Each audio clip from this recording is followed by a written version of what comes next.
Alrighty, hello, and welcome back to some programming. Hope everyone's had a good day so far, everyone's had a good one.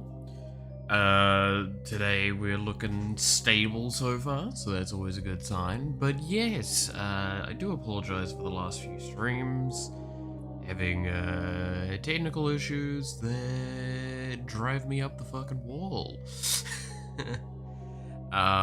I wish I could say more nicer things than just simply I'm very upset with my company that I'm with, because the issues are pretty much solely on them at this point, and everything they've done to try and fix it easily has done nothing. So it's like kind of at this point of more larger scale issues clearly going on. Point is, though, we seem to be fine today. We'll see how the hell that goes.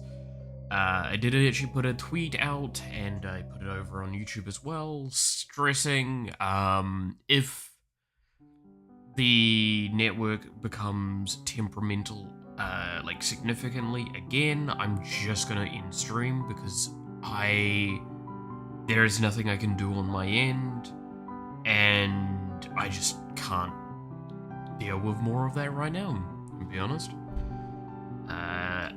The Tuesday I streamed, I had to basically concede the entire day not being able to use internet or being able to use my computer because of the scan that I was using that requires no editing of my PC or no editing of the internet in any capacity external from that device, which was me to not be able to do any work.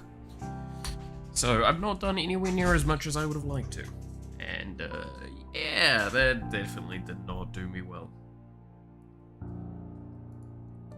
Either way though, we're here now. Now, as per the ongoing joke of this, I have got some work that I want to show. Since the last time, I worked a bit further on the in-game UI, as well as a few things I can't easily show, but I can explain. That being, I have tweaked the stats of the bosses quite a bit. You can actually see here that I've got it open. The vast majority of bosses have gone down by like 200-ish health across the board, and some have also gone down in damage that they deal. So now bosses should feel a little bit more fair, I guess, is kind of the best wording I can give, because I will agree that the bosses did feel a little too much. But if we go into the game and we look at the top left, you'll see that the UI is all done up differently. I would argue in a nice way. We've also added indicators. I'll probably add a hover over effect to explain. But like, we've now got indicators of this is the weapons, this is the items, EX and thing are not showing. However, something that, I don't know the easiest way to show it other than doing this. This is very temporary, mind you. So keep that in mind when I'm explaining this next bit. we are looking for old batteries. Old batteries is what we're looking for. You'll see that when we load in, there is a 0 now over the top of the EX bar, and let's leave it for a moment. And you'll see now it says 1. Yep, I've added a, albeit somewhat shitty indicator to indicate the charges of the EX. Now, the intention is to add a better system for this further down the line, to give a bit more of a clearer indicator.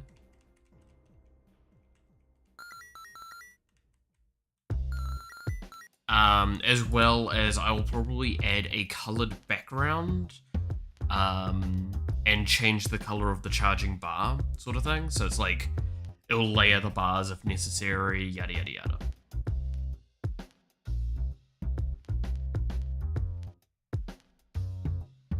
That's gonna be the idea.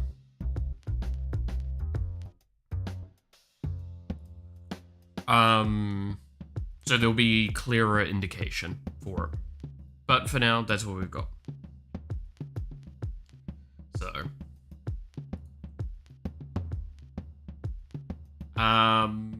Yeah. Now, where are my lists of things to do?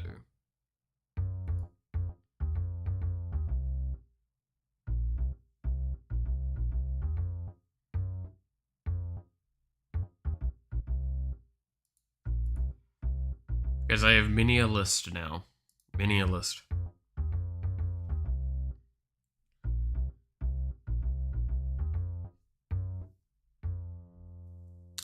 Can't work on that. That's not relevant. That's not relevant. That's not relevant. And it's kind of relevant, but that's a very overarching point. Yeah, none of those are relevant.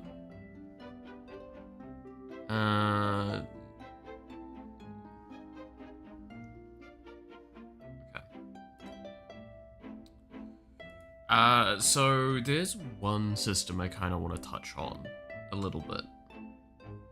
And that is the summons. So I want to get this finished up.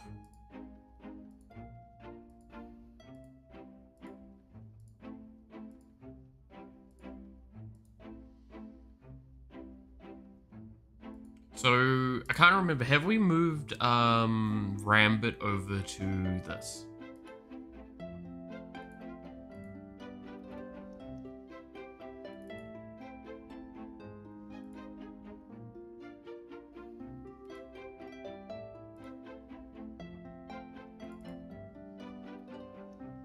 I don't believe we have.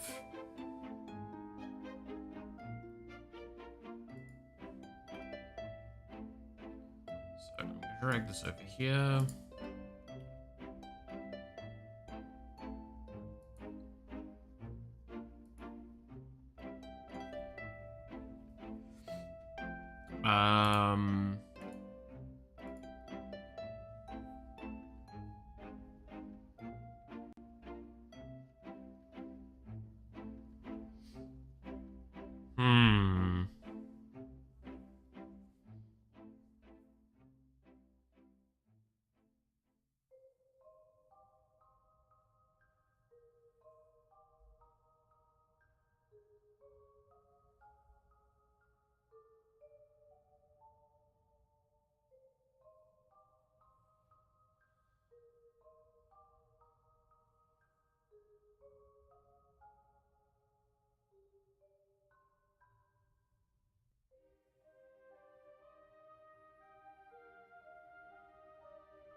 Trying to think.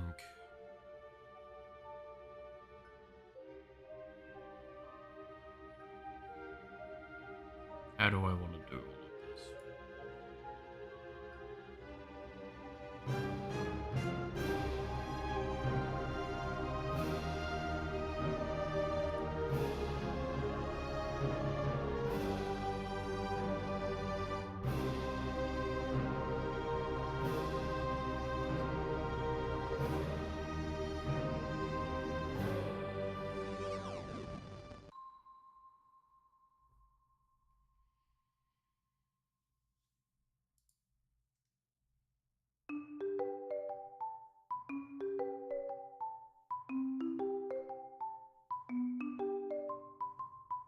Okay.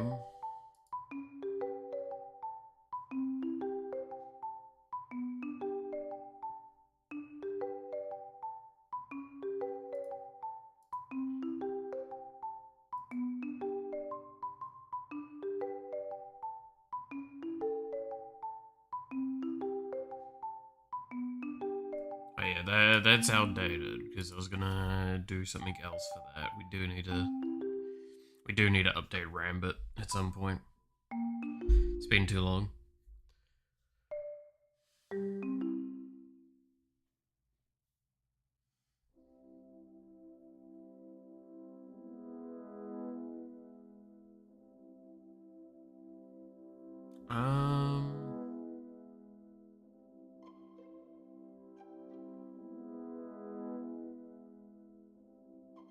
I believe this should all be switch over now, right?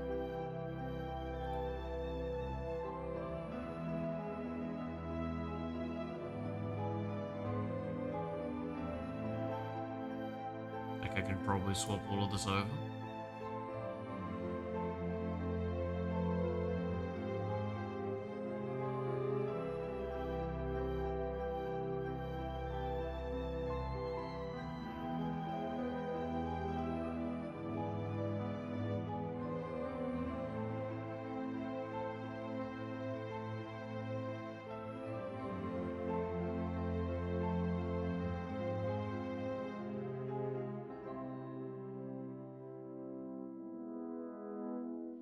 Okay, so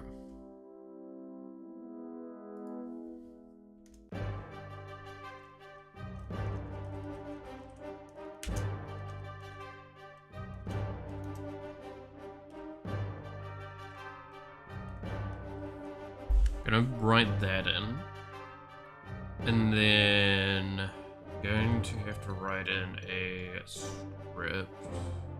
So I'm gonna make a script for summons.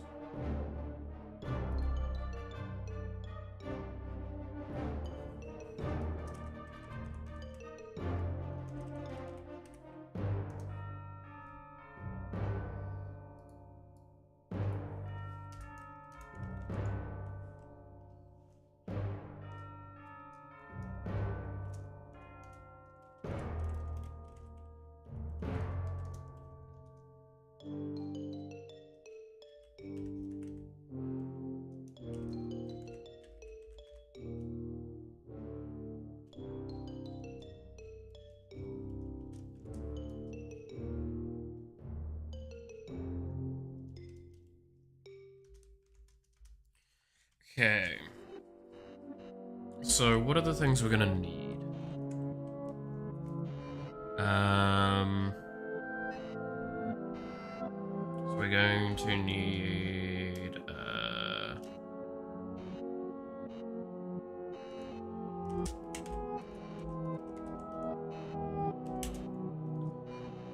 sprite,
alright, and then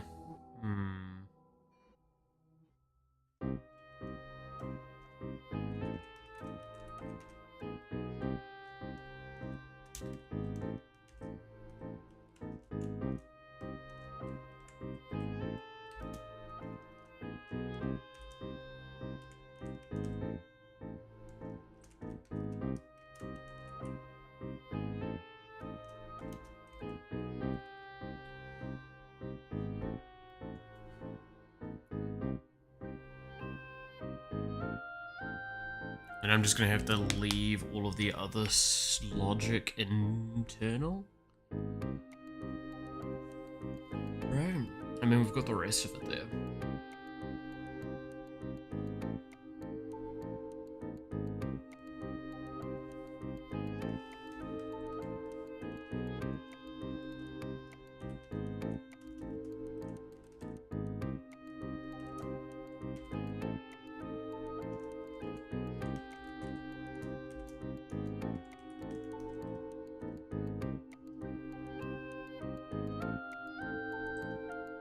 Ah, we need target coordinates.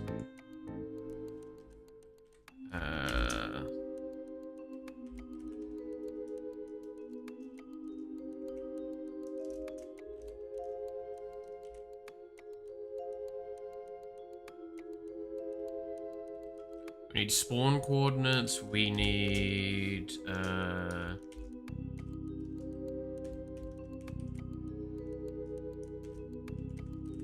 the player owner for him, which will just, again, default to 0.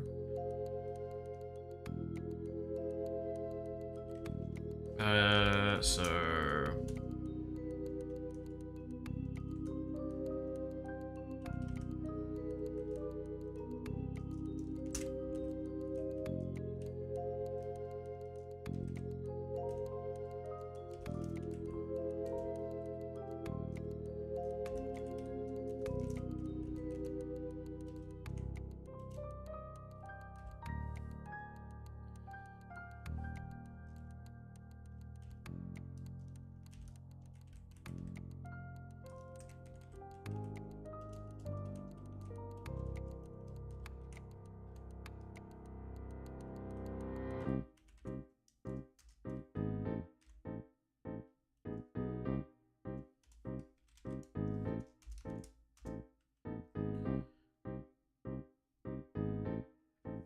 Alrighty.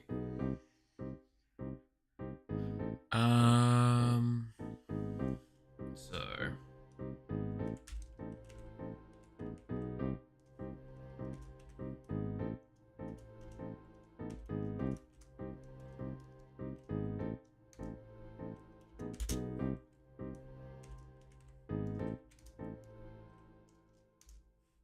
Sprite index equals sprite.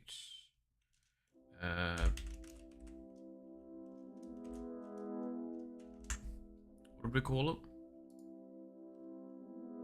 Yeah, it's just player owner.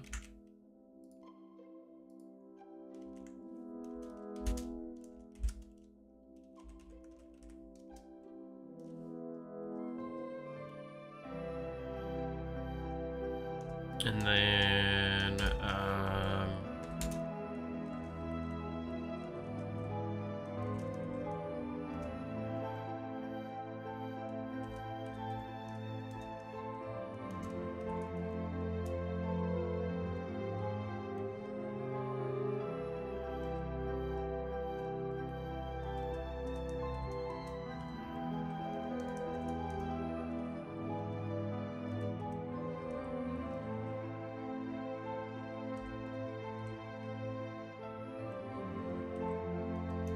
script to execute array, there we go.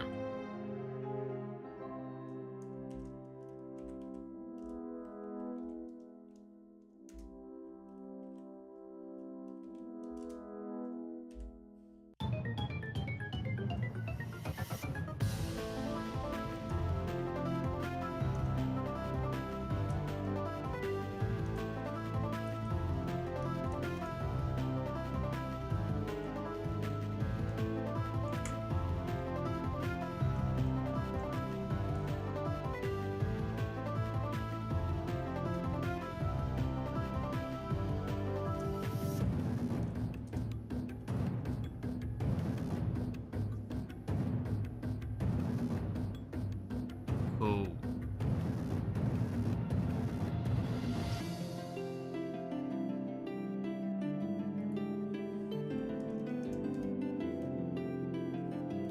And then what is this called?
Alright, there we go.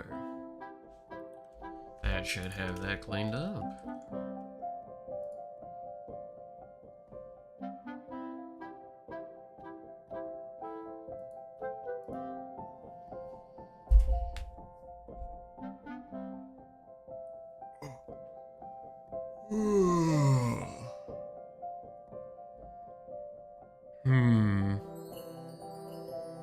Good lord, I am not waking up so far.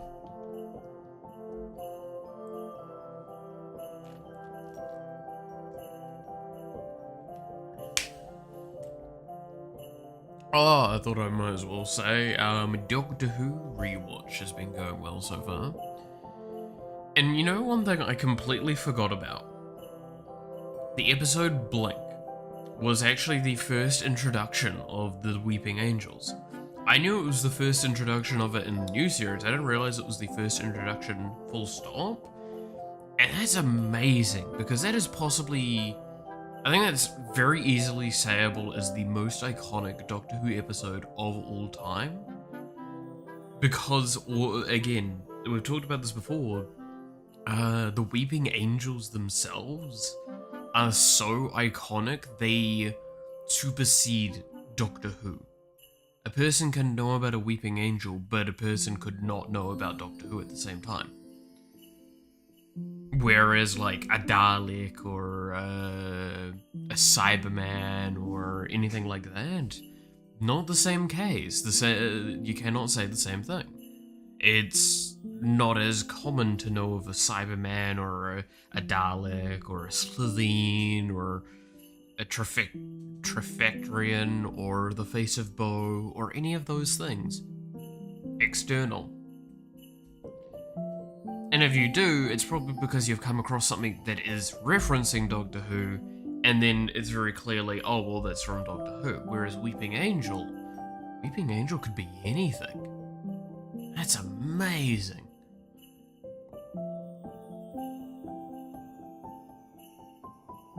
Also, that episode was actually pretty cool, because it, I think one of the most iconic parts of it as well, external to the Weeping Angels, is the old...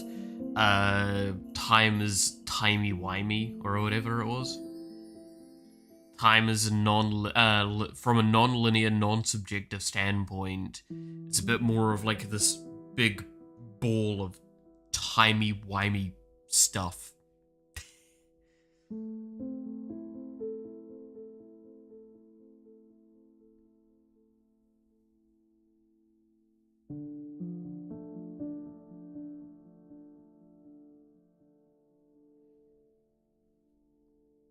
But yeah, I do like it. There's a lot of cool things.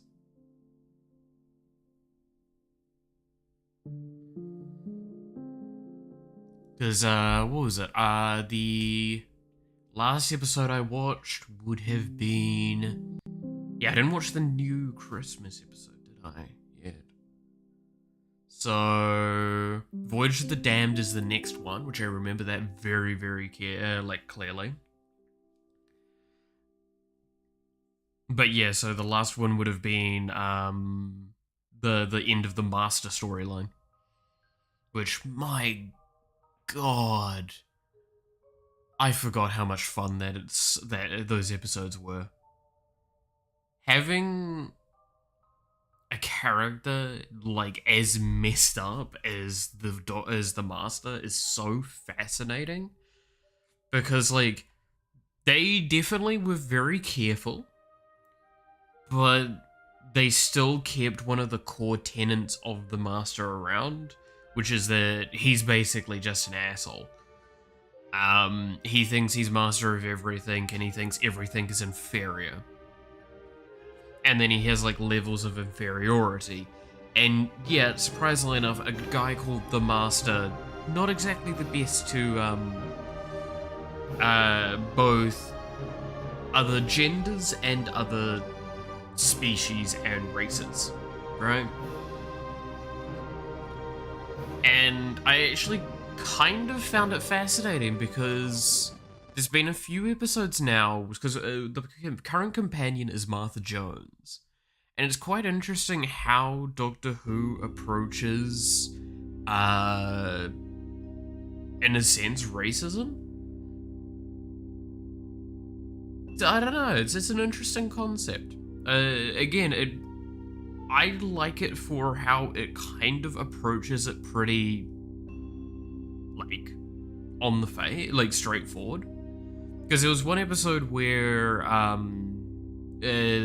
2 episodes technically, but like, there was a sequence of stuff about the family of blood, right? Which is a family that's chasing the doctors because they want to assume his powers of regeneration and longevity, so the family doesn't die because they will die out quickly. And yeah, it's fascinating. Hello to you as well. Oh my god, what a name. But yeah, no, it was interesting because there was a couple of moments in that where they clearly pointed out the differences with Martha, and it was interesting. Very, very interesting.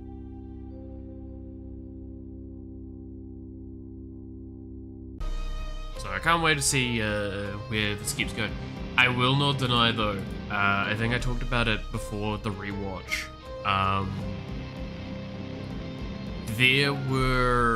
I remember Doctor Who being like, for every good episode, there's a couple of bad episodes or just fillery, kind of boring episodes.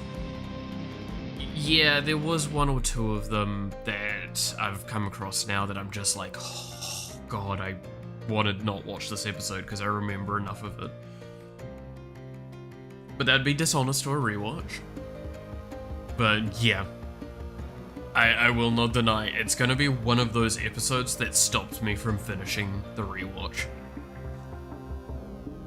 What was the one that I remember? I like it by concept. I think it was executed correctly, but god, it's just such a filler episode. Which is the one with the dude that absorbs. Where it's like a group of people that hang out because they've all like interacted somehow with the Doctor. And then this dude turns up and starts absorbing them. It's only found this out later, but like he basically starts directing them, telling them go find the Doctor, and he's absorbing them. And then like it's all about this group, and very rarely does it have anything to do with the Doctor.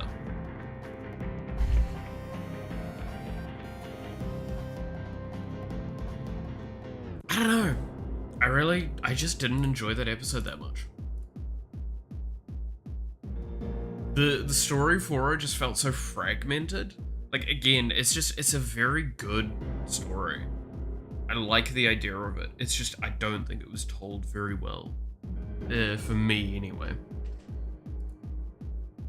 Whereas, like, Blink, for example, is an example of another story that doesn't actually actively follow the Doctor, and fuck, it was good.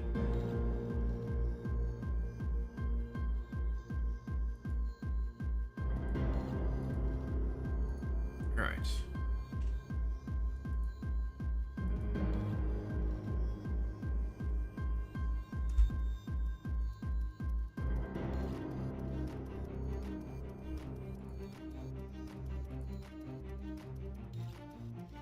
So now...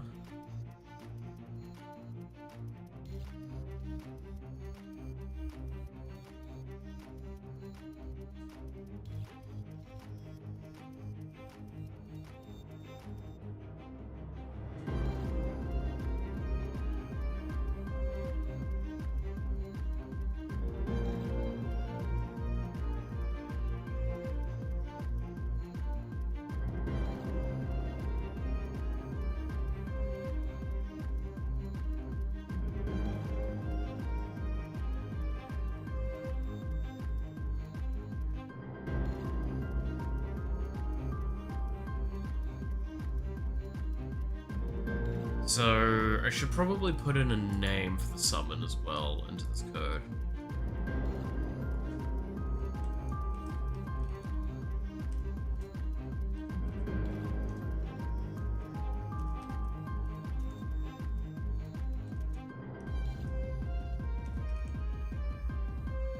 There we go.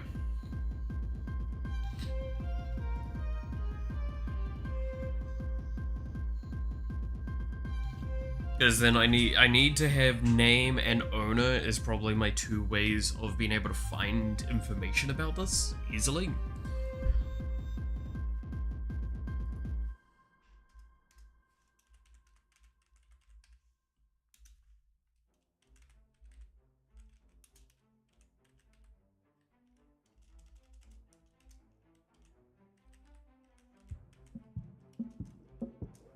Because then we can just plug in here name,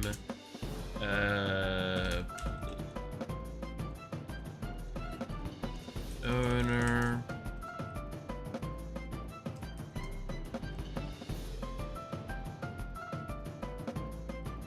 and then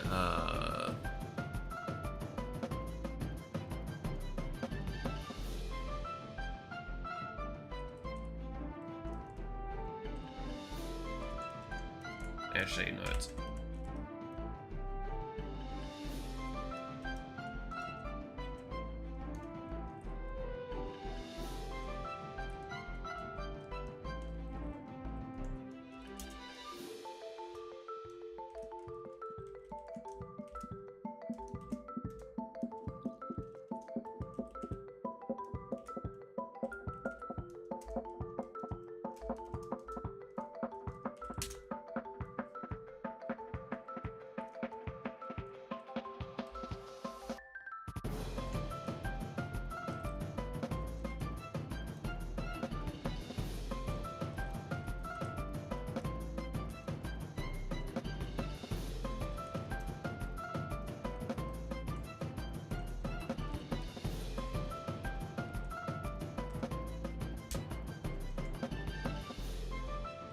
okay, do this.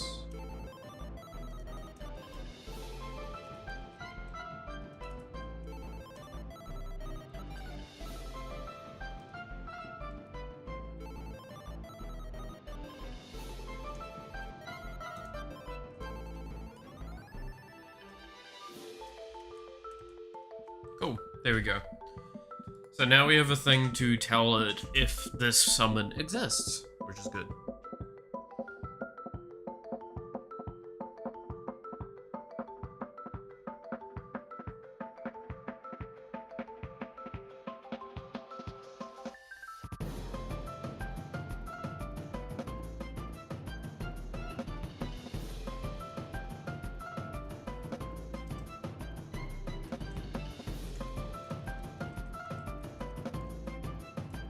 Oops.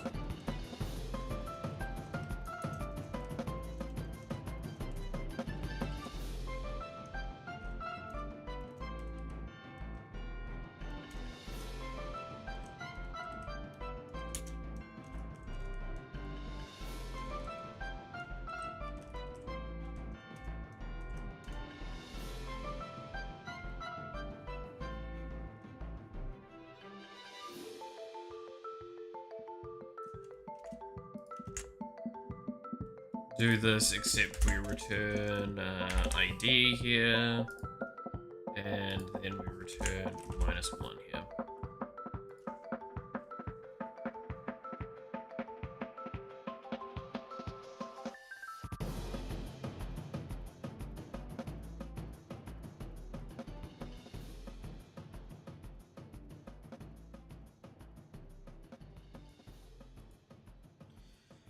Now, the question kind of becomes interesting here, because what I could do is I could just automatically set this as an array return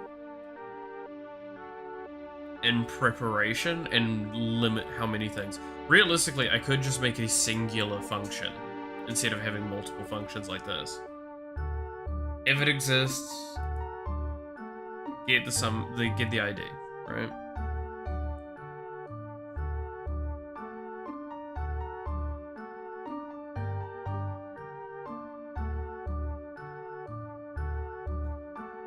But since I want to try and make a couple of lightweight variants of certain functions, especially knowing in this case, an acknowledgement needs to be made of... Okay, if I make this an array system, the explanation is, if I make an array, it has to loop through all of these objects, and then it finishes. Whereas with this, it could loop through all of the objects, but it won't always. There is a chance that it might not. So if you had, say, 3 summons, let's pull up Paint to show this.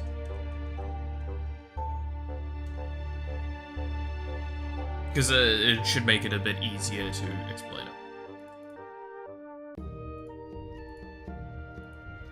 So, if I was to do a loop through one, so it would be like var array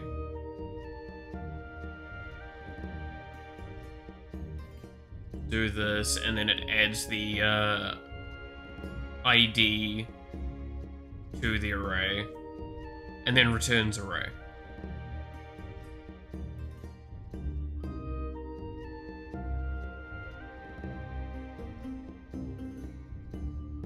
Right? What it needs to do now is it needs to go through every single object. So if there's, like I said, if there's 3 objects, it has to go through each of these every single time, even if this is the only one that meets the condition. And why it needs to do that is it needs to check if it needs to do the add the thing to the array. Whereas the one we've got where it's just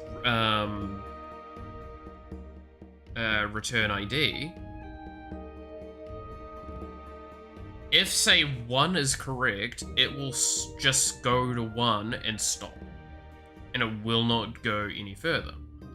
If it's 2 is correct instead, so if 1 is no longer correct and 2 is correct, it will go to 2 and then it will stop there instead.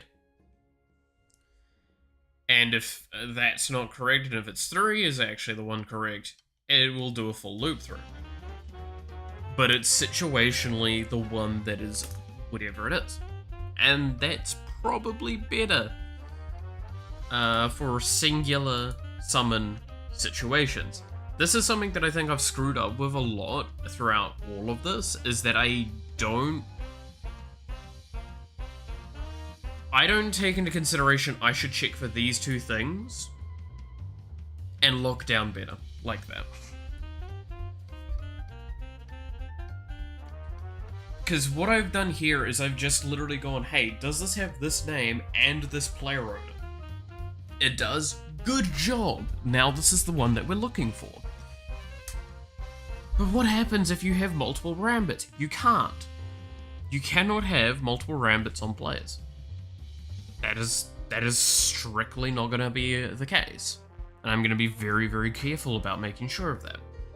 But what about the summons where there's going to be multiple? Then we'll make a multiple version of it. And those ones are going to have to be a little bit more intensive. But by not having it always as the more intensive one, it means that we balance it out. This is something that I screwed up with back in my day a lot, is I would just try and generalize and not make additional functions for non-general situations that mean that I could just run these instead, and they're just more efficient more of the time, more often. Little bit of overhead comes off that. It's great. So what we're going to now do is we're going to go here, here, and we're going to change all of this to be if not summon exist ability dot name and player owner. Again, we're just gonna have 0 for now.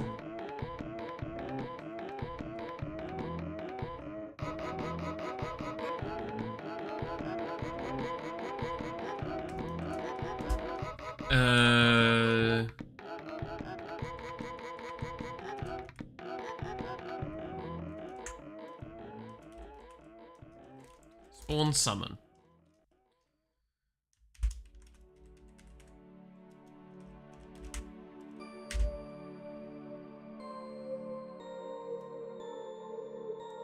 Sooner may I have a job? Ooh, that would be cool, Roger. What are you potentially having a job of? If you don't mind me asking.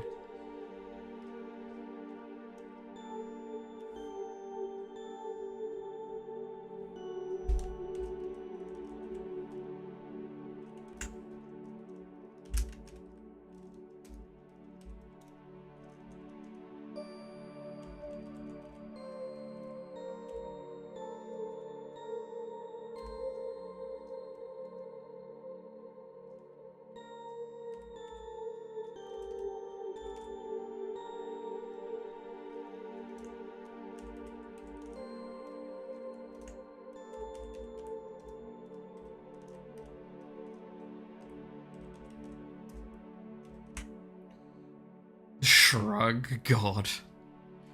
Well, that's, interesting, I guess.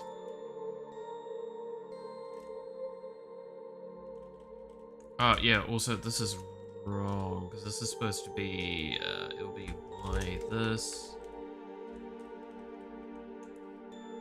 x this, and it will be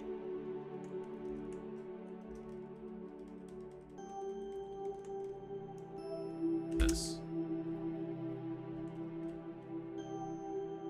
Intern at a company that does contracts for the school system. Oh, that's pretty good.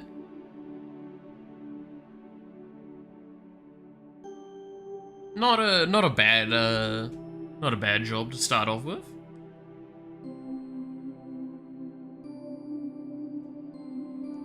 I mean, hey, look, end of the day, it's experience and foot in the door, right? That's pretty cool though for that.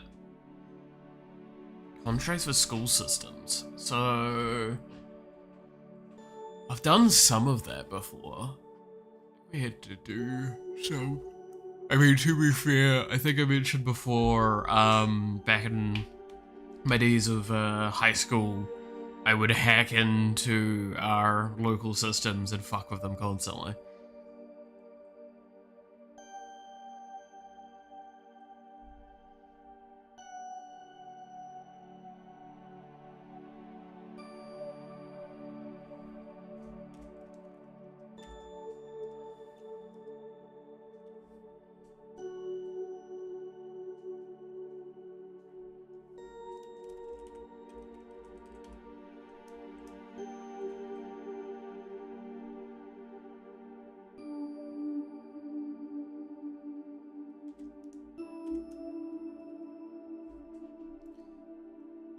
But nah, that's awesome to hear though. Congrats, Roger.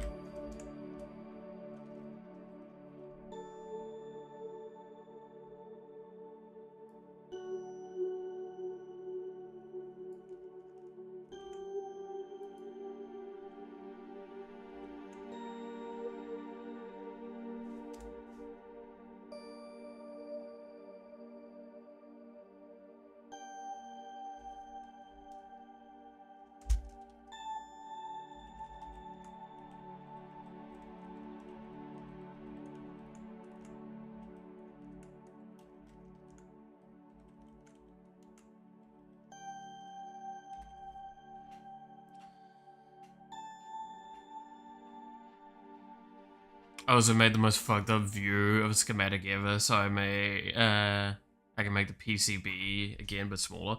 Oh, was that the, yeah, I've been watching the stuff that you've been making, right, and the show-off channel, I believe, is where you've done it? Yeah. Shit's fucking wild.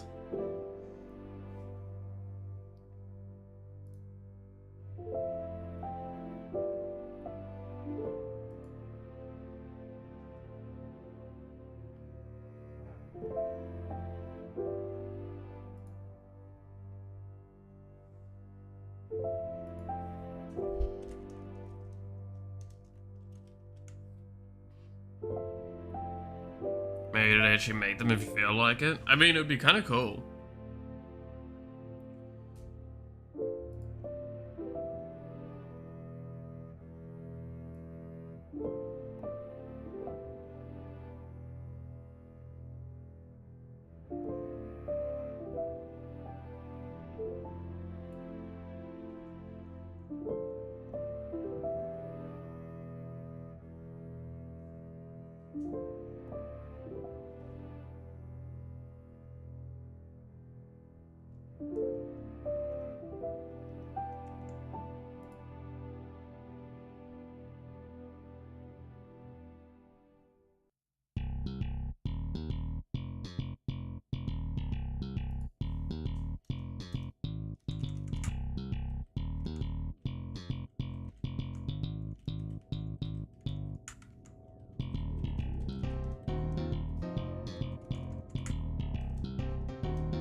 I honestly, this is just becoming more and more of a mess at this point.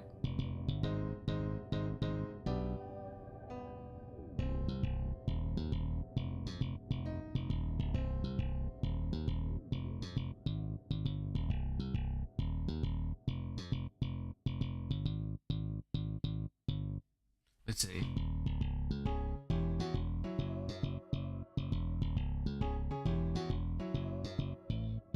Havoc like never before, god damn.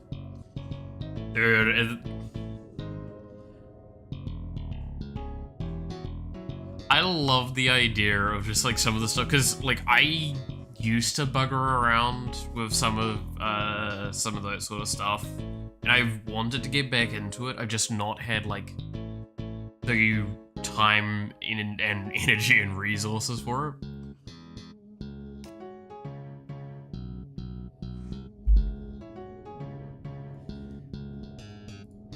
You have to be careful though, because eventually you're gonna hit a well, I mean, even initially you might hit a, depending on the OS era, because it could fail to recognize the hardware. Depends on the software requirements and limitations. Like, it very much depends on what you want to actually use with the piece of hardware.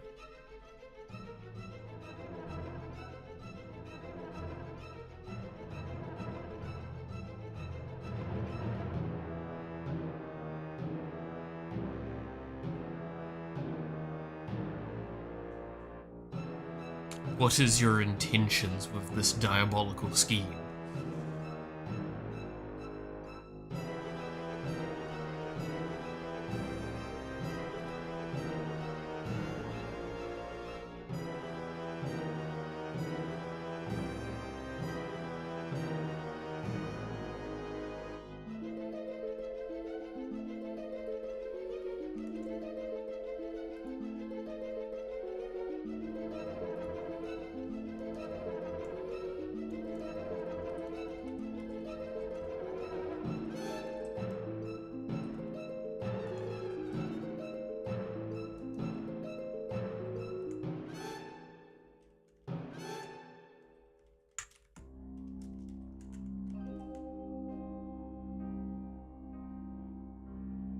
Here we go.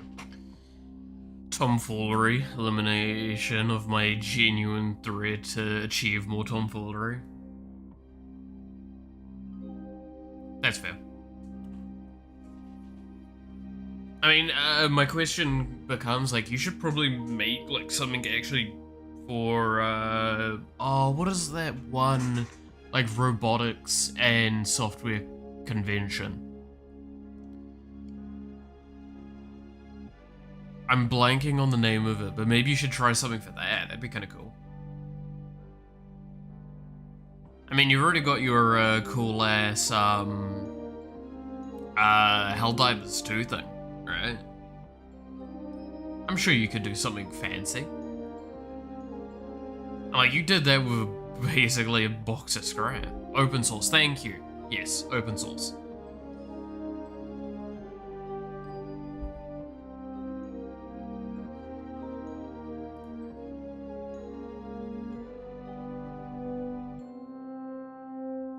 Sidetracked, making, yeah, no, I understand that.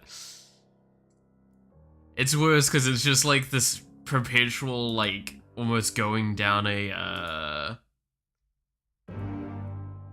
loop.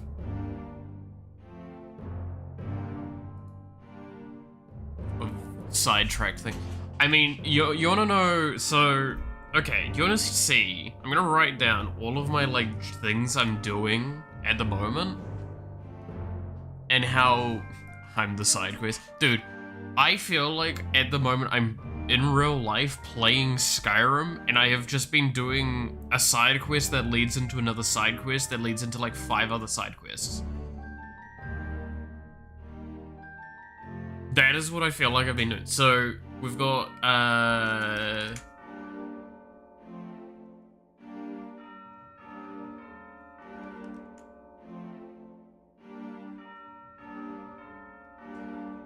right? We've got VTube Unite, which is what we're working on right now.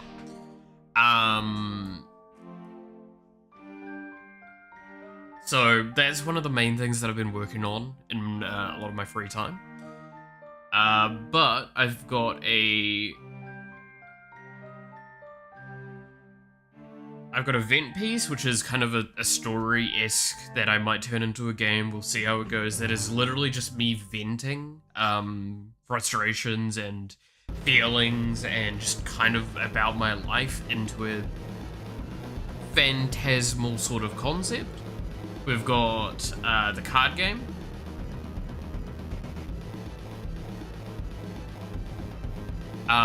We've got TFT ranked.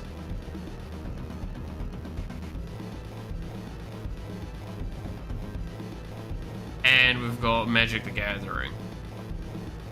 Is what I basically, these things here are all of my like side questy things that I've been doing for so long that like this has basically became my main quest, and now these are my side quests only, and like it's getting weird.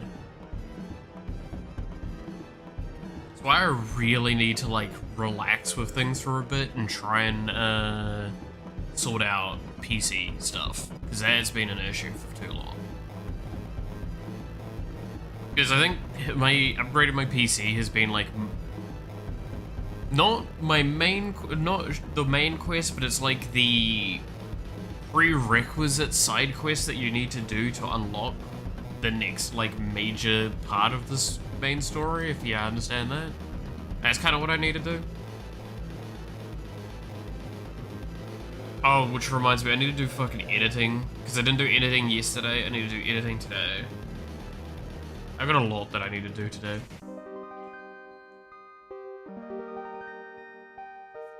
I believe I've got like a couple of shorts that I can make that I've got listed down somewhere. The problem is that like my streams have been so fucked recently. I haven't had any good like shorts that I can make. Also, yes, I am playing a shitload of TFT ranked. I have been enjoying it. I think the meta's quite nice at the moment. Yeah.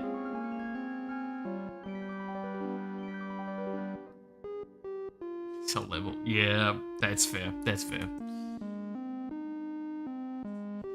But yes, my life is also in like weird side quest mode where I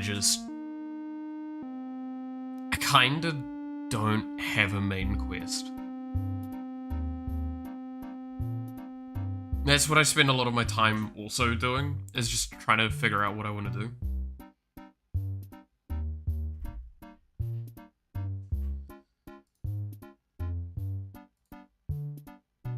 Which is really hard to do nowadays. And it's funny because like so many of the things that I do lead me down a pathway of art again, less than actually programming. Which is really wild to me. I didn't expect that, I'm gonna be honest. I really didn't expect to just like go down more art things. Because like I think I've mentioned I've been doing a lot of art in my free time. Trying to like bring my skills kind of up to a bit of a better level again. Did some sketches the other day. See if I can find the sketches. They're in a folder somewhere.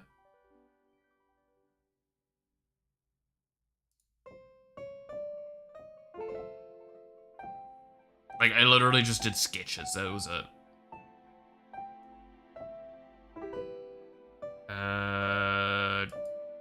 Is it? No, it was not under that one. It's under photos and under images and then under getting back into it.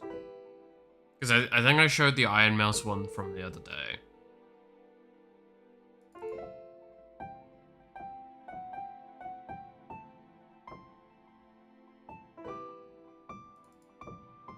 I'll open both of these in case I haven't shown the Iron Mouse one.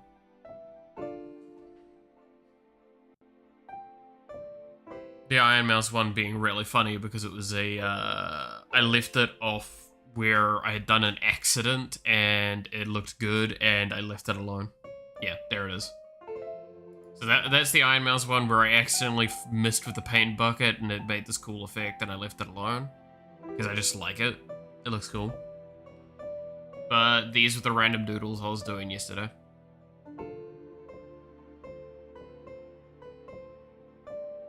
Based off of some Star Rail poses I saw.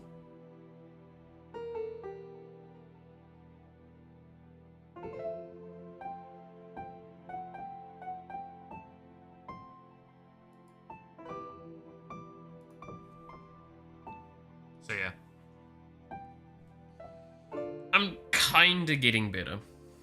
Kinda getting better with the art stuff. Constantly, like, the thing is, I'm constantly trying to put in some effort to improve.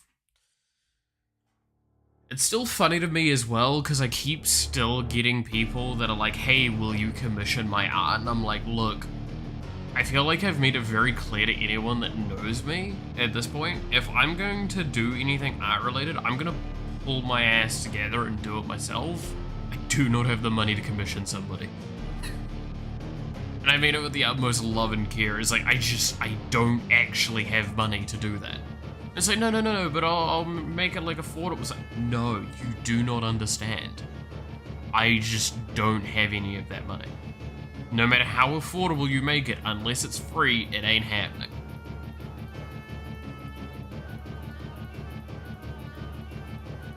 And I feel really bad each time because, like,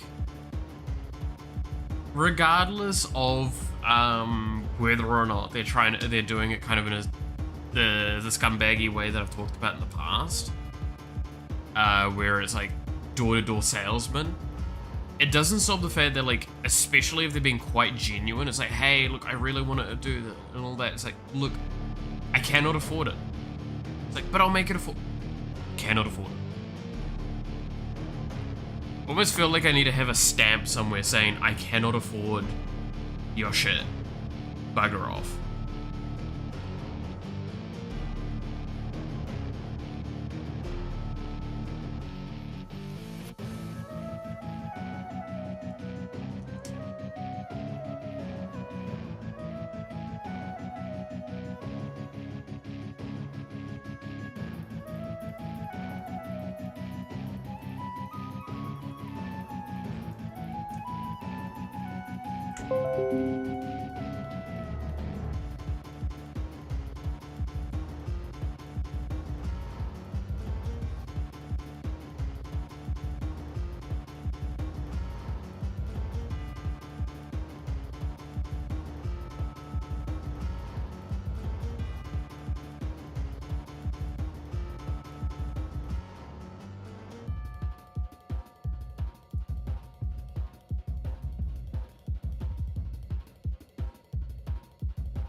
Oh, dude, can I talk about now the game that I'm actually, like, super excited to see a release for? That's been announced.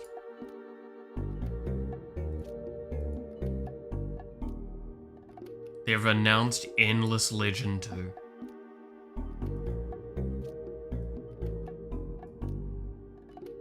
Earlier this week, they announced Endless Legend 2, and I'm so fucking excited.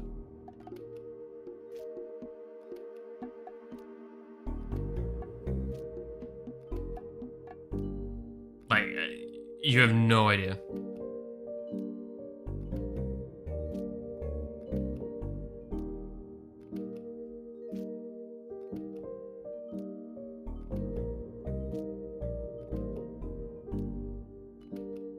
Like, I cannot stress enough, outside of Civ 5, I don't think I've ever played a 4X game as much as Endless Legend.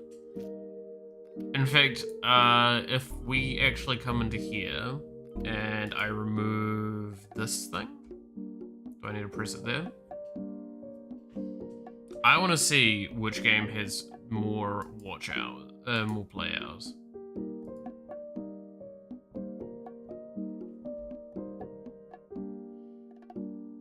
Endless Legend by double. Even though I have played Civ 5 off of Steam quite a bit. Endless Legend is one of my favorite 4X games of all time. If not my most favorite. And to hear that it's getting a fucking sequel, I'm both excited and scared. Because here's hoping that they just add to the game. Right? Like, they modernized a couple of things, they've streamlined things, that's the main thing. And they just add a couple of new cool things to it, because honestly, that's all it needs. Endless Legend is a very fun game.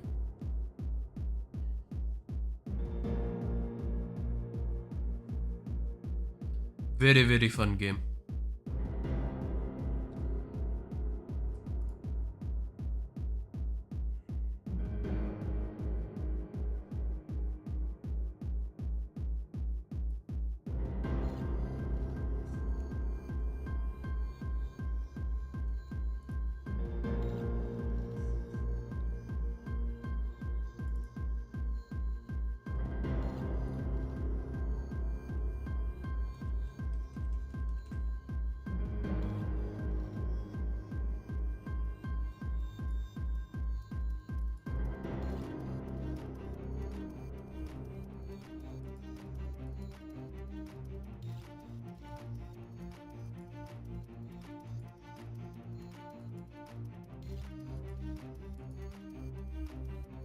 Okay, that's weird.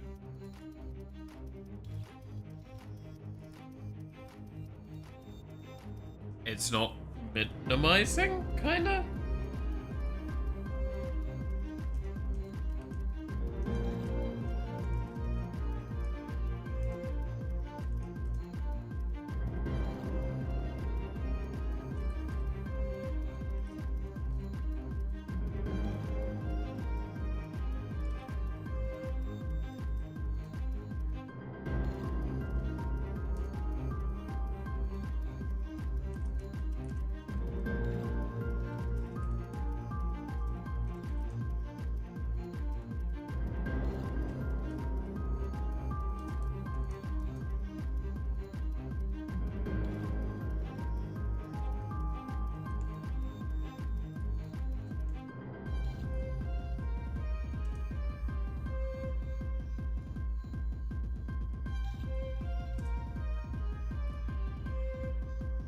Alright, let's see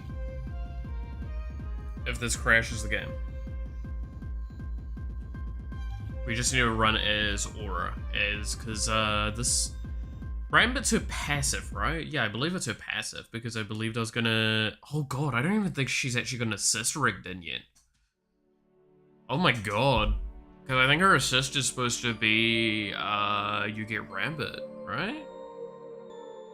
I don't know, I can't remember. I'd have to look.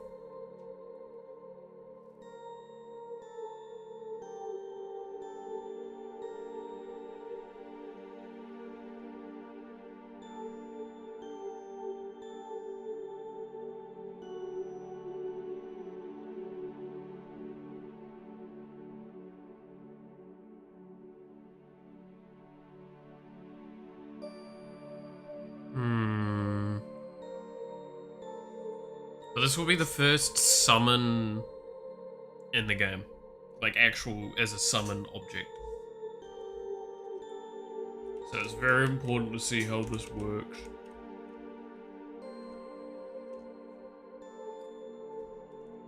And it crashes.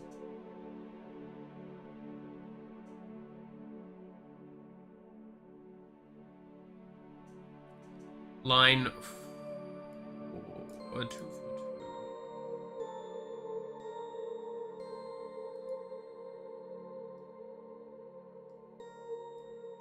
This?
Okay.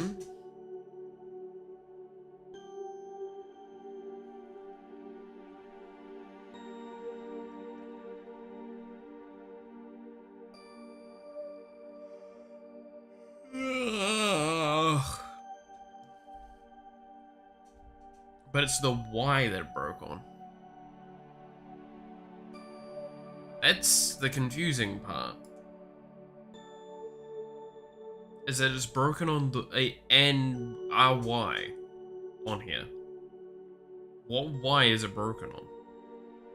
Is it broken on this one or this one?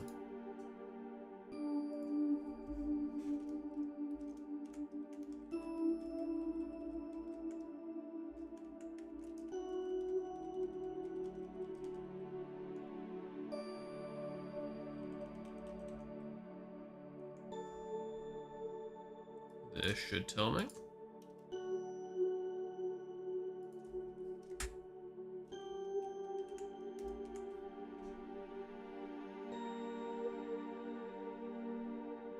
Should also run this in debug mode. I should run this in debug mode anyway because it's actually going to point out exactly where the data is wrong.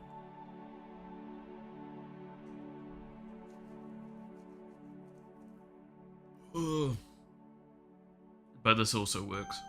I'll get the line and I can work from there.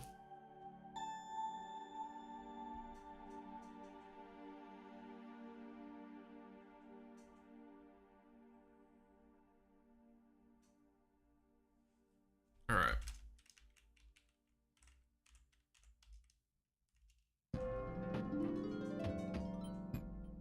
Crash.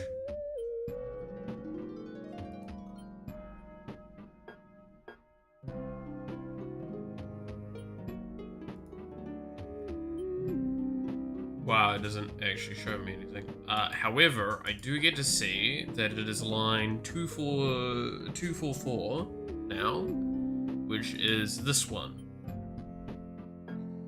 So this Y is not... What? Wait. What?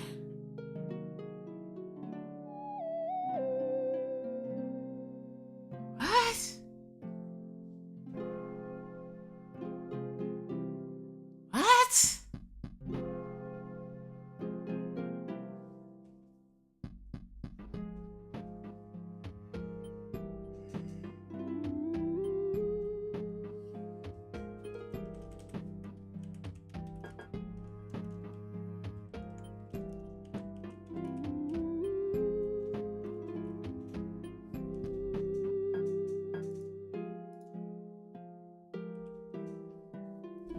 How does... I get more and more confused by the fact that it's like the Y that's breaking there. How does an object create itself, run a step event, and fail to find its own Y after the X has already been called?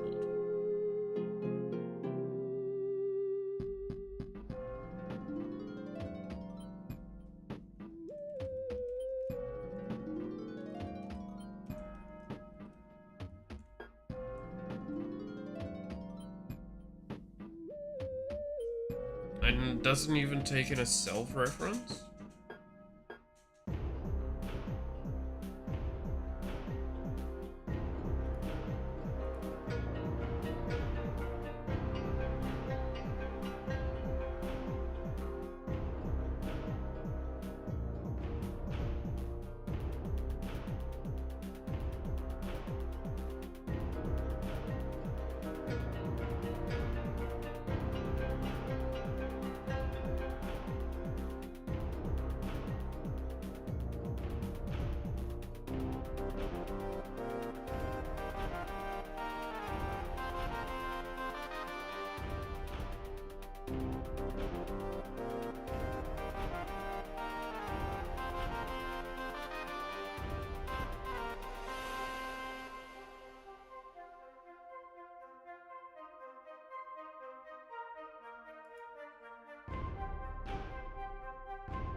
Hmm.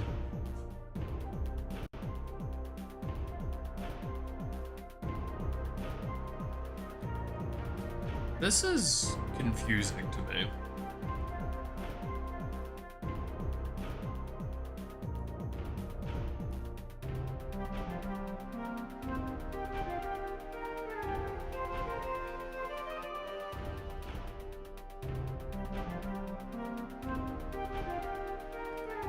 This is very confusing to me.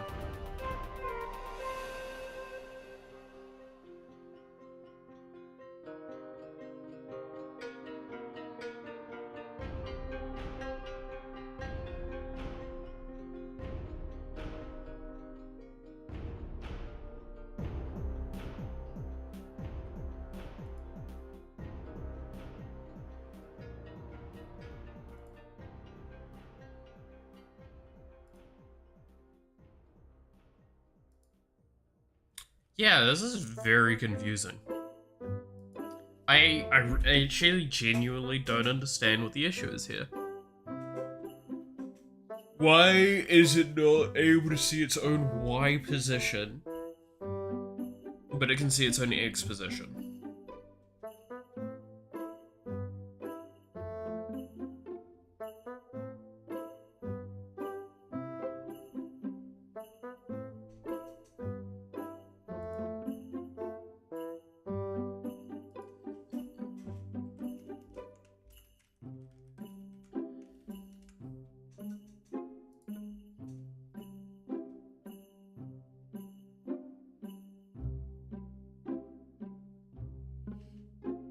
Unless it's not running this locally.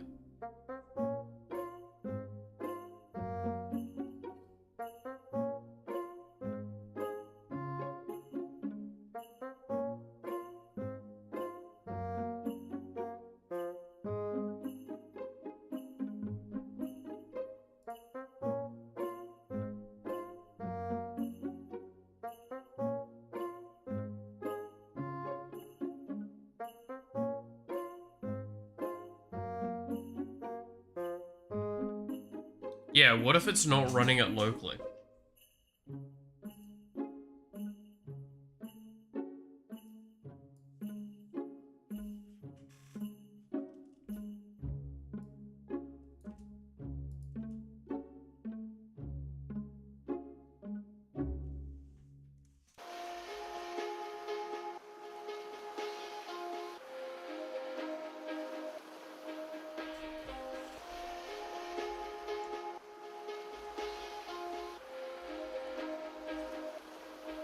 Is it Concat?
What if this works?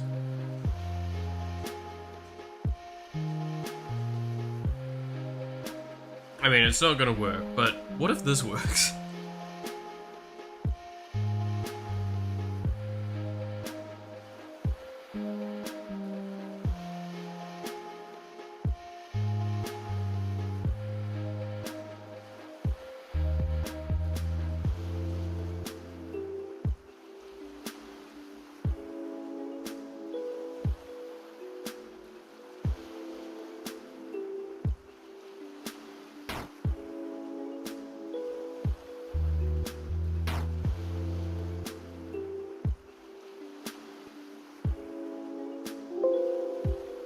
I feel like I'm gonna have an aneurysm. What?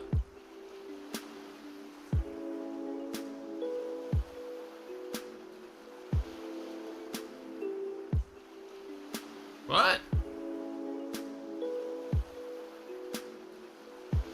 Oh, that's so stupid.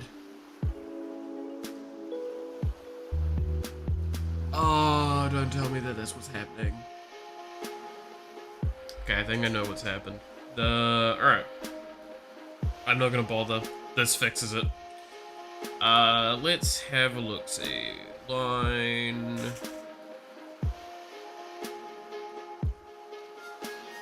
on the ability. Line 3 to 5. This one. Radius. Radius does not exist. Does radius not exist? It does not. Cool.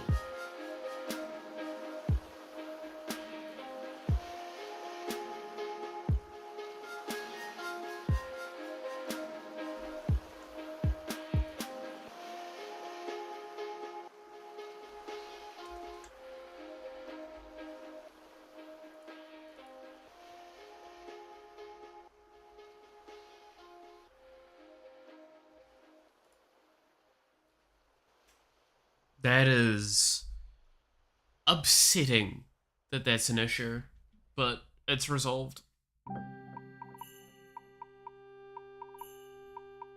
So, yeah, I'm not gonna even bother trying to figure that one out. Hey, Banky, how's it going?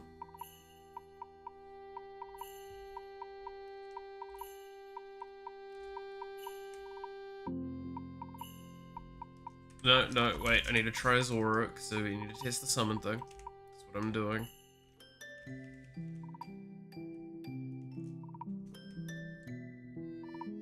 Okay. So, Ramba turns up. No crash so far.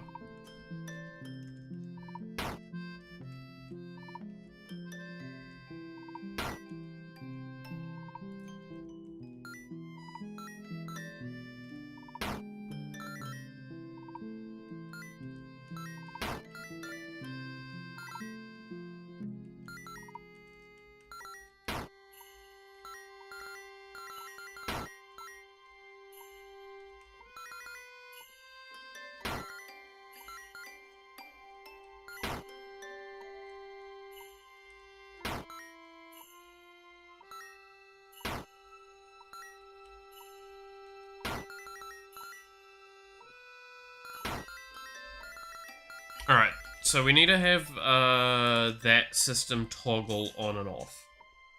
That's what we need to do. Because what is the setting for that? Can pick up is what we need to change.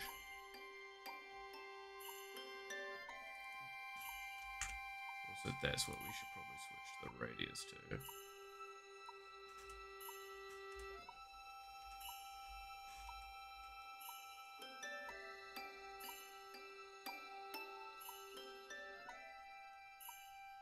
Oh no, the radius is for attacking enemies. What?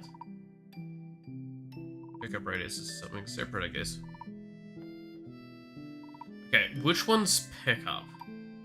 Collect experience, here we go. So... minus state.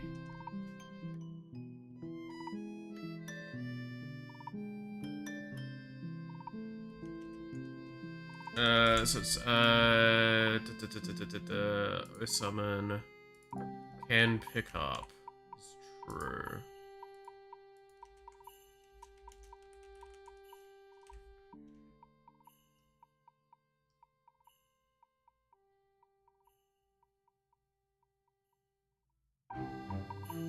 And I think this is the switch time. So we turn this to have equal false.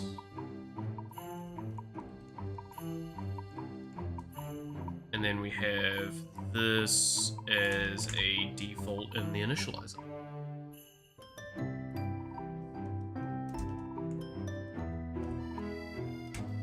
And then now Rambit can only pick up experience when it is actively trying to, again, as things should be.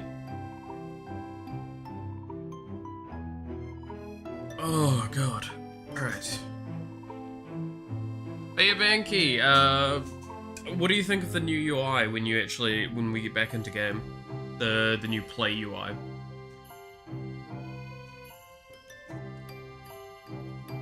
I wanted to hear your thoughts. If you are still right around.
Still need to figure out where I'm putting the numbers for the HP though.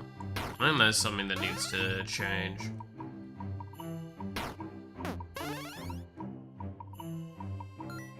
I mean, there's actually a short answer that we could just remove that because you do have it there.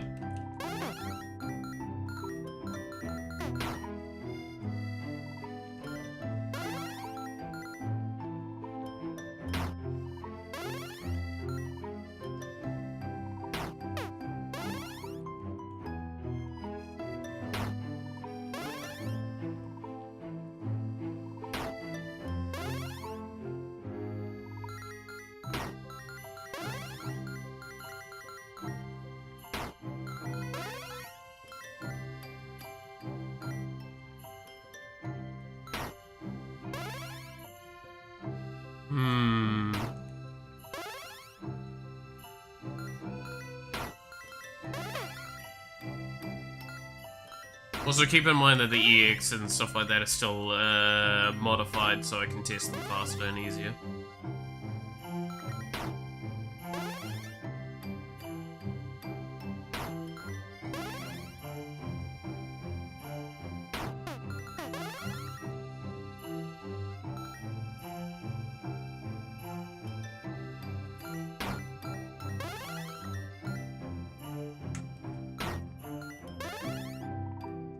Oh yeah, this is Monarch, right? So let's see, where are we?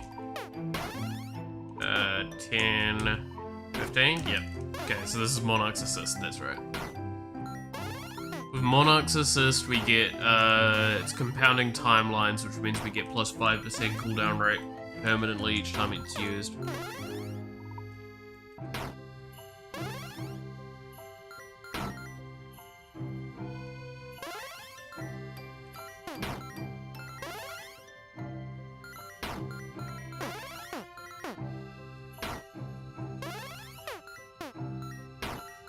Okay, I'm not going to use the EX more than the once, because I do kind of want to see what this fight looks like now that the numbers have been changed.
probably would have charged by now.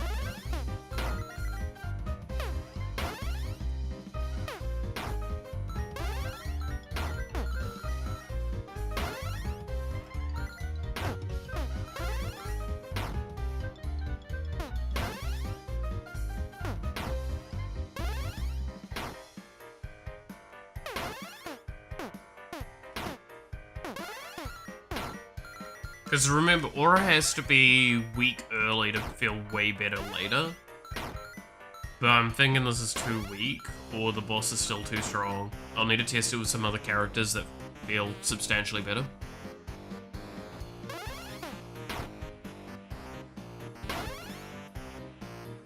To be fair, I don't have really great weapons right now. I should level up weapons. So, not great optimal build. Still half HP at this point. Not really in a situation where I'm feeling threatened.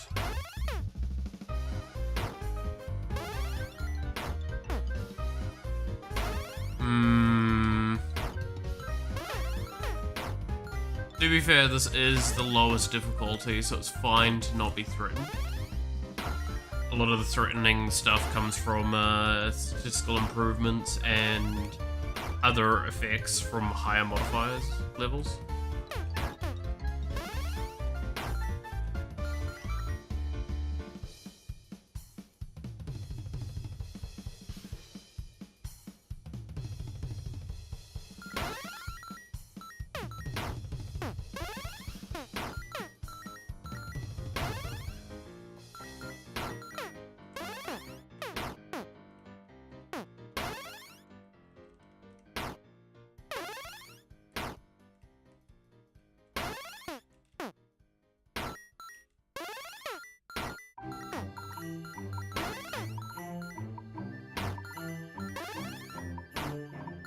Yeah, I think this is feeling fine.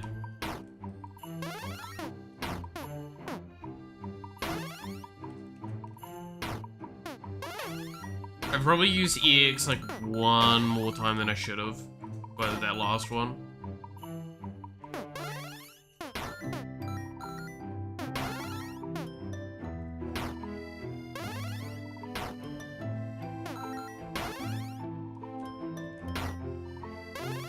That is the fun part with Rambit, is that it is fairly consistent EXP acquisition as well.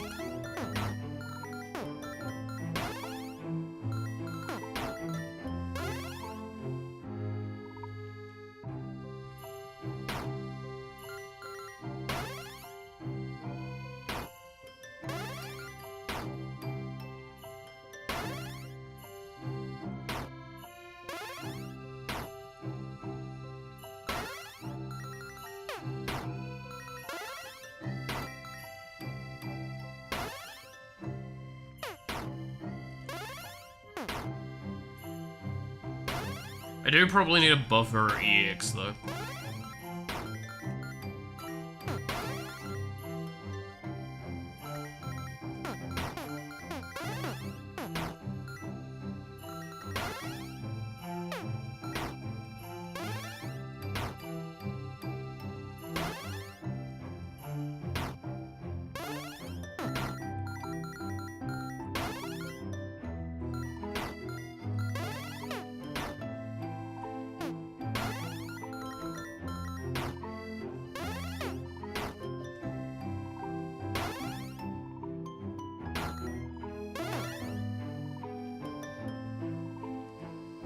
Oh, Eagle Eye, so good.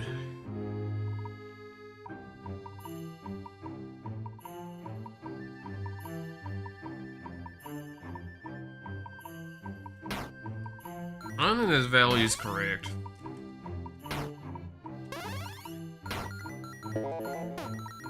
Oh, whoops. Didn't kind of mean to pick that up. I mean, it's not a bad one to get. Especially knowing we're gonna get a shitload of area and stuff, but kind of want more like cooldown related stuff, don't we?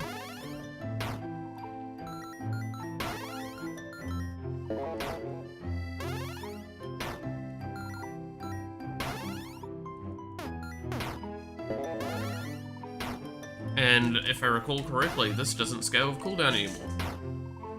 Yeah.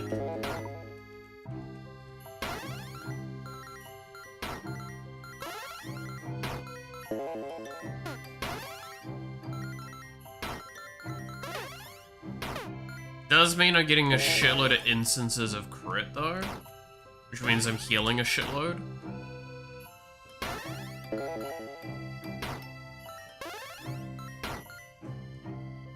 That's not too bad.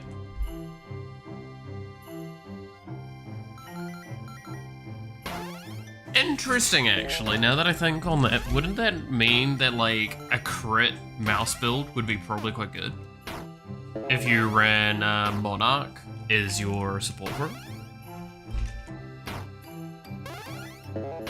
But that's low level of crit. Because, like, again, we're only healing, like, 1 because we're only getting a natural crit, not a greater one.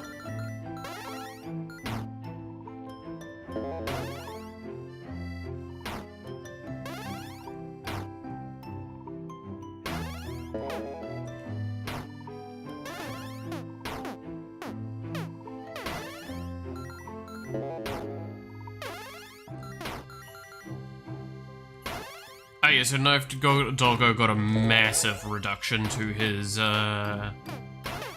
health and damage, I believe.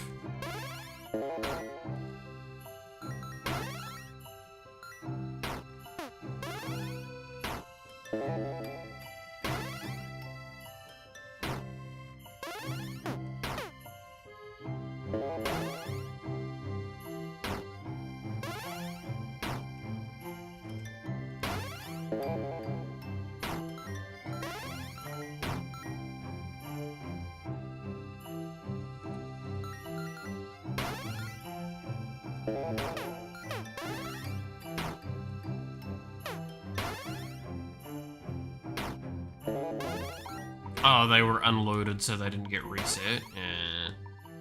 They just stunned. Okay. Keep that in mind. Timeline binding's the big one that I've been wanting.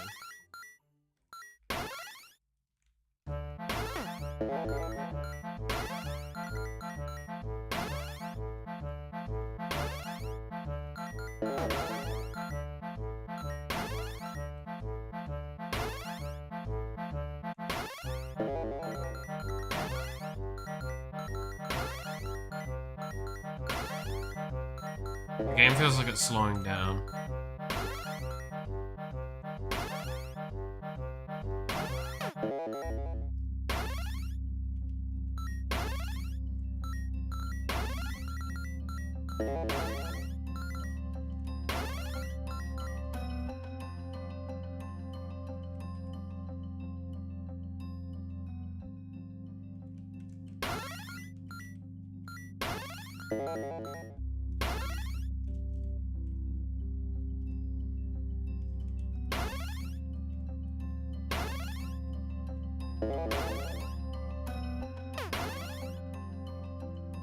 Yeah, the game is definitely slowing down. Or I'm just getting significantly slower. No, I should be very fast right now.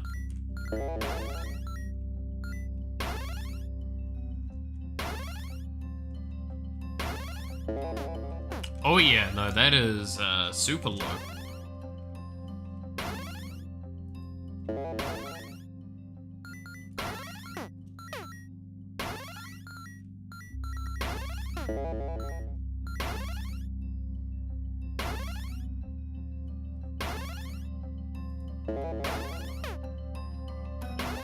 Okay.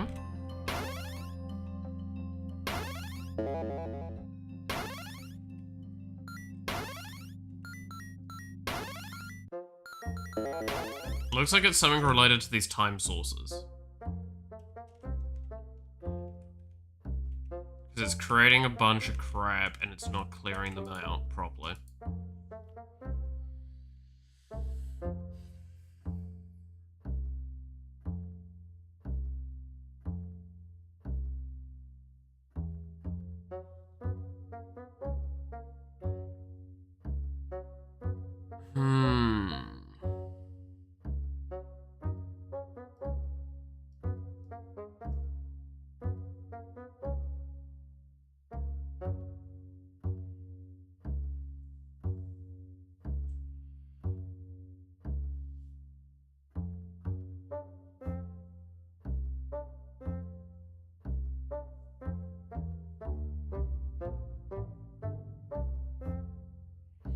Okay, let's try that again, but with debug on.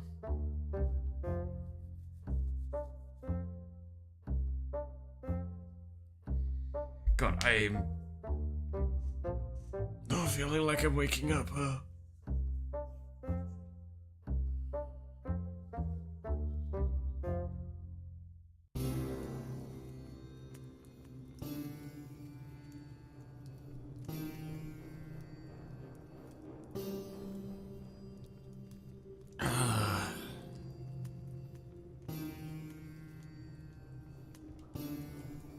Okay.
Current enemy collision, yeah, that does chunk the process. That's fine.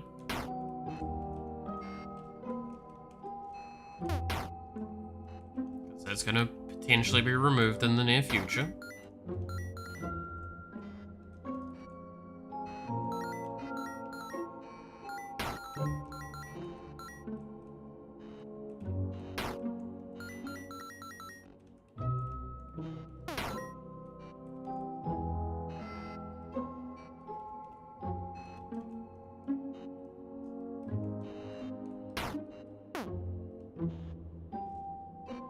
Okay, so it's still GUI draw.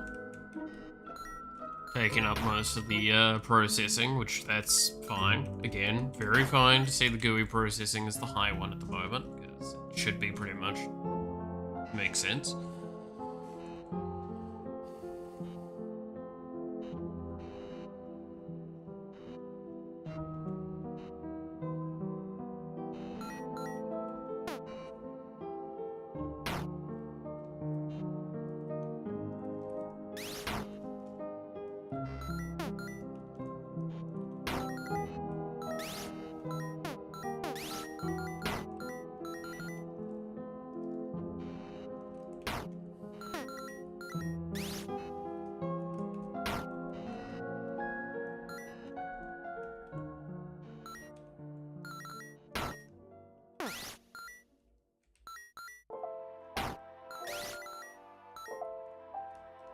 I'm kind of being a little forgiving with the lag this time because I am running the processors and stuff in the back.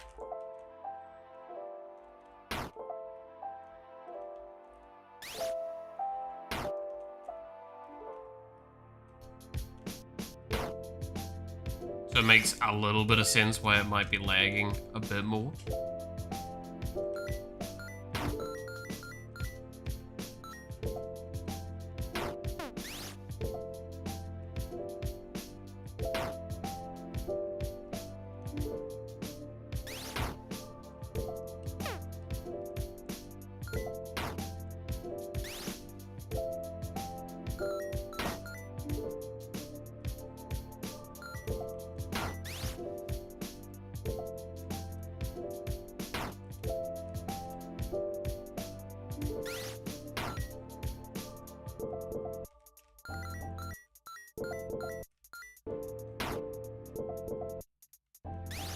Rambit can't get close to that. Got it.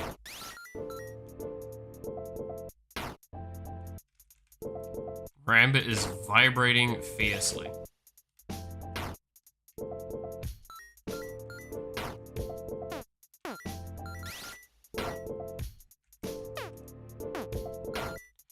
Rambit has not turned its pickup back on. In fact, it's not switching.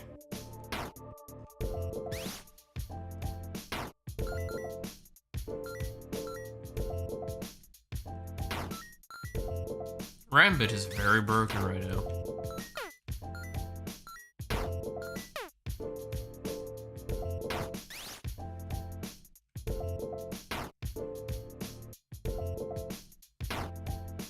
Okay. So, if we look at what's happened to Rambit there, they're not switching states. Why would they not switch states consistently? That's probably because a lot of the time sourcing systems I have here are really garbage.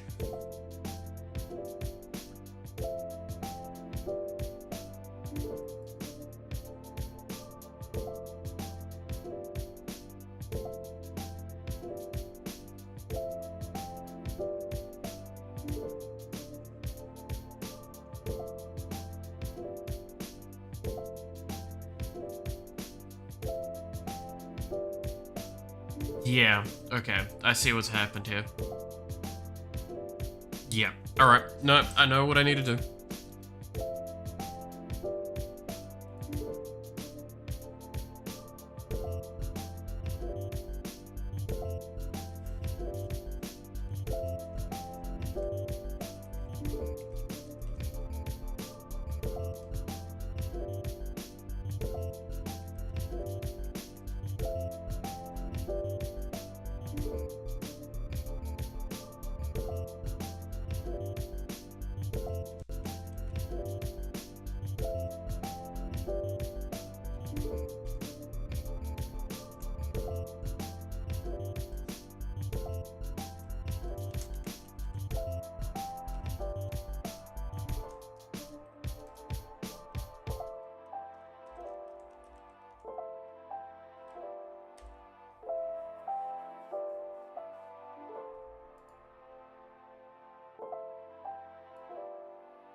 Next one is unit type.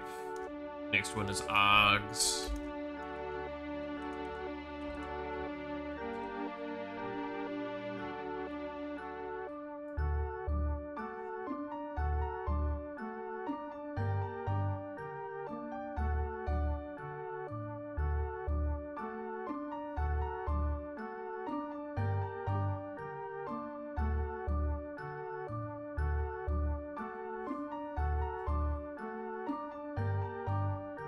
This is also going to be incorrect because of the variable things. This needs to be changed for player health.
Okay, that one's going to be a bit of a harder one to deal with, isn't it?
Yeah, this is an interesting one. Hmm.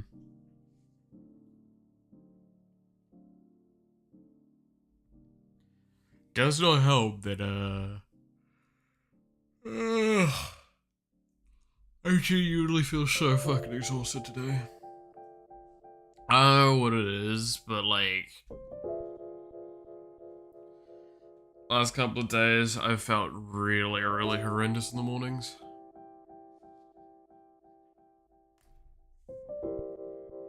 Especially today. I guess it's the not streaming and then coming back to streaming, even though it's been like a bit weird and irregular. Just kind of fucks with you.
Da, da, da, da, da.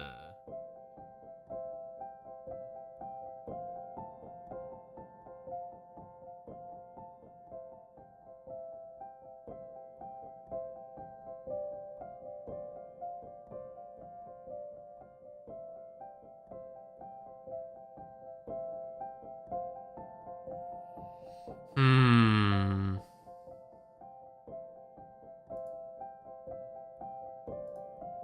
God, my brain is cooked. Fuck. For all the things that I have listed to get done, be very slow about it. Also, this is getting really high for the UI draw.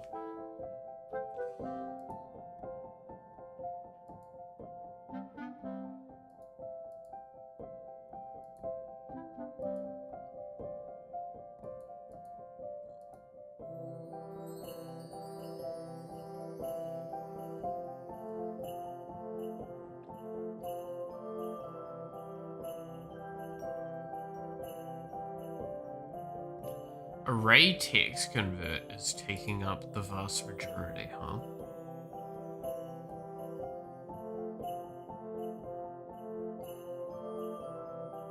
But array text convert shouldn't be running most of the time. Because this is the UI slots, so this is when... That's the hover over, right? It's only on hover over that should run?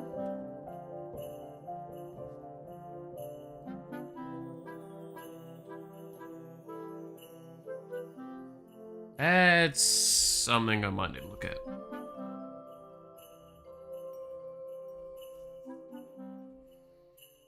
Because that'd be concerning if that is running,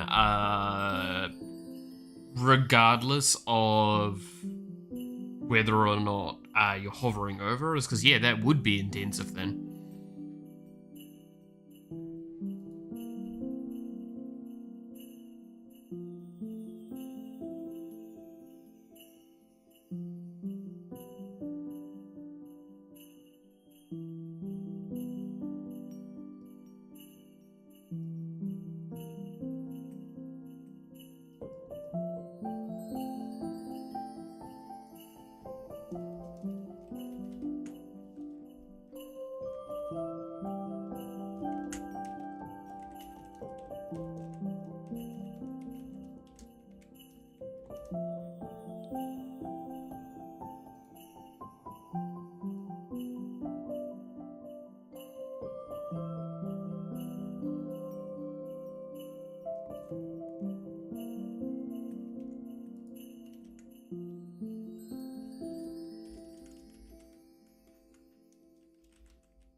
Is that...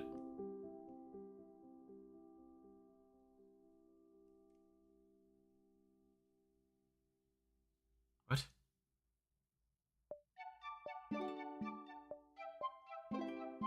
Uh-oh.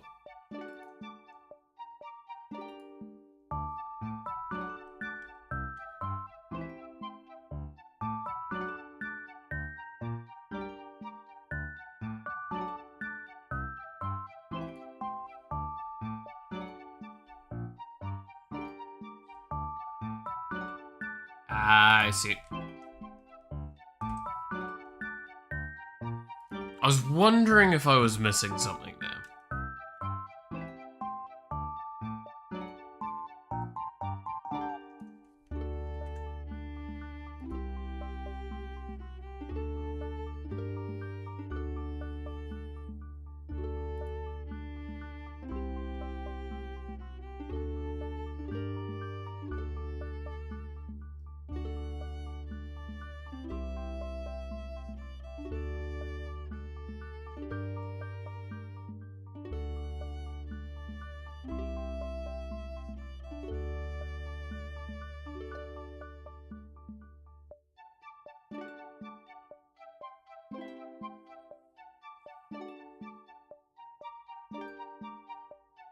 Hmm.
Alright.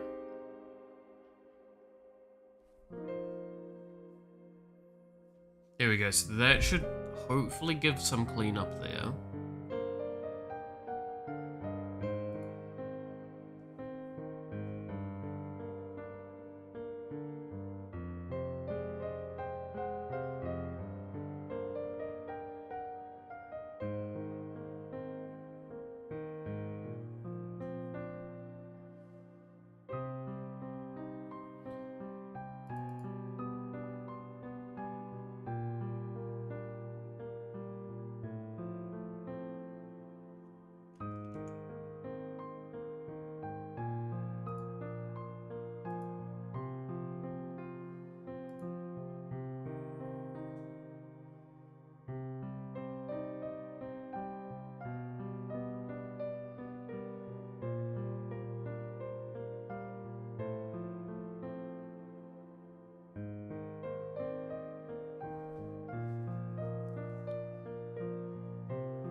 Okay.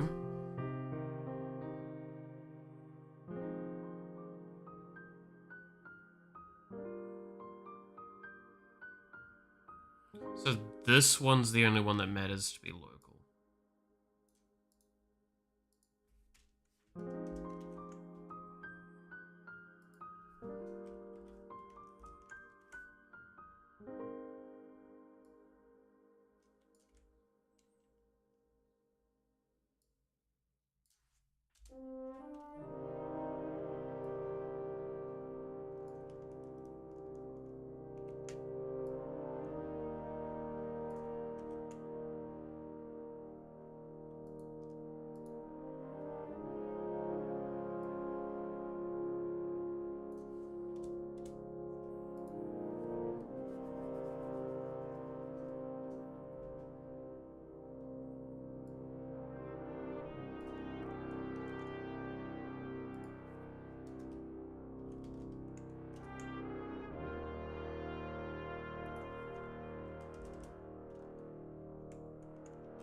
Alright, let's try and run this at the very least.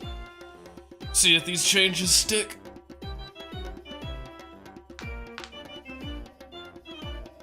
Should help solve a little bit of the time sourcing issues that we were having, where there was a lot of like excessive redundancy and yeah, it was just basically just creating a shitload of things and not cleaning them up from the looks of it correctly. I'm not running in debug mode because we're just trying to test if this works or not.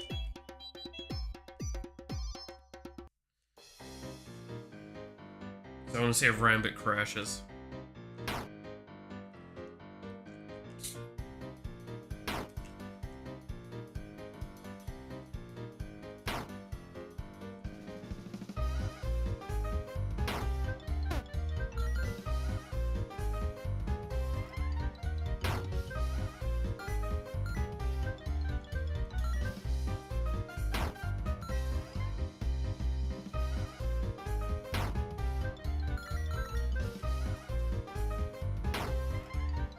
Oh, Rambit seems to be functioning perfectly fine.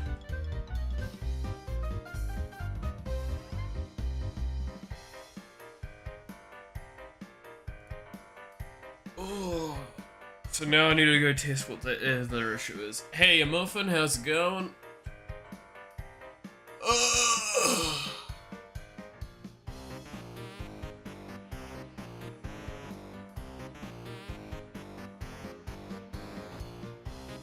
Time to steal your weapons for ideas to yoink.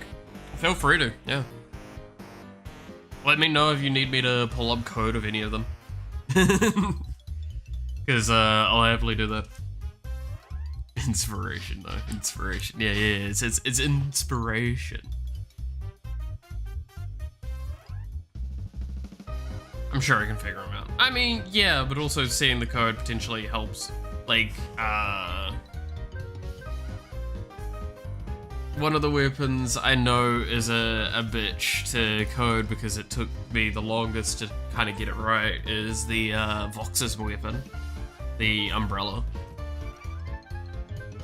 Which I really like how that came out, because originally it was a bit more of the stricter rotationary sort of effect, where it's like, these petals spawn at set intervals and expand out and yada yada yada. And it's based on like the numbers, and it'll do equalized division to get its positions to match it nicely. Now it does that softly, but the rest of the weapon's way more interesting. So you see how there's the little petals around? It will keep stacking in technically indefinitely the petals, but they've also got limited charges, so they'll hit like once or twice and then they'll dissipate. Yeah, lasting one hit each. but I'm regenerating them. And the idea of leveling it up, see if we can force some levels on it.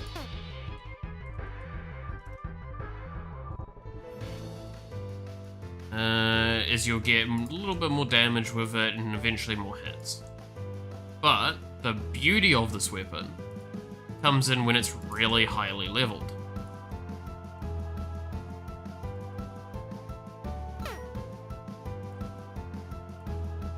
There we go, it's max leveled. So now you create the storm around you of petals.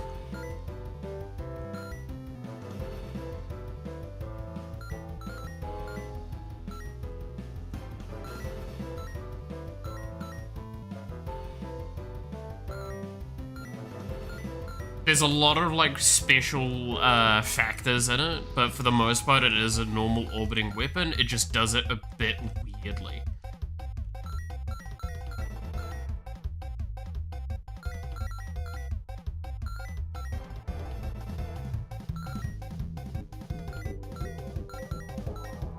Because as you can see, like it's slightly randomized, but it's random within a scope if I recall correctly.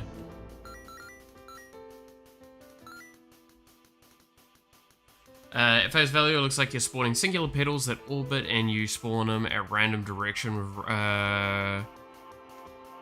with range of distance. So let me pull it up. Because it will be it's actually fairly self-explanatory code. I say immediately looking at it going, oh yeah, that's right. So here is like the baseline of it. Is that it spawns individual things. I believe these are the actual weapon functions here. But you can see this is its basically spawning mechanisms. So it has some very specific rules for how it does its rings and ranges. And I keep the variance pretty tight in for the most part. So that's variance of size, so that's a size multiplier. The directions, obviously quite a substantial randomization range, but it's within a certain scope of equation. As you can see here. This is basically what you'd need normally if you wanted it to be set locations, I believe. And then radius is also ever so slightly randomized as well. So they can, they don't stack up on top of each other too aggressively, and it creates these more interesting clumps of petals, which is a cool one. Which, fun fact, is originally what the weapon was designed to be like, but then like, to just do it the way I could understand at the time, it was like set positions, and then it was all of this and that. Went through several reworks and then eventually ended up with this, which is basically what the original design was.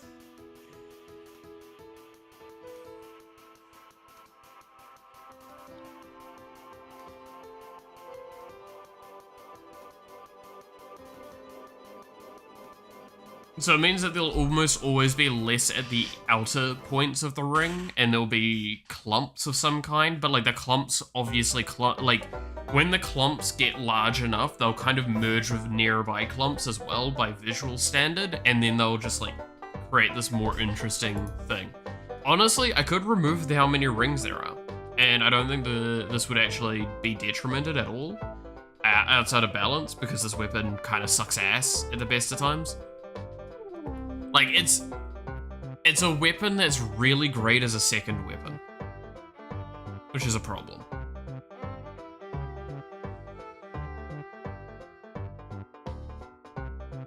But yeah, like, Gushing Blowhole is a very big mess of a weapon that is like the draw in targets and then do an explosion. Anona's Feather might be an interesting one.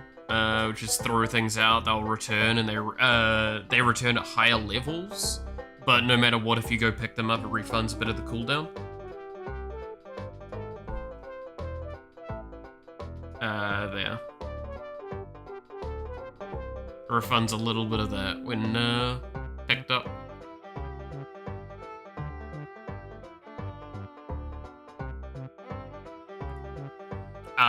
which leads to a very interesting thing because technically Mume is about pickups, so pickups deal bonus damage on return to her, so you can't control the movement. Oh yeah, no, 100%. Just like throwing random things out there. Again, like these are what I've done. They're not gonna 100% work for you. I mean, do you have DOT stuff? Because like Mothgoop's kind of a fun one because again, it's no impact damage, only DOT, and it's still one of the strongest weapons in the game, even though it's been nerfed like 4 or 5 different times. In fact, I took away the impact damage because I'm like, fuck it, it just doesn't need it, and it's probably the worst part of the weapon. Which I found really funny.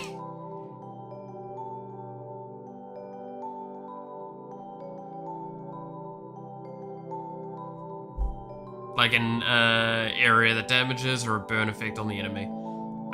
Think of it like a burn effect on an enemy, yeah.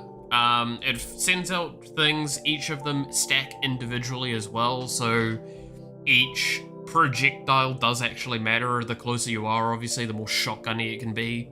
But yeah, it's stacking DOTs.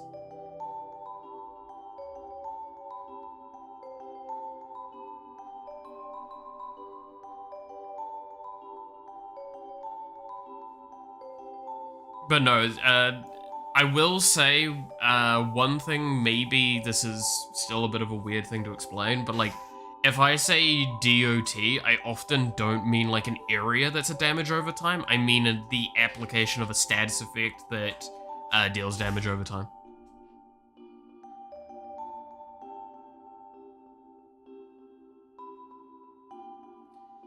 So, tracking them takes more performance than I'd like them to. It depends on how you have it structured, I will say.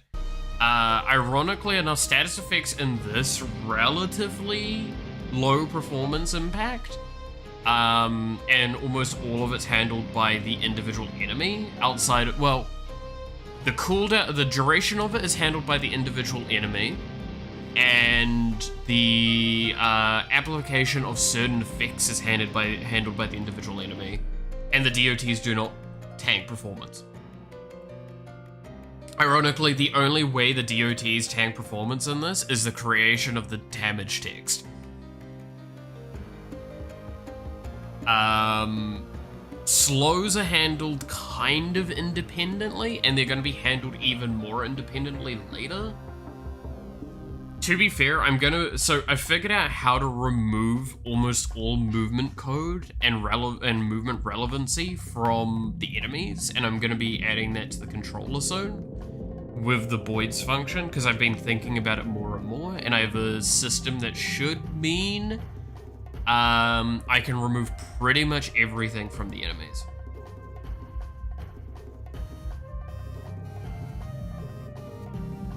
When every instance of DOT needs to track its own cooldown. So to that answer, I give you set cooldowns.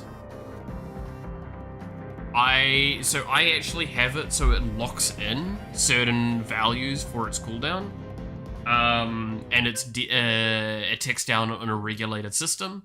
If it skips a tick, it skips a tick. So it's like, instead of dealing every half a second, it deals it every second. Such a system where only the strongest burn applies, but you still need to remember the smaller burns, so when the strong burn runs out...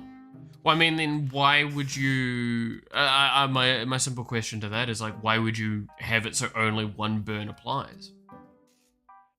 Because wouldn't that, by a sense, like, reduce the interest of what the cool thing could be? If you have it only as one burn, then all you need to do is check duration. And then you would just basically forward it to that point later down the line. Is this greater than that duration? A balance thing in some games like Path of Exile. Does Path of Exile single stack its status effects?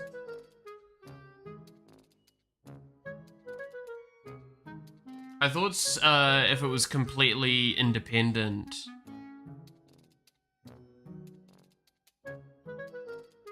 Strongest ignite applies. Okay, so it's some situational. Well, I mean, I'm assuming that's more of a balance perspective, less than a functionality thing. But yeah, like, strongest ignite, it depends on if you want the ignite to hand over, right? Like to hand over to another one that you've applied previous to that one. That one's expiration, because you could just not do that. Then you wouldn't have to track that, and it's fine. If you wanted to track that, it should be pretty easy, because all you'd need to do is have a conditional check that's specifically designed for that scenario.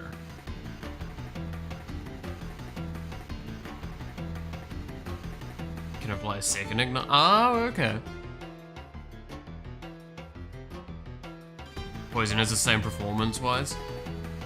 I still think that, like, there's a room for it, but I will not dispute there is a performance aspect eventually when you get to a high enough point.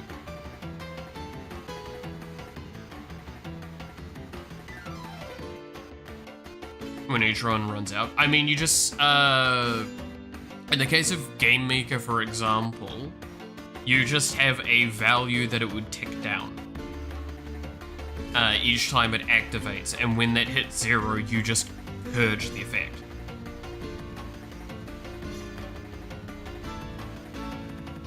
There's actually server lagging builds. I do know about some of those, yes. I remember doing an explosion build that nukes a map and roasts sort of server. That was very funny.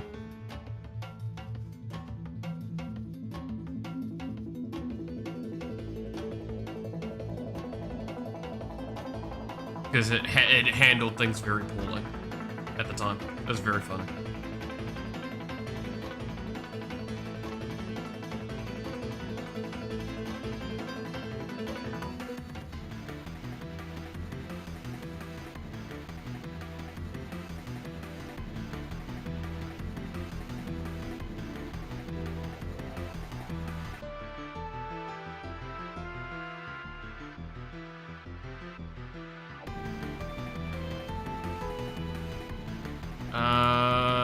Which, actually, no, I just got reminded of something. I need to change the name of the character.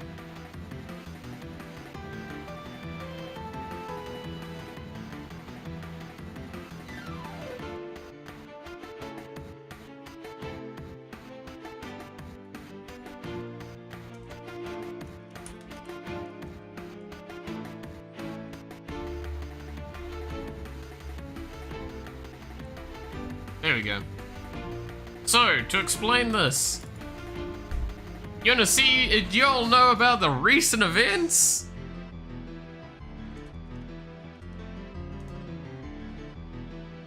Something changed!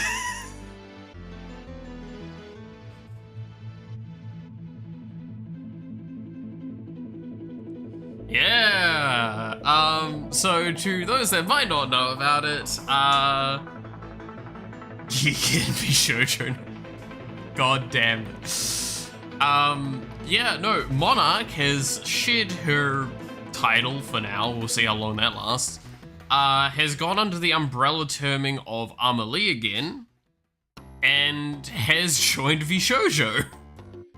This is something that's apparently been in the works for like a year and a half or something like that, which sounds about right for those sorts of systems. Yeah, holy shit, that was awesome. Which, the best part is, and I'm gonna say this now, Monarch is still gonna be called Monarch in the code, but she's gonna be called Amelie here, which is gonna lead to a little bit of confusion.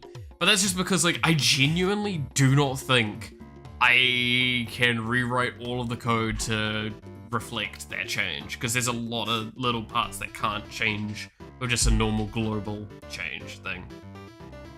Because it's certain files are named to specific ways, yada yada yada. Needless to say, it's funny, but yes, Amelie is VShoujo now, so funnily enough, that does actually mean I believe VShoujo now is very close to being, I think, it's not outnumbering the independents yet, is it? Now I have to look. VShojo is by far the one that has the most of any company, but that was always the case. Because there was, what, 3 VShojo members in here? Now there's fucking 4? Is it 4? Right. Niji Sanji, independent, sort of independent, VShojo, Corpo, but for a browser, Mythic, so technically independent, Hololive, sort of VShojo, sort of not. It's under Iron Mouse, not VShojo. Now VShojo. VShojo, and again, Mythic independent sort of thing. And then obviously I'm playing as a VShojo character. So there's a lot of VShojo now. Wait, does that mean 1, 2, 3, 4, 5? Sorta 6. 1, 2, 3, 4. Sort of 5? Yeah, I could add like 1 VShojo character and VShojo becomes the most, the most dominant thing, including versus thing. Male and VShojo, oh no. Well, I mean, Kuro exists.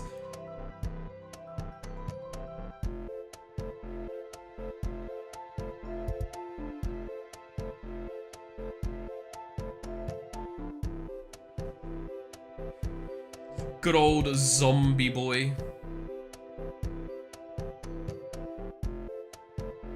Dude, I stand by. If I was ever given the opportunity to join VShojo, you would not stop me.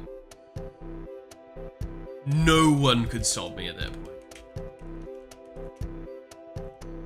What's Cinder's weapon, by the way? Pyro Swipe.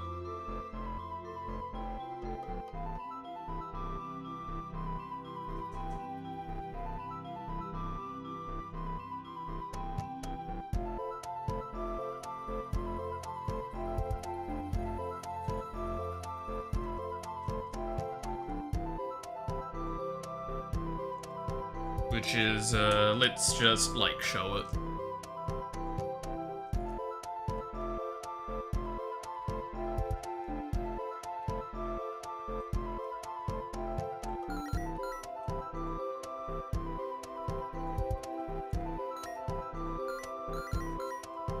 Is it just a melee weapon? I mean, it's just a melee weapon by basic standpoint, yes.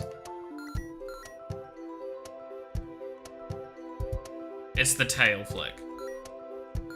The Wave of Fire is the item. The main thing about Pyro Swipe is that once it levels up a little bit...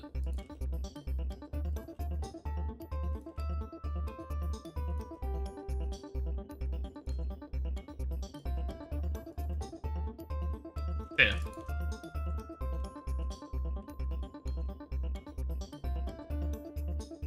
And now swipes behind.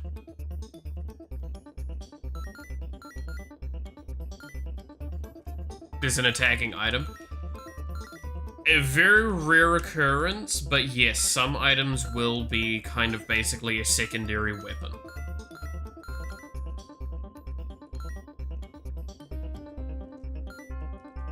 The idea is that she likes instances of damage, so I thought giving her something that gave her more instances of damage felt more in line with everything, and also gave a unique item.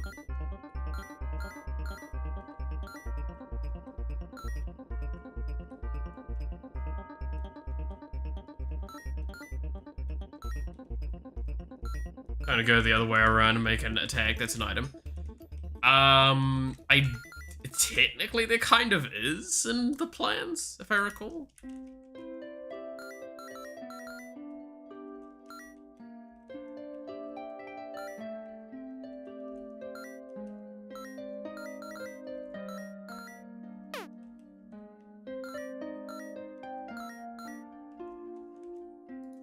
But yeah.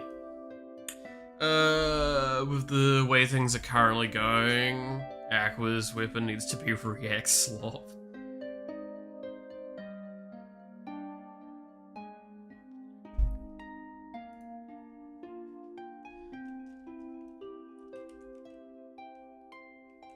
But yeah,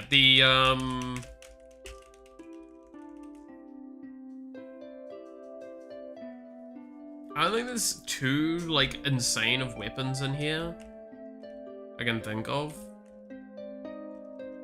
that, like, would be of interest to you. I mean, like, the Mary's is kind of a cool weapon, but it's, like, a hell of a fucking paragraph. Deals damage, and it has a random effect. Summon a fucking blue eyes white dog to attack enemies, and it's just basically a little thing that gets summoned and attacks things for a quick duration. Restore health for enemies hit, stun enemies hit, or has a chance to execute a 10% chance to execute non-boss enemies. So just one-shots them.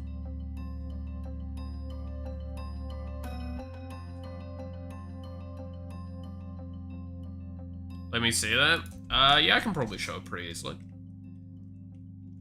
Again, the art for that one is still placeholder, if I recall. You'll see it very clearly when it spawns. That was the stun. That was the stun again. Stun again. It is an RNG effect. That was the stun.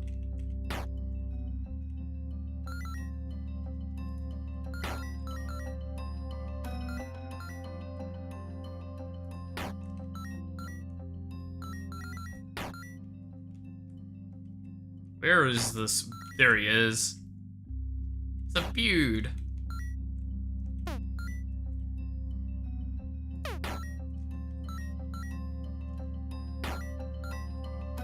Ignore the little black doggos, that's the, one of the abilities. When you kill something. What is it? When you're killing an enemy, you have a chance to send out an ink doggo that deals damage.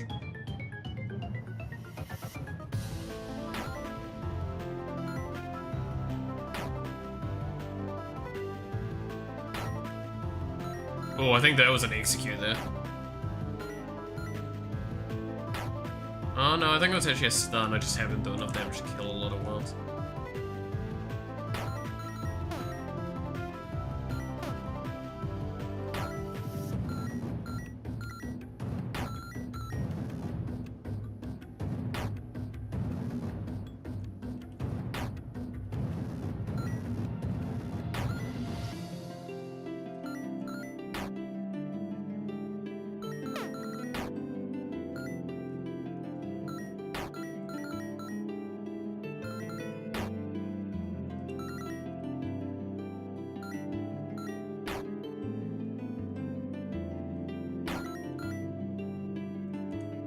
But there we go.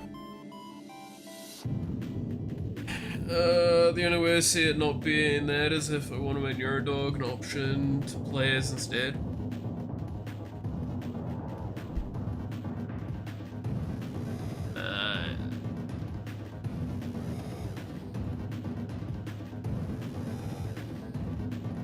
I mean, you could.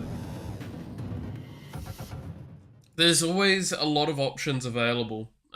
Something that's not implemented yet, but like characters in this are going to have bonuses when they're teamed up with specific people.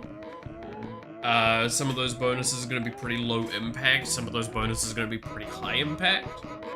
I believe in main is an example of some of the ones I'm working on here, which is these are assist collabs. You've got Underworld, so basically they're demons or something like that. They'll get 5 armor, so very low impact there. But then Mouse Booby gets a combo where gain healing based on damage. It'll be like a sub passive that you get that's really good for them. But for the most part, most of these are pretty low impact. I'm probably going to buff a couple of them. But you could do stuff like that as well. I see no reason.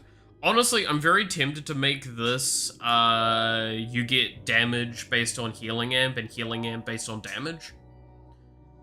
And it's very easy to do that because it would be a single skill running and it would just basically need to rip the values out at once, do the calculation, and then re-put them in, which is what I do a lot of the time with those sort of stat things. But yeah, like singers, artists, mythical creatures, sea creatures, like I plan on doing a lot of different things with this.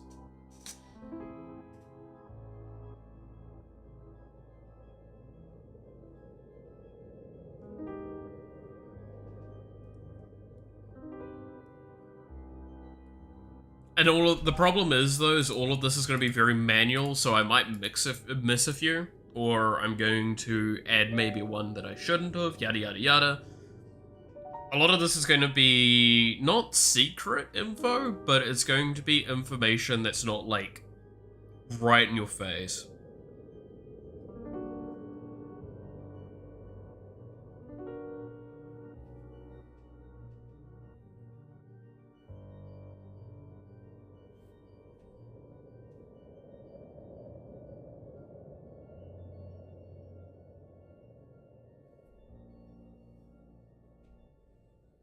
This is, if it's wondering, this was a system that was designed back when, like, this was pretty much just a pen and paper project.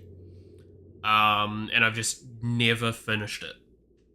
Like, once assists, like, the idea of assists came in, this came in. This was something that was very early on.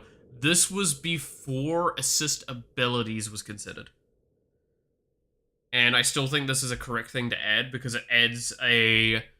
Especially if it's one of these more high impact ones, it adds this very unique, interesting situation where, like, certain combos become more appetizing because they may offer something that is more beneficial.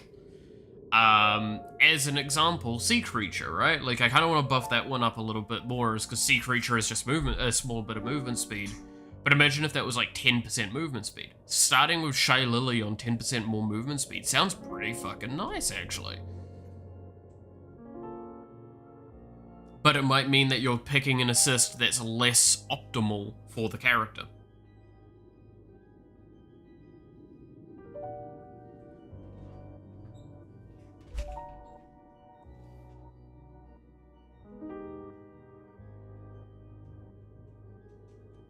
That's the idea, anyway.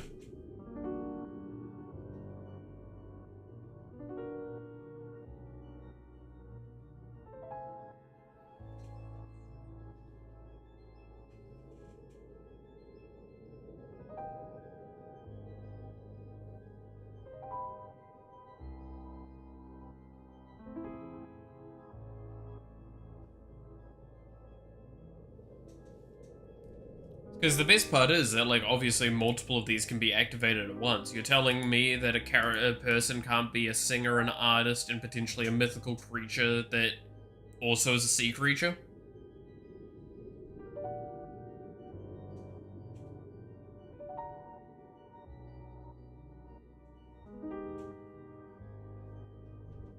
Right, like, that's pretty clearly possible with a lot of the VTubers out there, and that's the fun part of it. Ugh.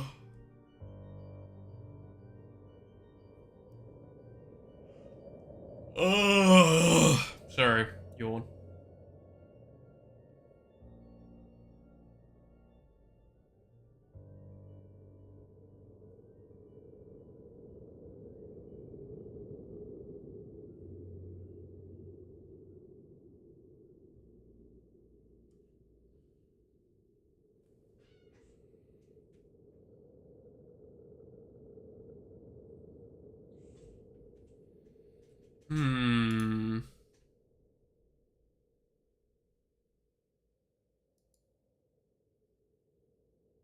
Oh, also, I just noticed that the YouTube comments aren't coming through cleanly.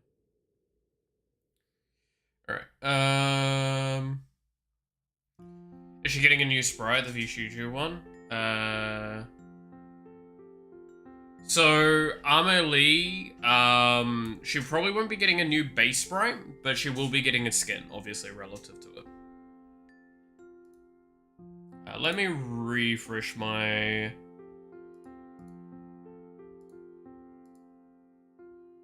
servers. See if that fixes me not being able to see YouTube chat on my dashboard. Let's see, I can test that very quickly by just writing test.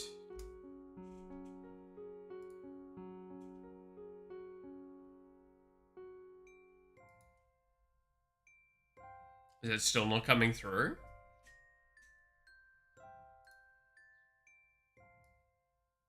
It's not. Okay, give me a second.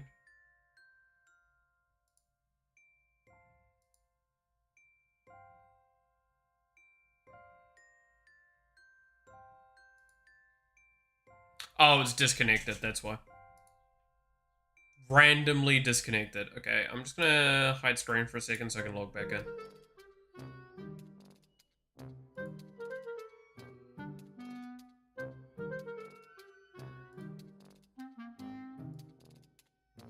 Okay. Test now. There we go. Cool, fixed. Didn't notice that. My bad. Sorry about that. But yes, no, to answer the question, Matthew, yeah. Amelie will get a new skin later down the line, but not a new base thing. I now have a voice. Yeah, sorry about that.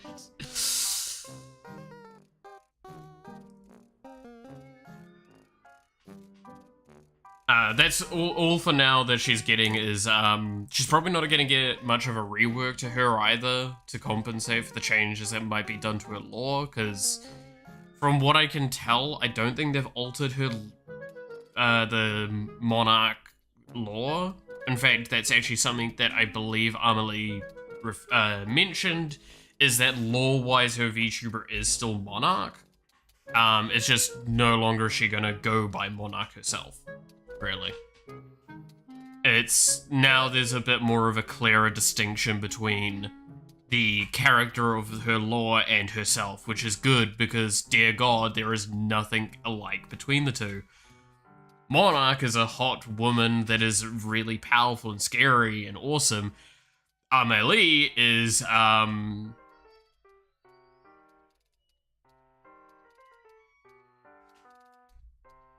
anyway. Moving on. So yeah, I'll do a skin for it eventually.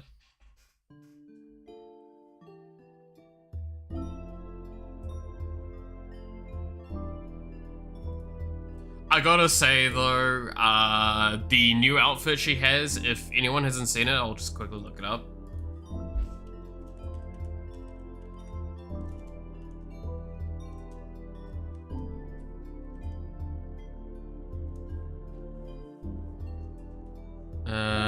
Because I believe her Twitter's still Leon Lai, right? Yeah.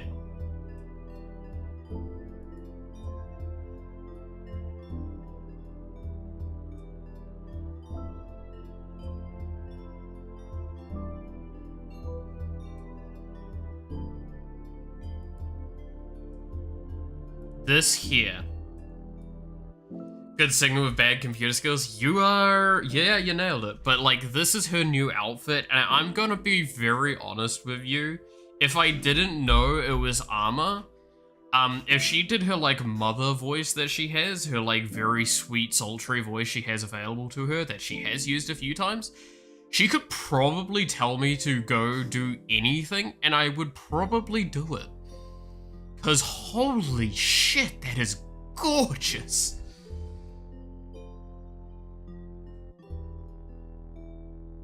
Like, God damn.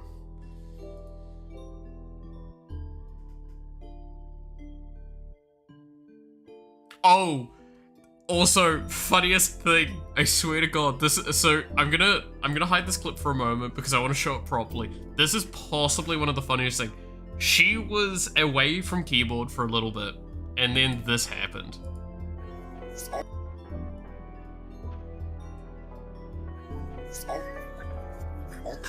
Okay. Oh, okay. Alright, what is that?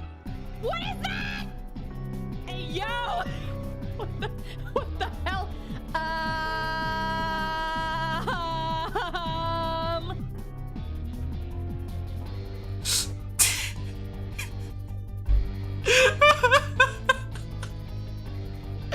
Oh, God. Oh, it's so good. It's so good. Oh, God. Chat has been wild. Chat has been fucking wild, man. Holy shit. It is... This is one of those things where just like, okay, I give you credit, you get a thumbs up, but holy shit, that'd be fucking wild. Yeah, that's a thing. That is indeed a thing that happened. But fucking imagine coming back to your screen. Like, you're away from keyboard for a moment, you come back to your screen and you see that.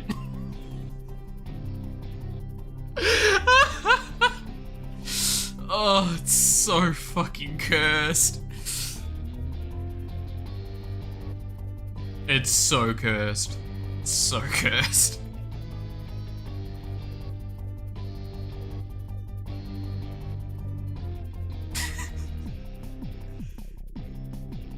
Oh, shit.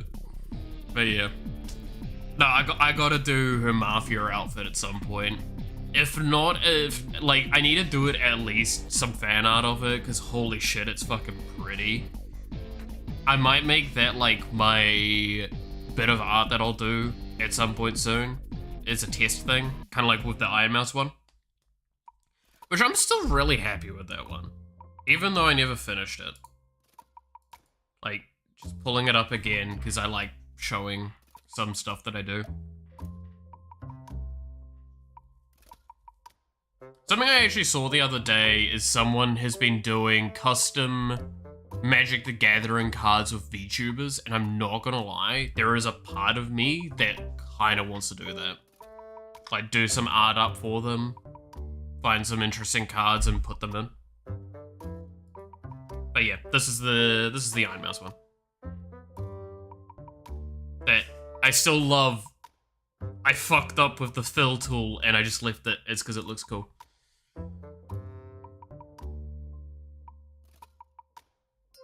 But you can see, like, a lot of this was not finished. And it was still very early sketches.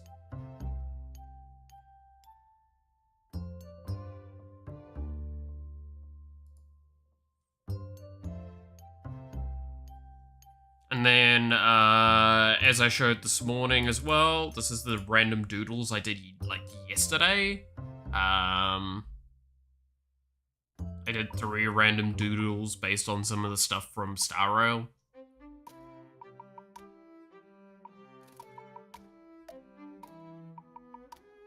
Where I just did the bodies, got the shaping correct as much as I could.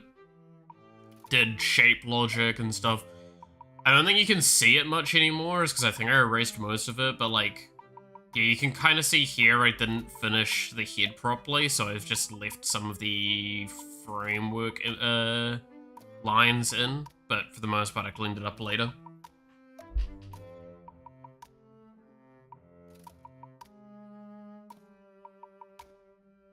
I don't play Starro, who are they?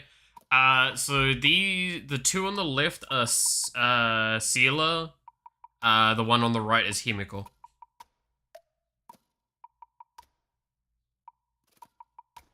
Like, I just really liked the way her hair looks, like the hair was going, and I just wanted to get some generic body shape stuff going. I do not like what happened to Himiko's legs. I could not get that right. I did a lot of shape work for that, and I just came out poorly because her ass is so fucking big.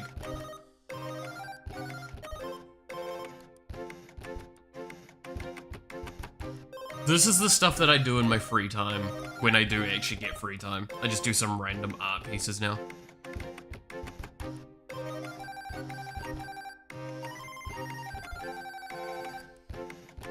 Gotta improve my skills, gotta keep going.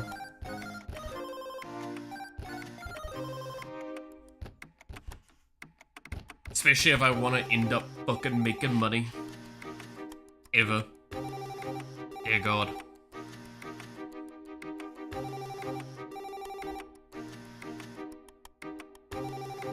Oh yeah, I didn't change that, did I?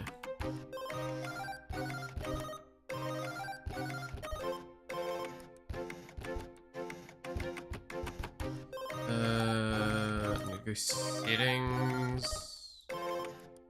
overlay. I think this is the one I need.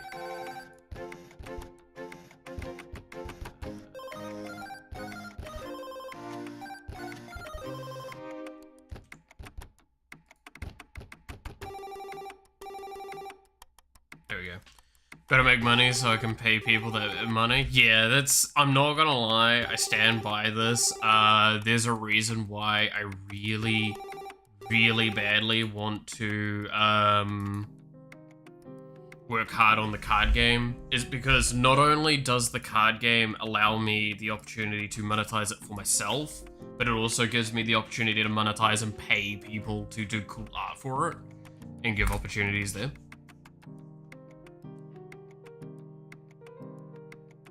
Because, like, I really, really want to do that. Because I've already got plans for how I want to monetize it fully, and how I want to monetize it moving forward, and what should be in the game, what shouldn't be in the game, what needs to be done to improve upon it. One of the biggest things is that I want to make sure that the game's moddable, so there's an aspect of it, and I'm not going to dispute this, that by having it moddable, theoretically you can circumvent having DLCs, I guess you could consider, alright?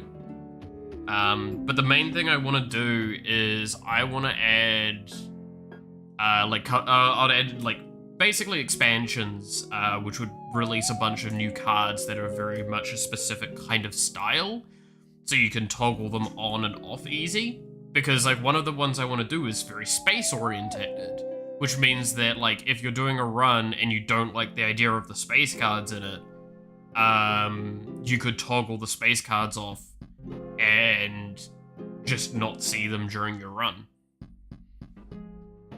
Which I thought would be a cool way of doing it. And trust me when I say I would try and make them worth the price, because I'd probably charge them. I mean, the fact is, right, I can't say guarantees for anything at this stage because it's not worth it. Like, it's not set in stone, but like the game, I'm hoping to keep it under 10 New Zealand dollars, and I'm hoping to keep any DLC under $3. Because, like, if I give you 100 cards to work with, I think that's $3. You might have to earn some of them in-game, but it unlocks them getting to you, right? I think that's kind of cool.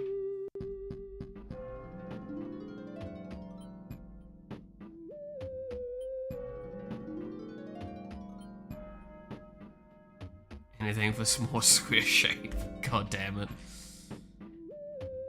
But I do think I'm going to be working a lot of Sleepless Nights coming up soon on that card game. Because I really want to do it. And it requires a lot of setup to get it going. So I don't know if I'm going to do too many streams of it for a while. But I'm definitely going to set up a lot of the core stuff for it. And then we can start looking at that one day. I just need to get it further along, basically. But the problem as well is, like, I'm not going to give up on this project. This project still is my heart and soul. Like, I want to just keep being able to work on this for as long as possible.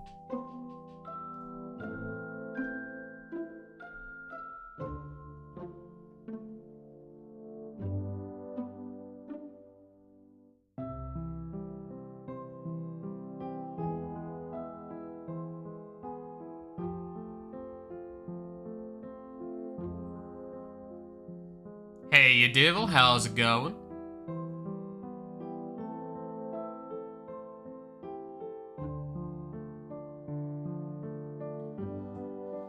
Alright, I can't think of anything else that I'm desperate to work on. We've got summons basically working now.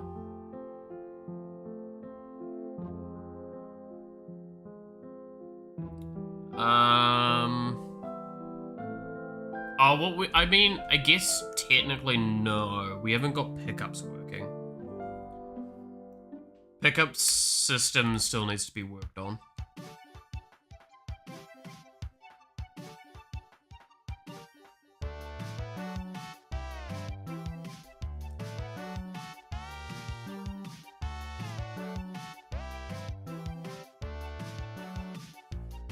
Oh, y'all want to hear some fun news? In relation to Magic the Gathering.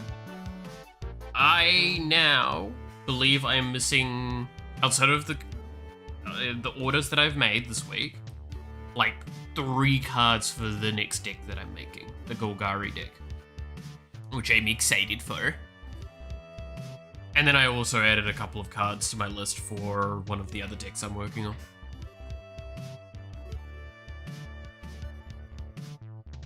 Because, yeah, the Golgari deck should, for the current state of it, will be pretty much done, hopefully, by the end of next week. And then, yeah. I'll be able to, play that, hope. Best case scenario, depends on how fast Hobby Master ships, but best case scenario is I might even be able to play it on my Friday night. Magic Gathering.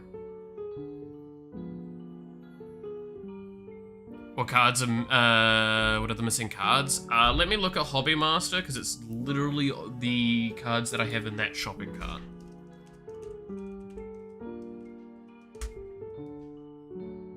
I think it's like 2 or 3. I know Llanowar Elves, no, not Llanowar Elves, Elvish Mystic, I think is one of them. So the reveal for the next set, that sounds good for Oswald. Which, wait, is that Aether Drift stuff, or? Because I know Aether Drift, like, has been going. 5 mana vehicle, your artifact creatures, get +2/+2, crew 6 when it attacks. Oh, yes, I do know the artifact you're talking about. The vehicle. I'm not a huge fan of vehicle still. I still think it's like not my cup of tea.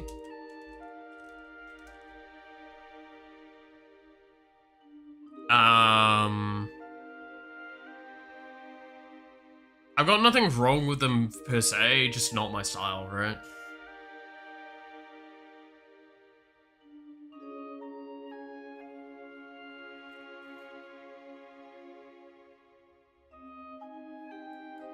Okay, let me click on the cart now. I gotta say, Aether Drift so far, there has been like a handful of cards in it. And when I say a handful, I mean excluding the precon that I want to buy. There is like 3 cards that I'm interested in playing games around.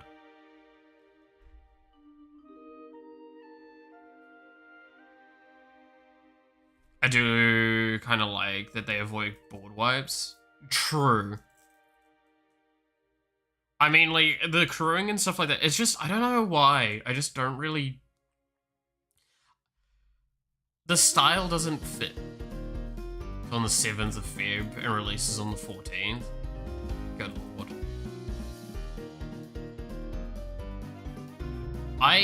Do I want to participate in the draft?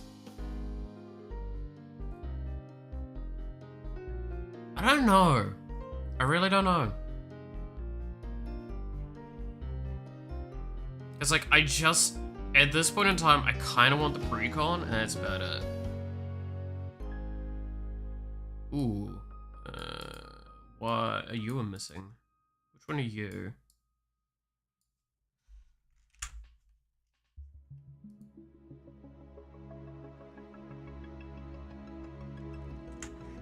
God, I wish Hellby Master's website was less shit.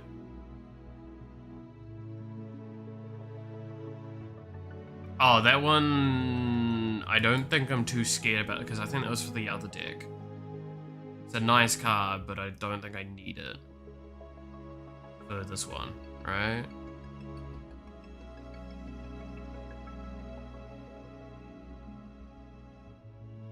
Yeah, I don't think Violent Tumor was for that deck.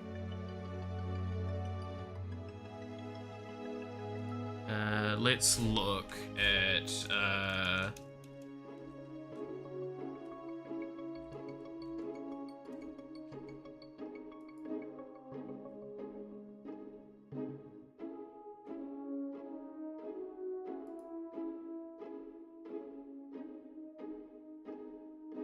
get drafted, yeah.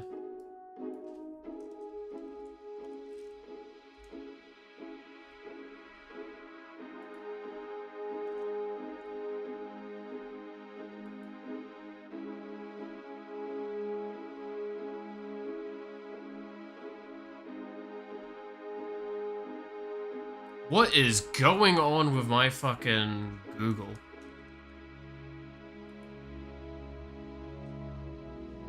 There we go. Okay.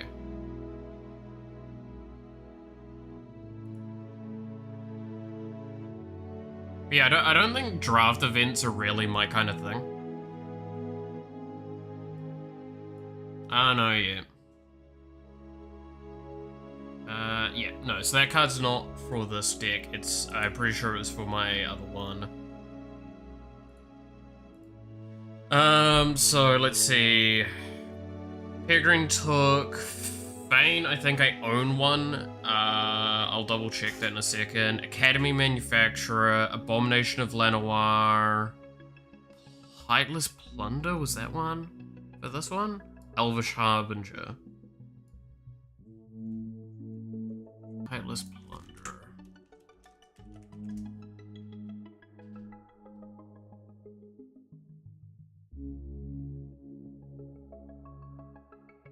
Yes, that was one for this.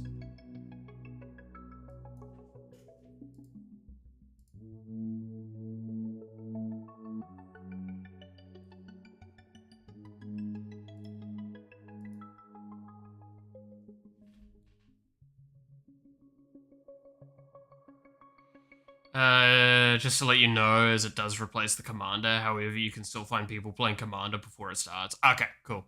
Keep that in mind then. So, 7th basically means... No, Commander won't be on the 7th. Got it. What's the cost for the draft? Because I'm assuming it's a pay to get in thing as well, right? I just don't think I've got the land base to bring with me to be able to play. That's the other issue. Because I will admit, while I don't think it's my scene, I've also never done it before, so therefore, I don't know, right? So I might keep it in mind. Depends on the cost to get in. Like, generally. Around 50 bucks? Oh yeah, that's a no for me then. I'll just say that very plainly now. If it's around that kind of price range, that's just not doable for me. Because yeah, I think I've got to feign the broker in there. I just wanted another one for another deck. Let's see, it's this one, right? Yeah, that's Yagdrift.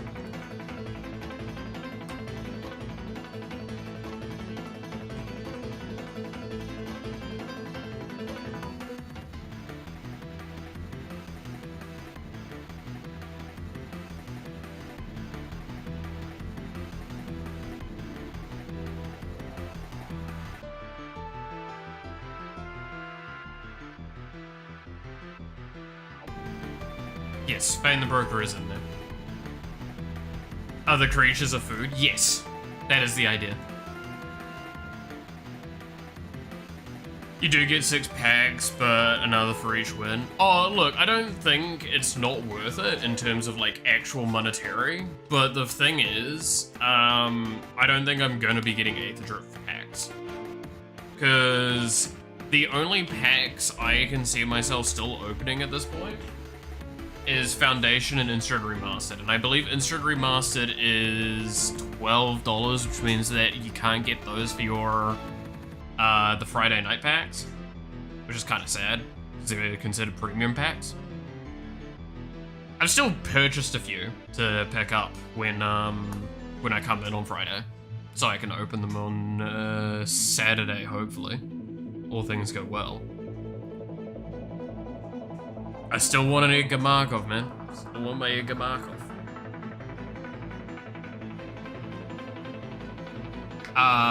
But Foundation still has like so many cards that I want from it, and a lot of cards that I can just like get and use in other things. Because let's pull up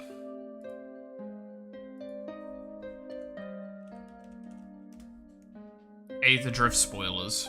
There's probably new ones as well. That's the fun part, since I've last looked.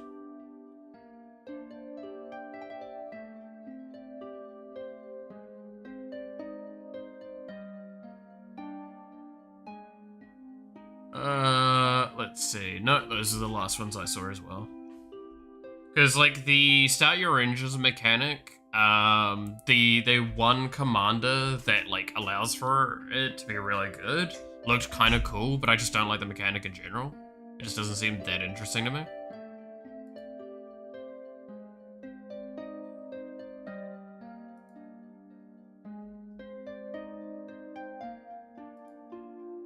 Can I just refresh the page quickly?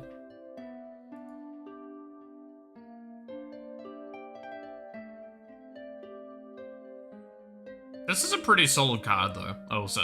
Maximum Overdrive is basically heroic intervention for black.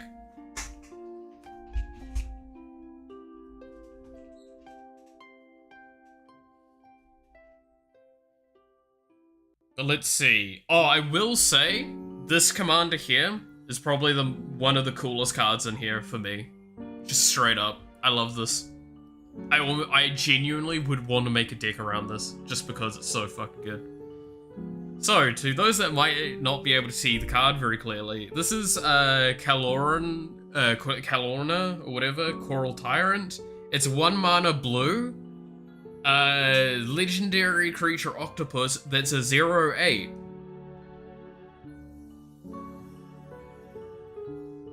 And before you ask, what is its effects? That's it. That is all the card does. It's a 0/8 for 2 mana.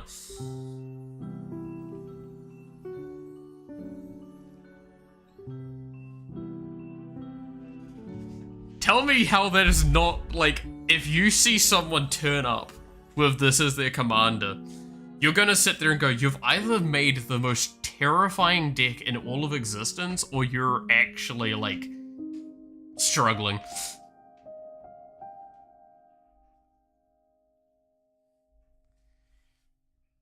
There's a whole cycle of vanilla legendaries, is that right? Nope. Let's see, what else? I mean, Radiant Lotus has got everyone shit scared, and I can kind of see why. Gonti? This Gonti here, only reason I want it is to put in my fucking Thunder Junction on Gonti deck.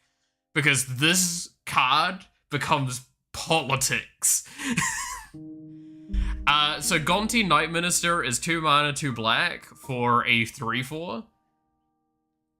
And whenever a player casts a spell they don't own, that player creates a treasure token, and then whenever a creature deals combat damage to one of your opponents, its controller looks at the top card of that opponent's library and exiles it face down.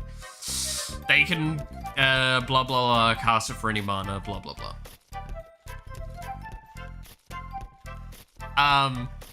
This Gonti sounds hysterical because it's basically the same theft stuff the Gonti does, except it affects everyone. So everyone that doesn't hit you gets to steal cards, and that sounds fucking fun. So, in the short answer, our decks. That is genuinely the only card I really would like to get for funsies. This one, I can see how this is strong, but it's just not my style. This is just reprinty sort of shit. Fuck it, communism. Basically what the card's telling you. Aside from that, there is a god that looked really interesting, and then there was like one other card. I'm trying to remember.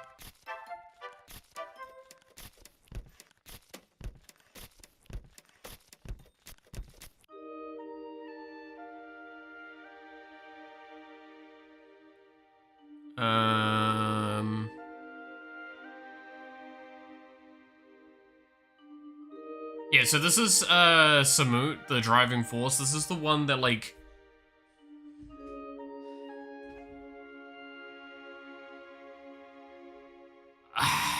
I like the idea of Samut. If I was to build a deck... I think Samut's a really fun card. I like it, cool. But the deck that you build for Samut just isn't the kind of deck that I think I'd want to make. Because it's all about start your engines, and it's just a very meh mechanic to me.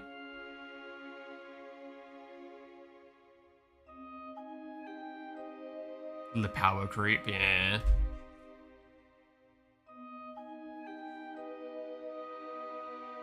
But then Kurtamos. This card here is the card that I genuinely think I would really be interested in making a deck around. So this is 1 mana white black, legendary creature god, menace, lifelink, indestructible. Kurtamos can't attack or block unless there are 7 or more cards in exile, and then whenever 1 or more cards are put into exile from graveyards and or the battlefield during your turn, you draw a card and lose 1 life.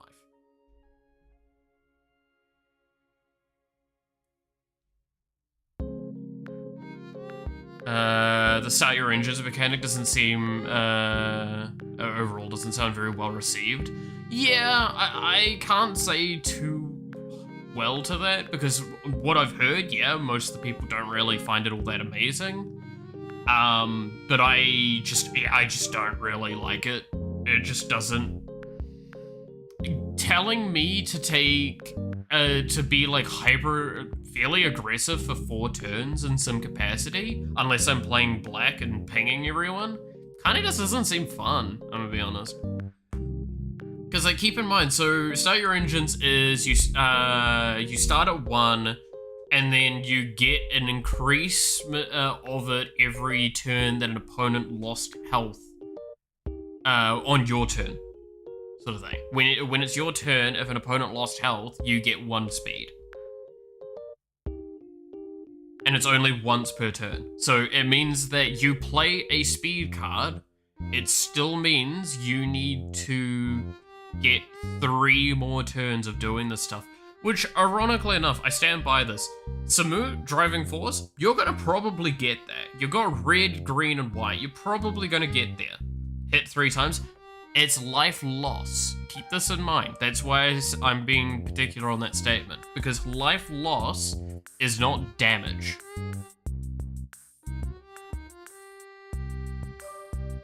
So it's 3 turns? Maybe? Can you count the first turn? If you have no speed, it starts at 1. It increases once on each of your turns when an opponent loses life. Maybe, yeah, maybe it is a total of 3 turns, not 3 additional. I need to look, I mean, up the top is the mechanic explained, so we can scroll up.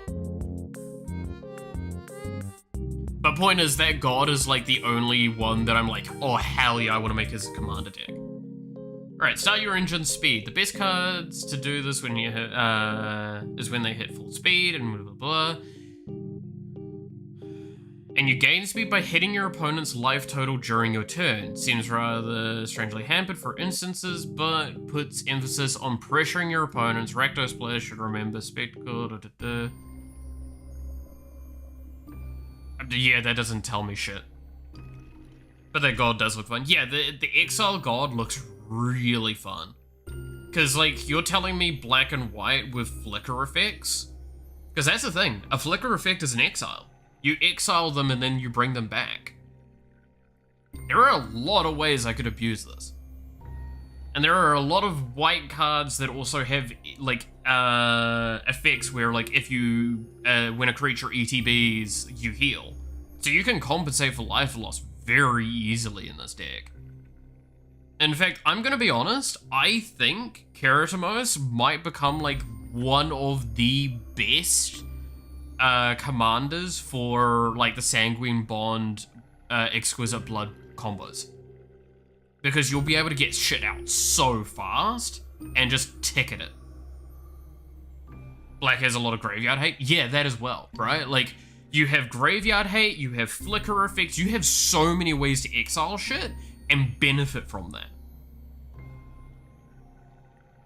But keep in mind, this is the important thing, it is exile from graveyard or battlefield. During your turn you get this. So you clearly want to be exiling on your turn. So Swords to Plowshares as an instance becomes a bit of a weird one because you still like you'll still want to have the 7 more in exile, so that's pretty good. But you kind of almost want to save it to your turn, don't you?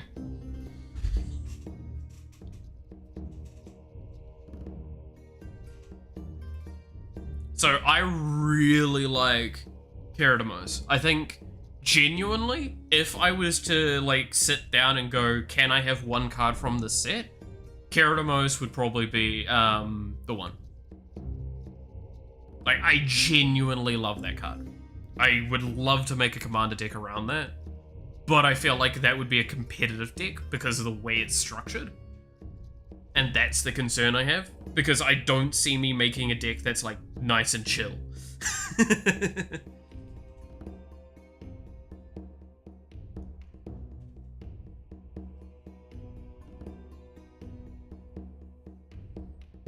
But outside of that, yeah, like, honestly, I just don't know if I care. Like, I don't think I've seen anything that I'm like, oh yes, I would really like to get that card because that's going to drastically improve one of the decks that I currently have, or would make me want to make a deck around it, right? Like, don't get me wrong, like, March of the World Ooze sounds hysterical. If I was making an Ooze deck or, like, a deck with that sort of stuff in it, fuck me, yeah, that would be hysterical to add. But I don't have that kind of deck, nor do I intend on making one of those anytime soon. So yeah, no, by the way, March of the World Ooze, really cool idea. I do think this is a really cool card. So how it is an enchantment for 3 mana, 3 green. Creatures you control have base power and toughness 6/6 and are oozes in addition to their own types. And whenever an opponent casts a spell, if it's not their turn, you create a 3/3 green elephant's creature token.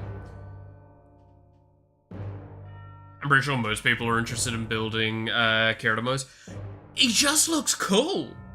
Like, from what I've heard, there hasn't really been an interesting exile synergy like that before, where it gives you an engine like that. And that sounds awesome.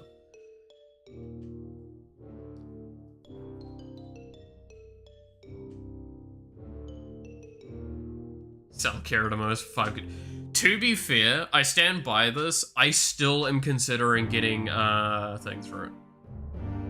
Like, I still kind of like the idea of getting, like, that's why I want to get instant remastered packs so badly, is like, if I hit 2 Edgars, that second one gets sold. It'd surprise me if no one in game I build a deck for him. Yeah, that's 100%, right? Sounds cool. Equipment Planeswalker. Oh yeah, so Aetherspark I think is a really interesting card. I'm not sure what I think of it yet fully. I think it's again, I stand by it. It's an interesting card, and I see it potentially being very strong. I expect any Voltron deck to need Aether Spark, right? Not want, need.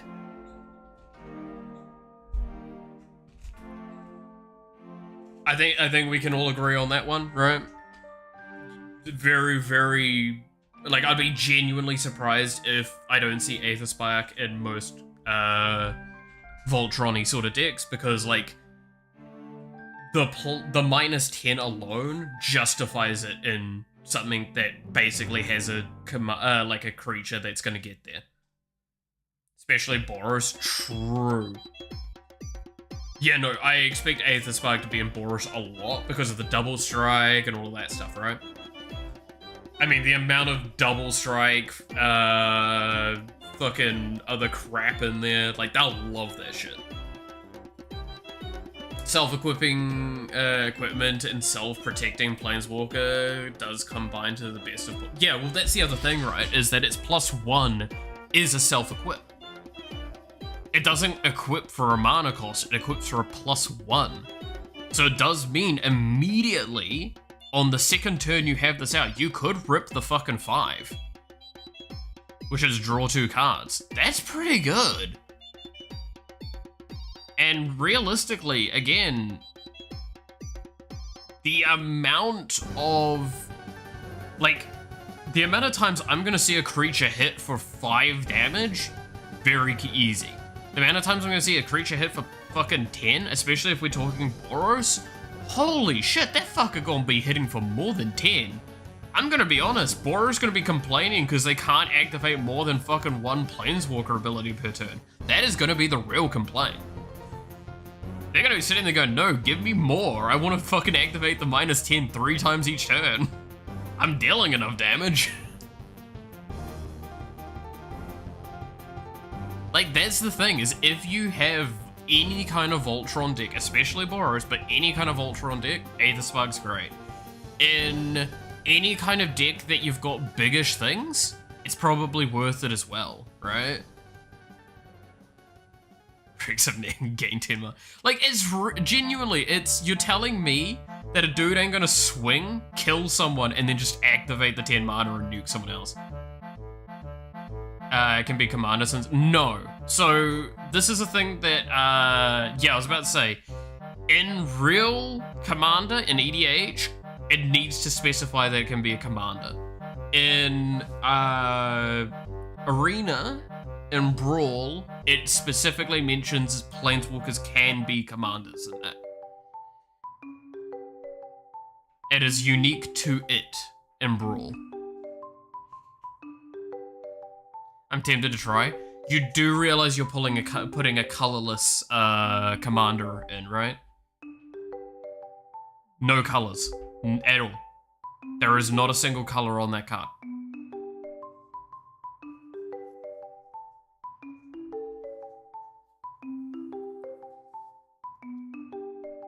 So I wouldn't recommend it. I would say maybe artifact fetch and stuff like that to get it a bit more guaranteed, sure. But I don't know what I think of the Aether Spark fully. Like I said, I think it's a card that could potentially be really, really good. But I'm not sure if it's going to be like unbearably good, or if it's just going to be like in those decks that it feels nice in, it's going to be good, right?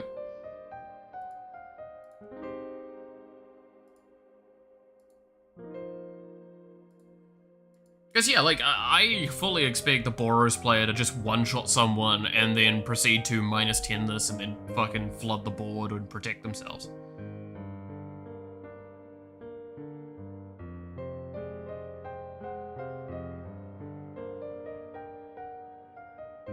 Not sure if I wanna. Yeah, again, I stand by, I don't think this is a card that's an auto-include, which I'm glad. But that's the thing I was concerned about when I looked at it, is that it's a card that is so close to being an auto-include, and that's the thing that scares me. Thank God it's combat damage. I want to stress that. Thank God it's combat damage, but I do see like fat fucking green, mono green decks going like, hey yo, I got dinosaurs, I got big things, let's go. I'm gonna put the Aether Spark in there because more fucking card draw and more mana. Why not?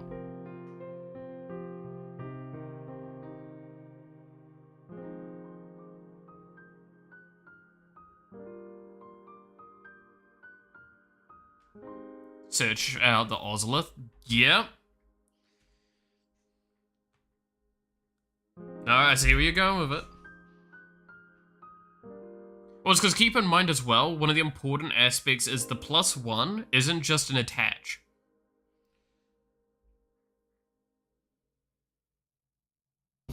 So, keep in mind, it says attach to the target creature, attach up to, yeah.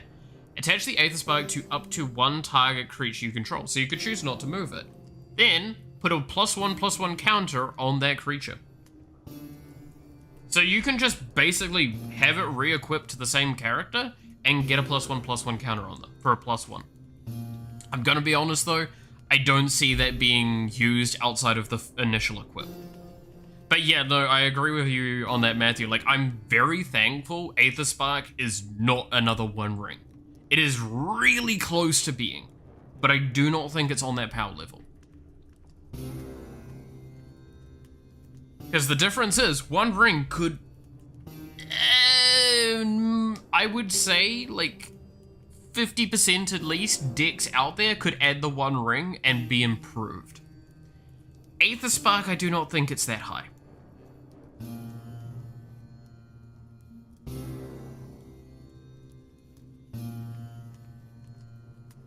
Creature's equipment falls off. Well, I mean, like, it's not a creature. It can't attach to anything that's not a creature. It could never attach to itself, as it's a planeswalker.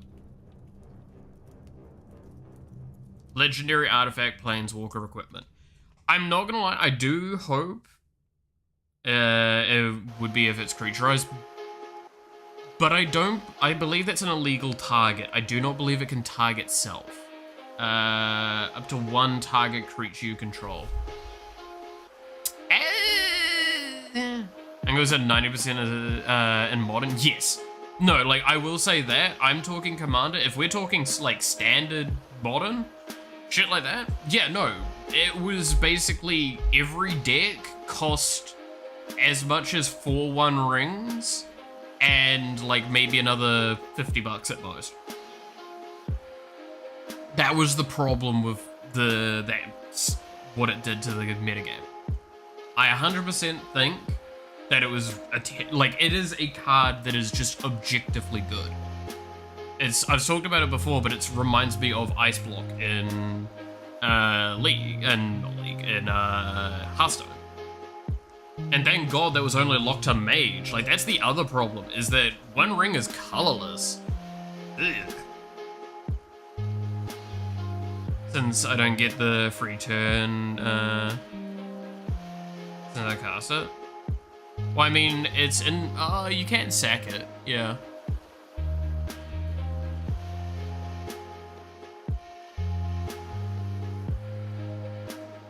Because it's the One Ring. You know, you do have a point with that.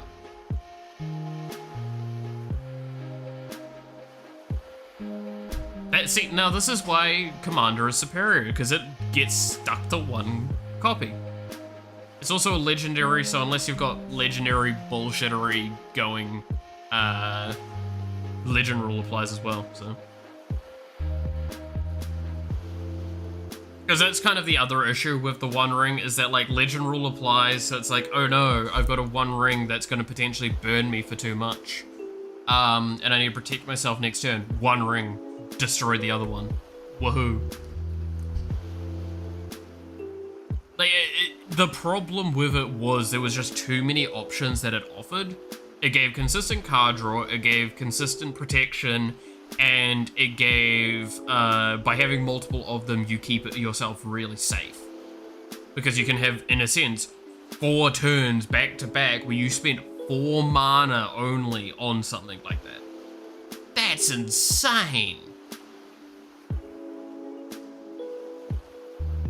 Nah, it's loot in a cage. But yeah, I've got to say, I stand by my kind of statement so far, though, of like, is there some really good cards in Aether Drift? Yes. Are there very many cards that I'm interested in? No. I will not deny, like, obviously River Churn Monument has been one that's talked about a little bit, where, like, you can basically mill people out pretty cheaply and easily. If you're wondering what this one is, so it is 1 mana blue artifact, 1 mana and tap any number of target players, each mill 2 cards, and then for exhaust, 2 mana, 2 blue, tap, any number of target players, each mill cards equal to that number of cards in their graveyard. Well done, you have a pretty free insta-mill from that. Oh, they have like half their deck in their graveyard, / anywhere that's not, well, yeah, they have half their deck in their graveyard. Cool, you kill them. Well done.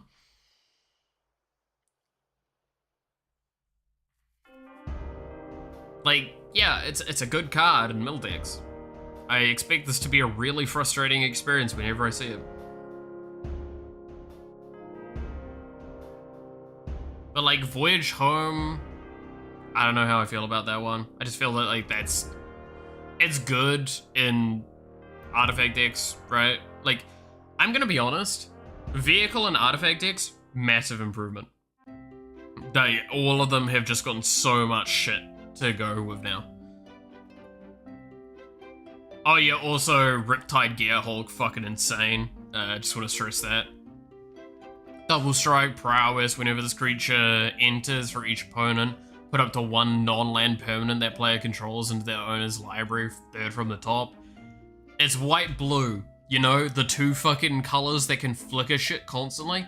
Hey, I hope you really like seeing these 3 cards, because they're the only fucking cards you're gonna see for the rest of the game.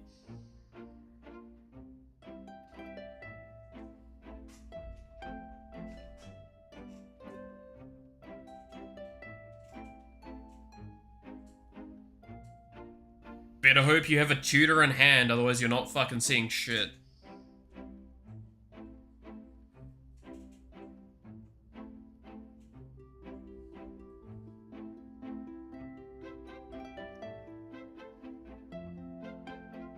Aside from that, yeah, I don't think there's anything that's just like calling out to me as a super cool card. Again, outside of the precons, I stand by I'm getting that fucking zombie precon, because holy shit, that secondary commander is stupid.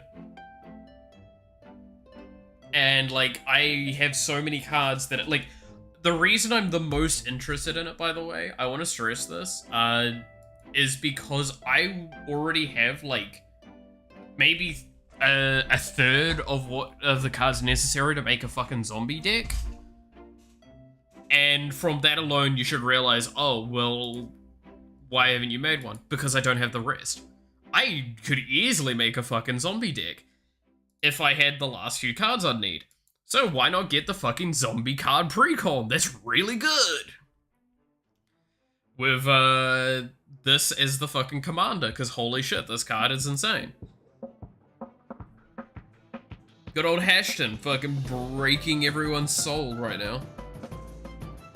Because I know competitive, I've looked into it now, competitive is like over the fucking moon about this card. They're just constantly going, this is insane, this is broken. Because it's fucking blue, white, black. You don't see the blue immediately, but it is on the cost down there.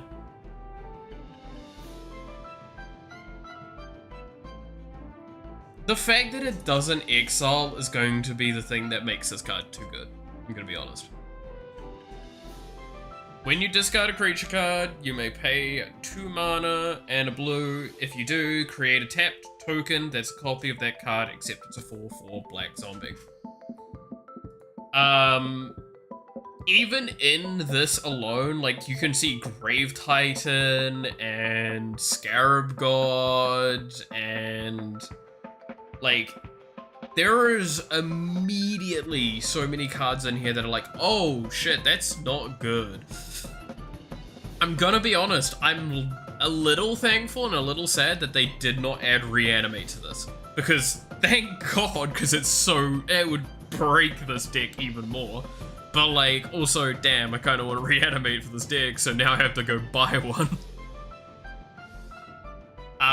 But there's like an unnecessary amount of artifacts in here that are not really that great. I don't think Gate to the Afterlife and Godfarer's Gift is all that good, really, for this.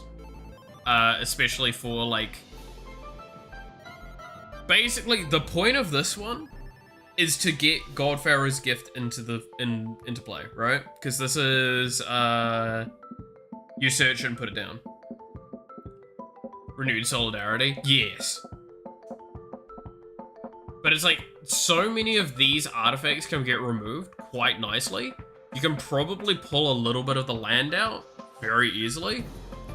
And then, yeah, like, Renewed Solidarity, I'm gonna be honest, I think the Dreadhorde Invasion is probably the only enchantment I didn't look at and go, holy shit, this needs to be in this deck. Just because this one's kind of nice, you could probably remove it. This one, whenever a zombie token you control with 6 or power attacks has lifelink. Yeah, no, I mean, you could get away with it.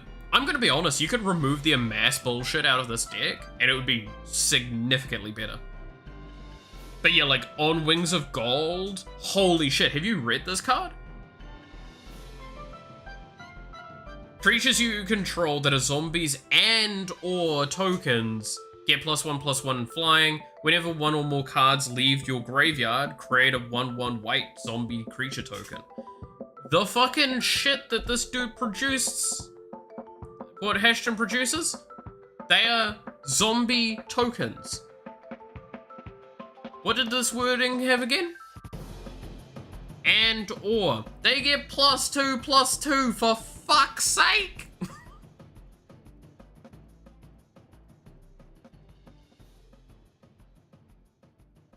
I'm pretty sure that's the wording on that, is what it's gonna mean.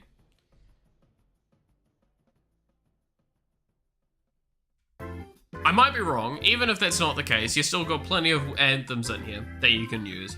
Zombie anthems. I'm not sure on the wording actually, now that I think on that more. I remember reading it in the morning one time and going like, damn, that sounds silly, but...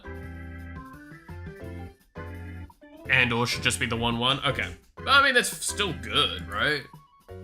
Especially with like the Dreadhorde Invasion and like, I don't know, there's plenty of things in here that give you zombies +1. Yeah, there you go, immediately. Zombies get +1/+1. They are... Okay, yeah. No, cool. Yeah, no, that makes sense.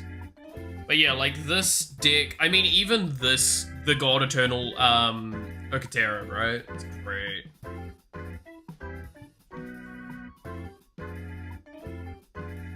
Other green creatures you control get +1/+1. Other... Yeah. So when they're separated like that is when it is. Cool. Got it. But yeah, like there's so many cards I have as well that I could toss into this, like, very cheaply and easily. That would just give it such a scary zombie synergy, and I'd be loving that. That's genuinely, I stand by, I understand, the best way to play Hashton is to not play a zombie deck, but play a deck with a shitload of really good cards, discard them, and then just summon them for free. And I say this knowing this because I may or may not have gotten an asshole card in my order.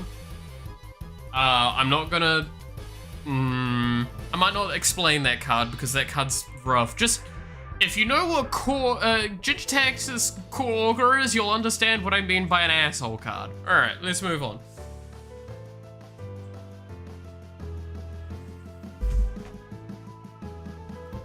Because, like, 4 zombie synergy cards. I think I've got some of these around here. Wait. Is it this one? Yeah. As you can see, by the way, I'm starting to run out of storage room. These are the cards I got from last week. Good old Genesis wave. I could probably make something with that at some point. But yeah, like, there was a few good cards in here that, like, I'm kind of happy with. One of them got added to a deck already. It was Rune-Scarred Demon. Rune-Scarred Demon got added to my Miracle deck.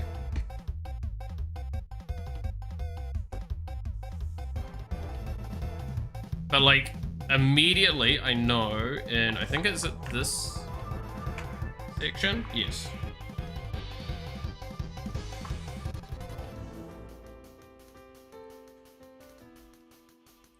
These are all my legendaries, right?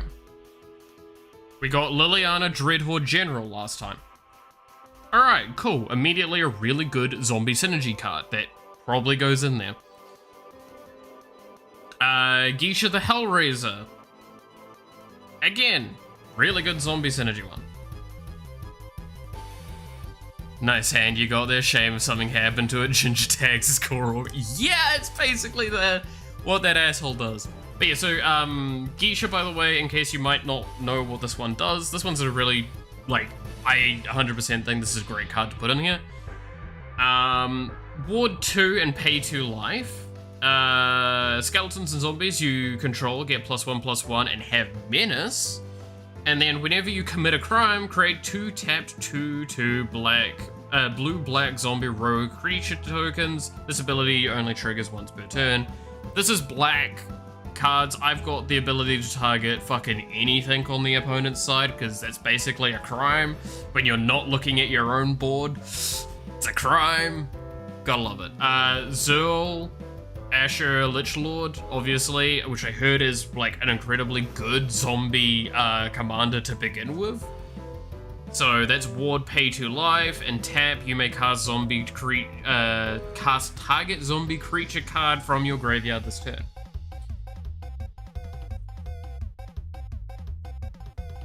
So yeah, no, I'm taking some of them cards and I'm putting that in that deck, and I'm going to just full send it.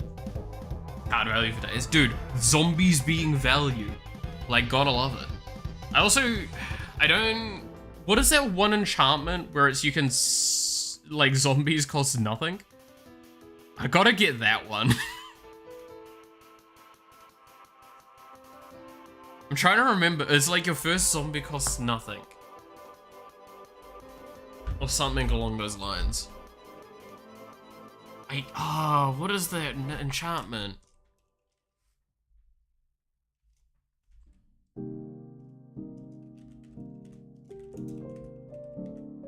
Free labor. Well, Rooftop Storm. That sounds right.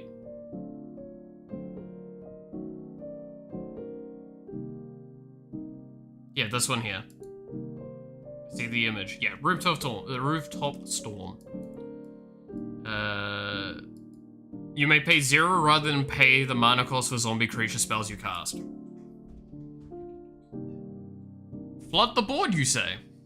Oh yeah, also I realized that you can't see my stuff. But there.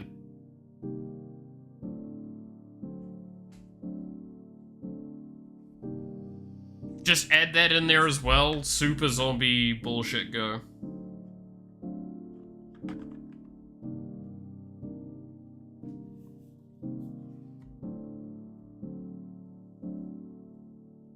Wait, this became an MTG stream again? Every stream is a Magic the Gathering stream. I'm still wanting to set up a VTuber of the Magic the Gathering stuff. I really badly want to do it.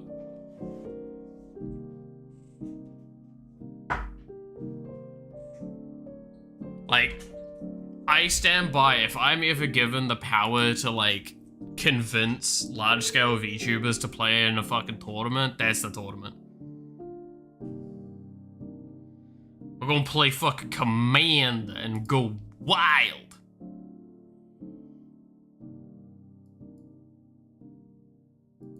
Because there's plenty of ways as well for people to not show their, like, hands or anything like that as well, because I know that that would be a concern for some. They might not want to do hand cam.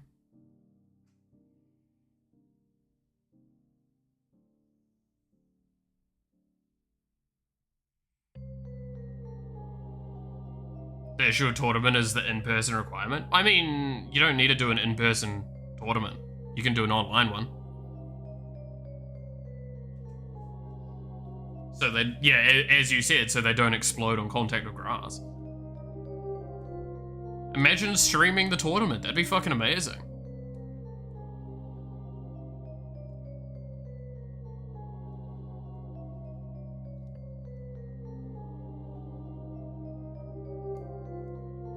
I honestly, genuinely would love to do that. Stream the explosion. True.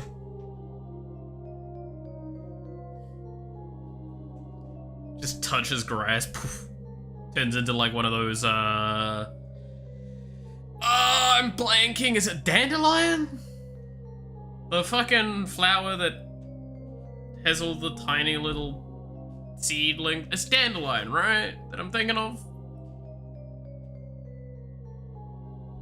I want to say it's a dandelion. I'm gonna be wrong, aren't I?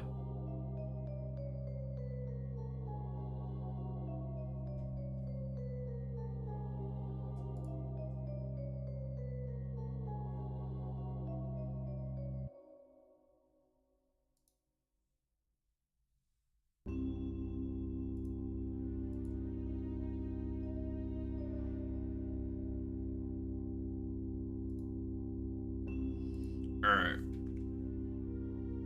It is a dandelion. Fuck yeah! I remember flowers. There's, well, weeds, honestly, but kinda. I'm somewhere there.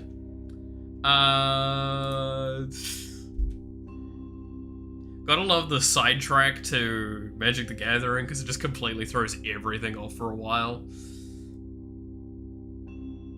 Dude, I really love it. I enjoy Magic so much. I'm so close to having everything that I need for this new deck too.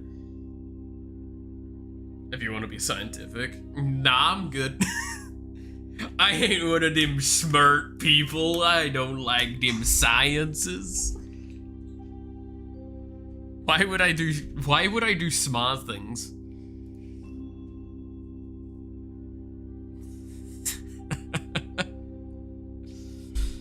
Oh, God.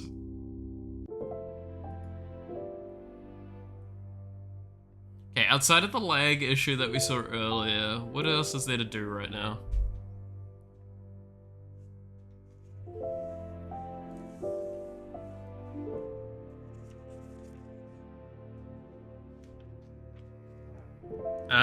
Kason kinda needs to be looked at some point, but I'm still like really hesitant until I get that item done. Summons are kind of working now. We've got all of the core functionality there for making summons faster and easier, which is huge. Should mean that we can probably make or start making some stuff around that. What do we think? What were the three characters we've got left for this update? It's Mume, Doki, and Fuwamoko, right? Do we start working on one of those?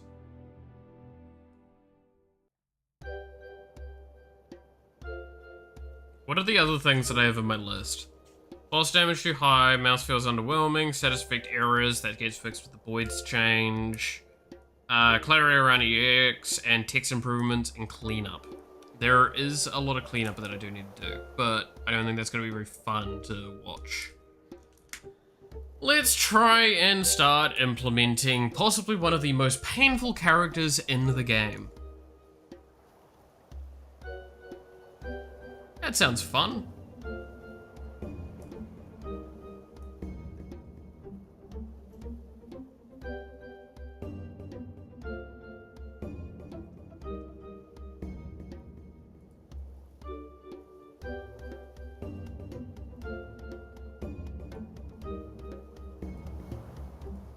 where is my assets?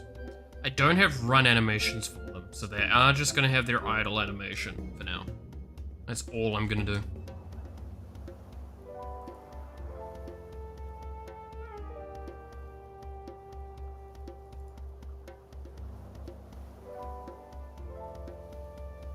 Say you're an M without saying you're an M. Alright, you know what? Shush you.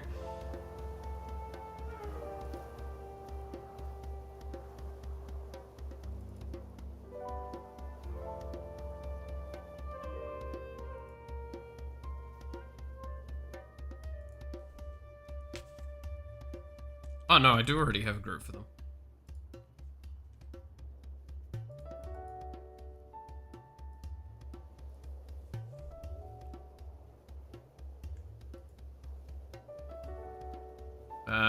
Duplicate.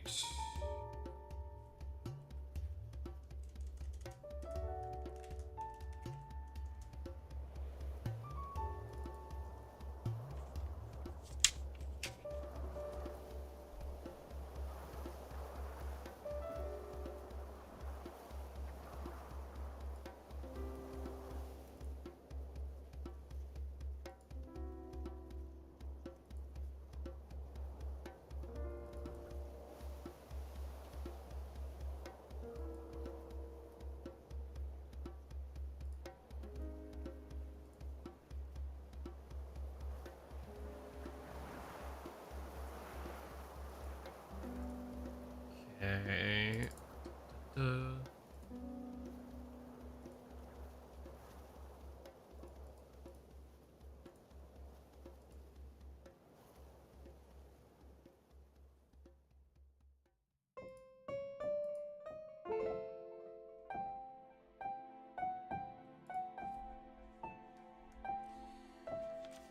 Alright.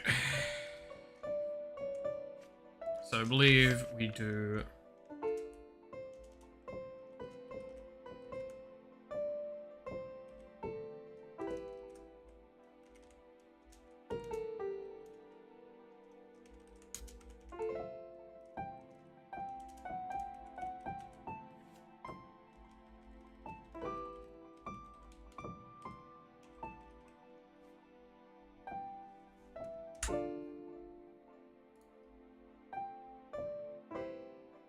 Character constructor.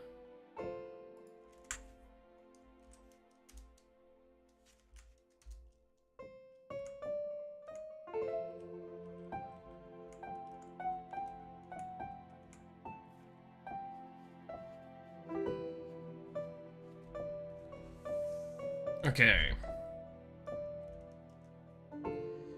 So this one's gonna be a weird one.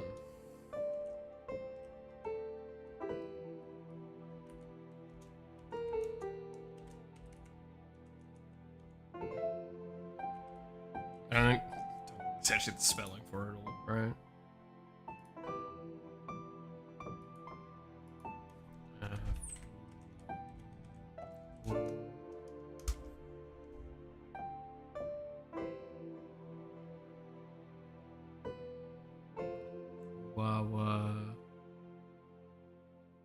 You know, I got the spelling right. Cool. Stop doing that.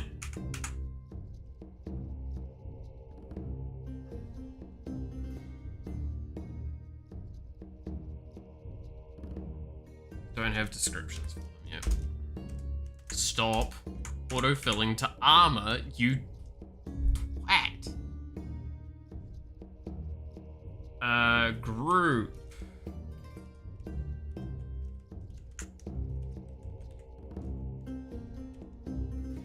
Hololive.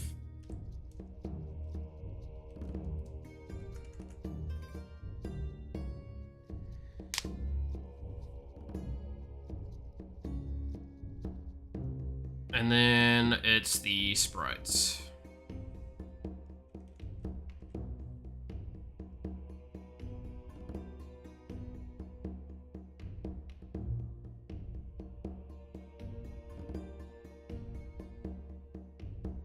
It's subarrayed.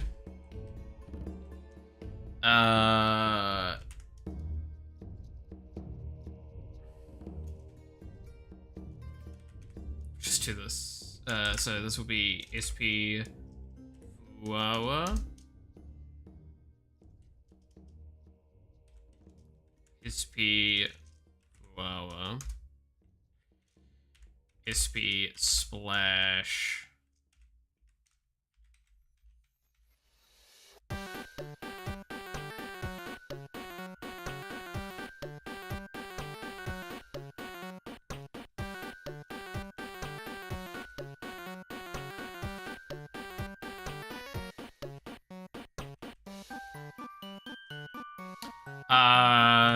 Fucking just use.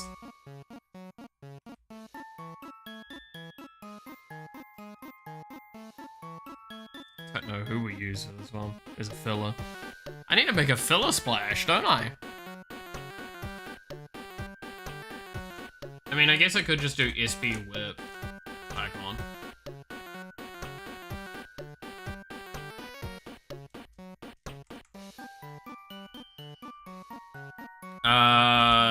So for now, they don't have their weapon or item in.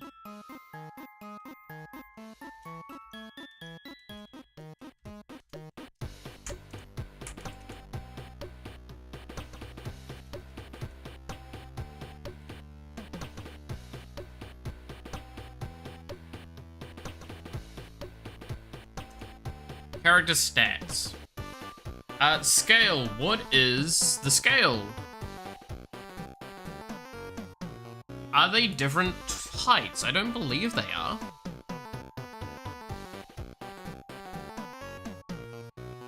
Uh, 155. Holy shit, they're tiny. And 155. They're both 155. Thank God.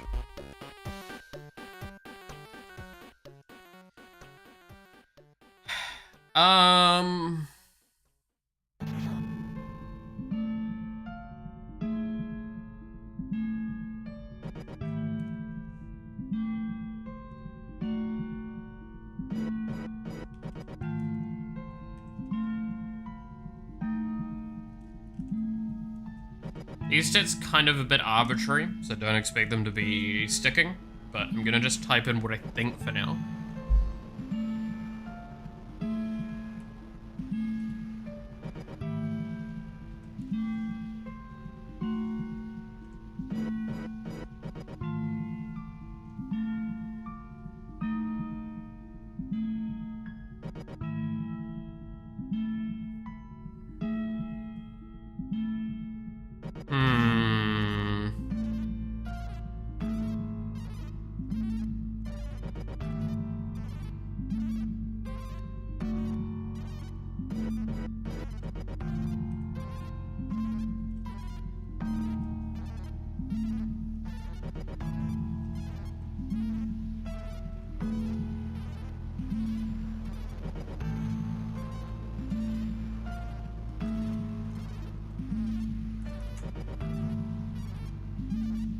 Okay.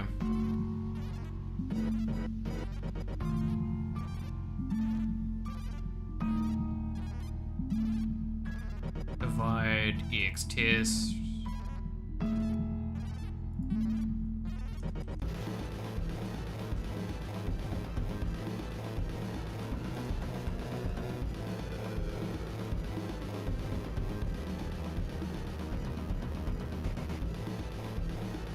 And then it's array straight into the new skills. Yeah.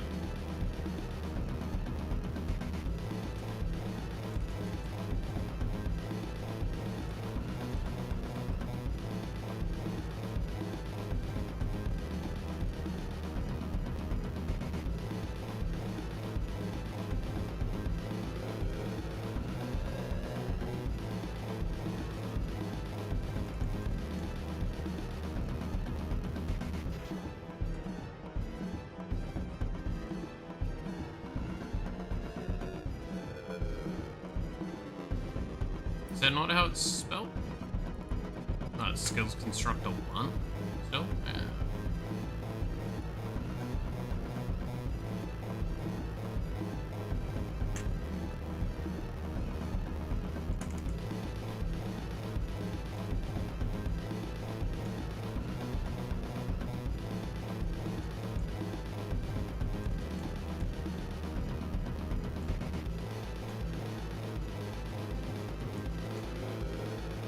There we go. So that's all of that done. Or prepped, I should say. Skills. And then coming out of that is the color.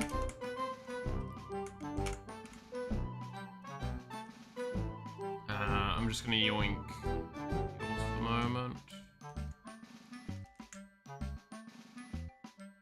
Color, skin index.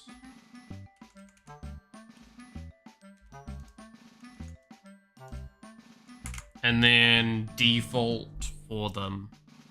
I actually don't know who should be their default assist.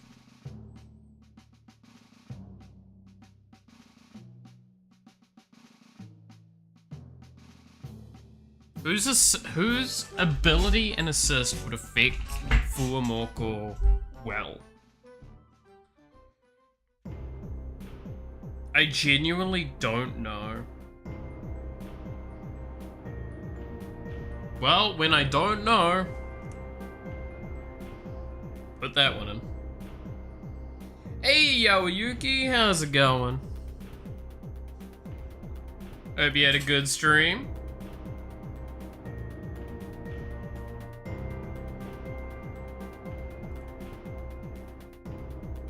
We raid the halls of Valhalla tonight, hell yeah.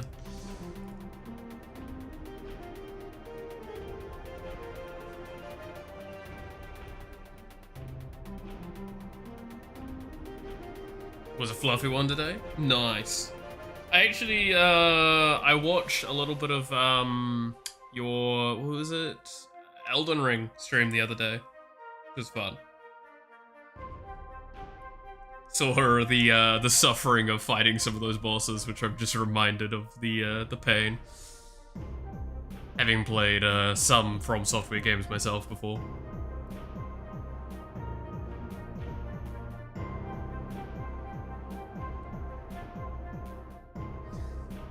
Crash into Mad Max style. Man, I still remember the original Mad Max. And like, nobody remembers the original Mad Max. Elden Ring is fun, but really difficult sometimes. It is the weakness of the From Software games, is they kind of require a very specific set of skills, and sometimes it's hard to get those skills going. Sabotage during those streams is the most fun. I can see that. I can see that being fun, actually. Ban summons, woo. Only skill we need is big magic. You know, you got a point from what I've seen.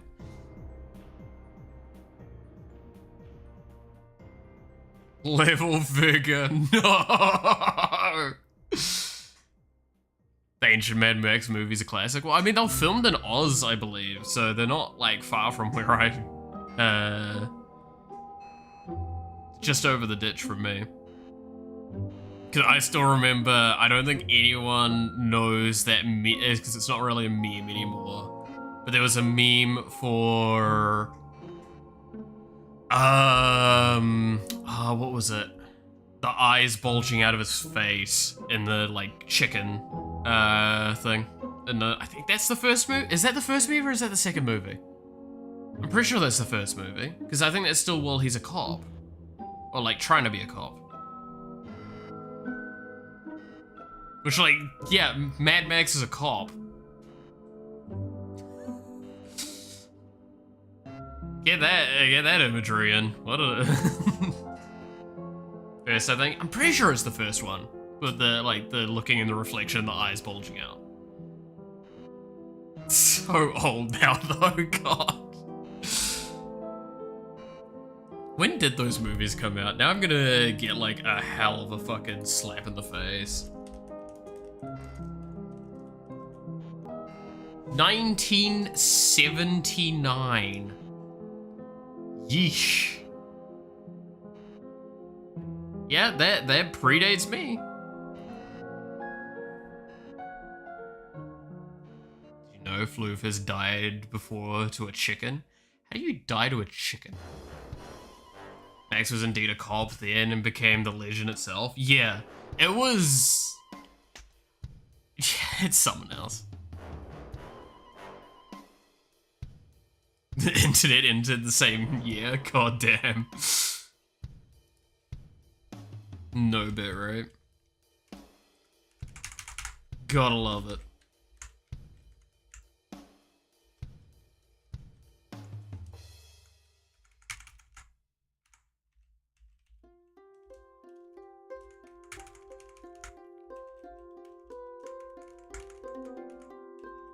There we go.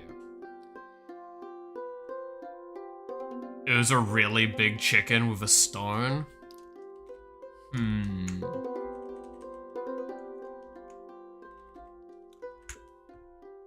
still very curious about how a chicken died with it, but how yeah, that's... How do you... I have 4 chickens in real life. They're not that scary. Vicious little things, though, I gotta say.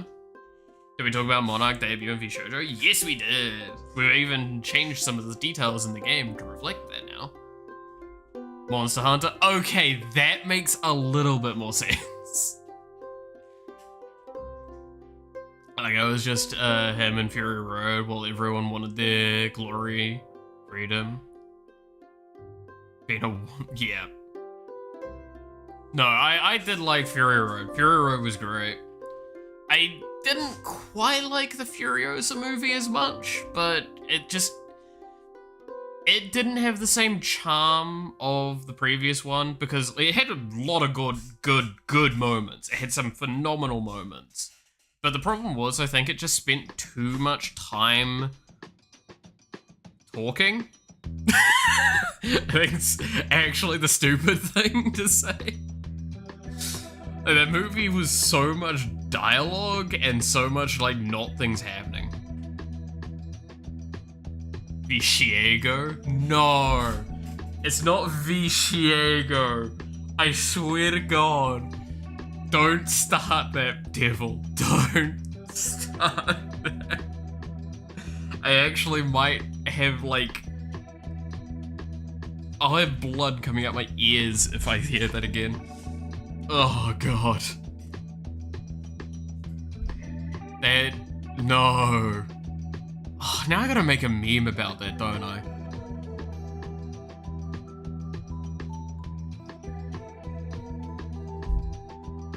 Wait.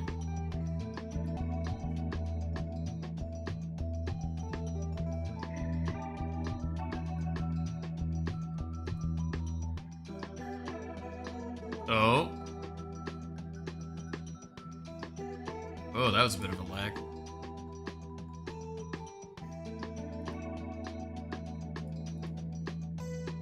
There we go. This is what I get for tabbing, I swear.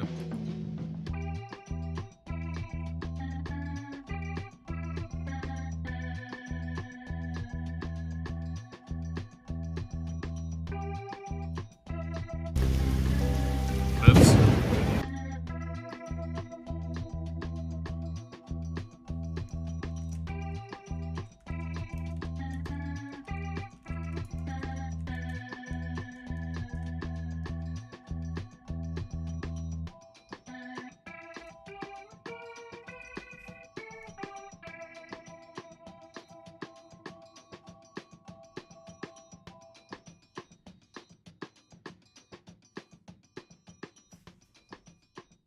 So where do we get VShojo? God damn it. No.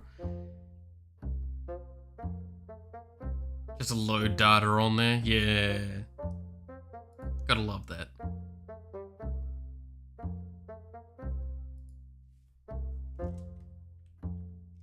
is the Shiego spelled again? I literally have it in here. Wait.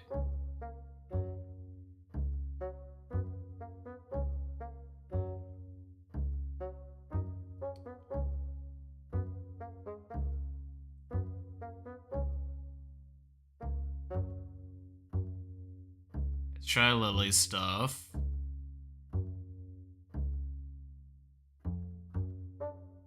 Shigo.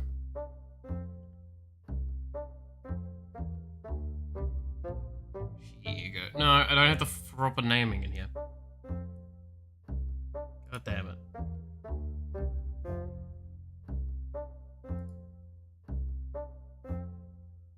Will be done, my lord. Crashes blue screen. Do not blue screen me. I've not been...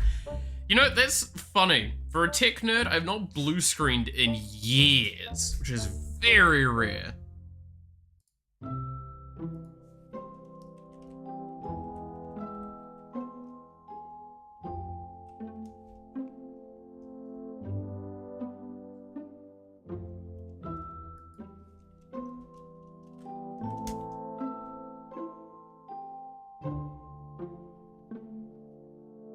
Okay, it's I in front of the G there.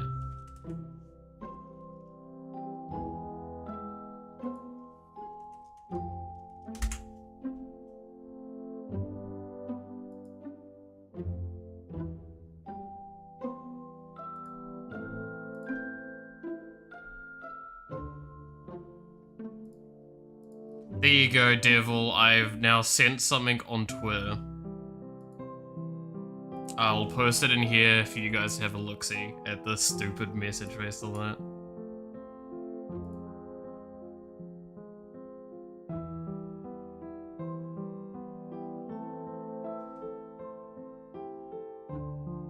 Accidentally crash your antenna.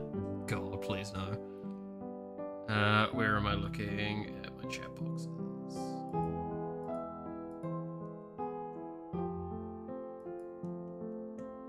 Come on. Send.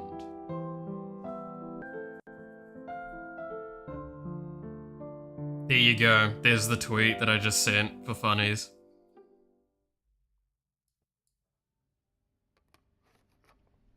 Enjoy.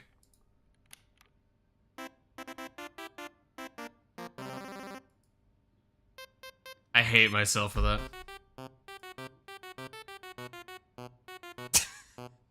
I absolutely hate it. Why do you guys give me dumb ideas and I go through with them? Especially you, devil. Especially you. Stop it.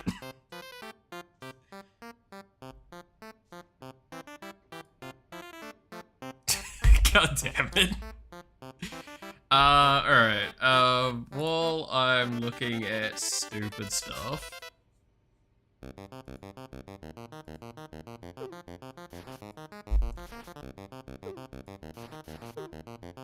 Because frankly, we're stupid. Damn. You said it, not me. So the alt is the swap. That person literally hurt me. Yes. Same. Where am I putting this? I'll put it here. Hide the side buff now.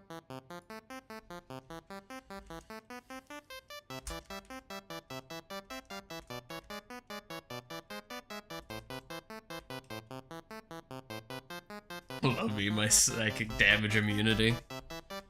I mean, the problem is, it's like, when you use a specific element type, you get immunity to it, right? Like, that's the idea. So if I just keep doing enough psychic damage, eventually I'm immune to it.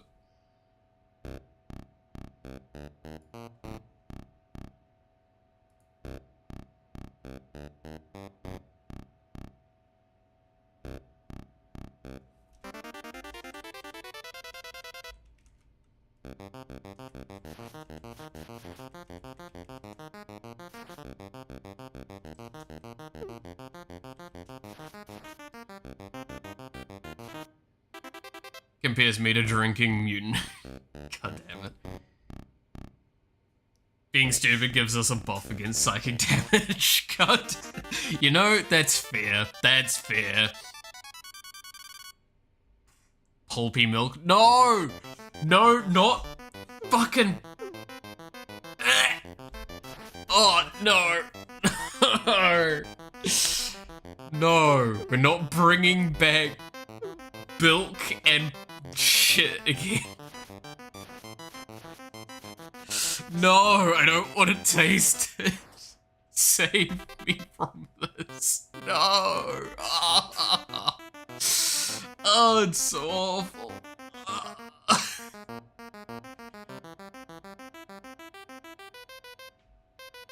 I cannot be affected by a mentalist. I have no thoughts. It's like, man, someone tries to read your mind and it's just like, damn, is it working? It's like, do you hear anything? Nope, probably is. Do not drink the pulpy milk. Dude, this chat, man, it's pulpy milk and bilk. And don't get me to explain bilk. I don't want to explain bilk. It's just...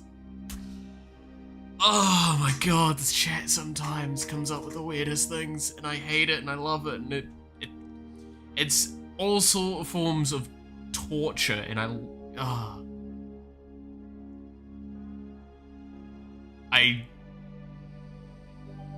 don't know if I want to know what that is, Roger.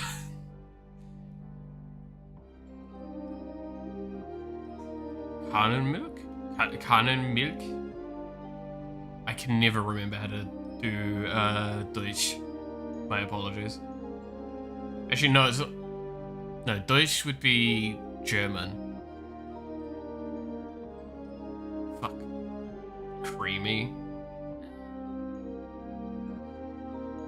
Cal's. Oh god.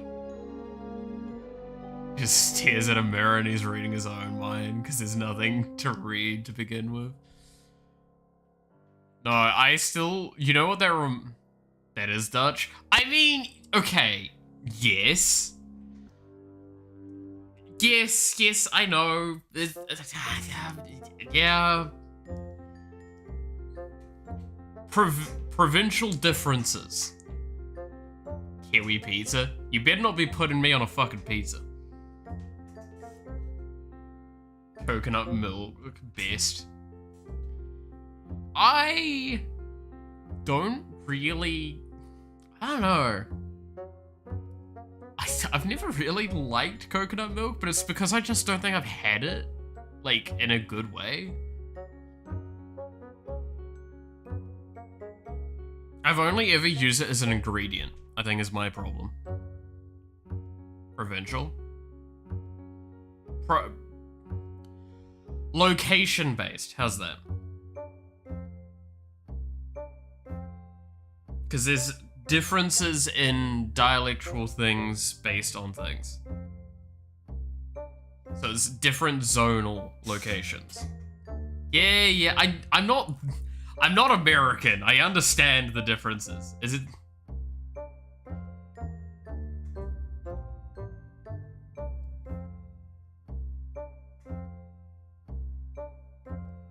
Look, I learned German. I didn't learn Dutch. Sprechen Sie Deutsch. Right? Like, I've dug myself into a hole. I ain't getting out of this one. I mean, I could make an argument that since English has origin of a Germanic form, then it also is German. I've now just angered everyone. Guten Tag, yes.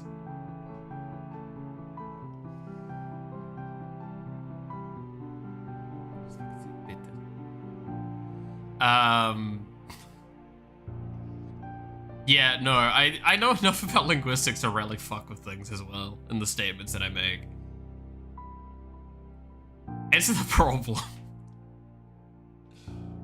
Because, was trying to remember that's something that's not just New Zealand focused, and it's funny.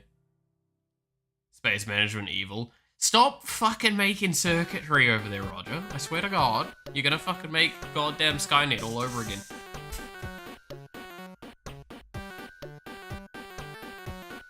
Hell, I'll stop there for I don't want YouTube to banish us all. True. Don't worry, fucking Elon Musk's got you covered on that one. Ever. No, you must, Roger. Enough Skynets. Had enough of cleaning up after you. If it can't fit a PC and my PC and my PC and my PC is not enough, god fucking damn it. I dread to like, I almost want you to go like complete radio silent for like 2 weeks, come back and show me what you've done. I'm dreading that thought. The Vaporeon shall live. Leave them as the statues. God damn it. The kind of, different kind of milk is curdled milk. Is fermented milk. Ugh. Okay. I mean, fermented milk is basically cheese, right? So I can see it being interesting, especially if it's done with the right preservatives in there. As well as like actual raw milk doesn't really go off the same way, processed milk does. So. To be fair, I have had condensed milk, which I assume is probably fairly similar to curdle.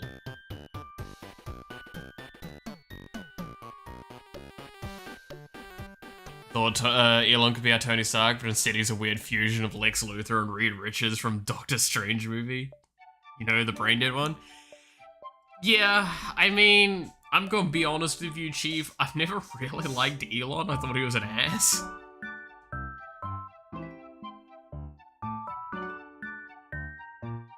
Fermented as in, like, fizzy? Fizzy? Fizzy milk! Ah! What? How? No! You're gonna do a lot to convince me to eat that, or drink that, or whatever, consume that. There you go.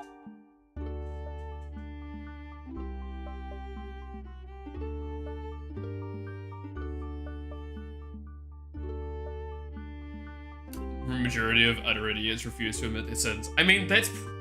Oh, sorry. That's pretty much everyone in the world, though, right? Why would I admit to my faults when I could just blame the person next to me? Ingest fizzy milk. Fermented fish is also a specialty. I mean, I'm gonna be real with you, Chief. Fermented fish, I've had, not a fan. I will say that.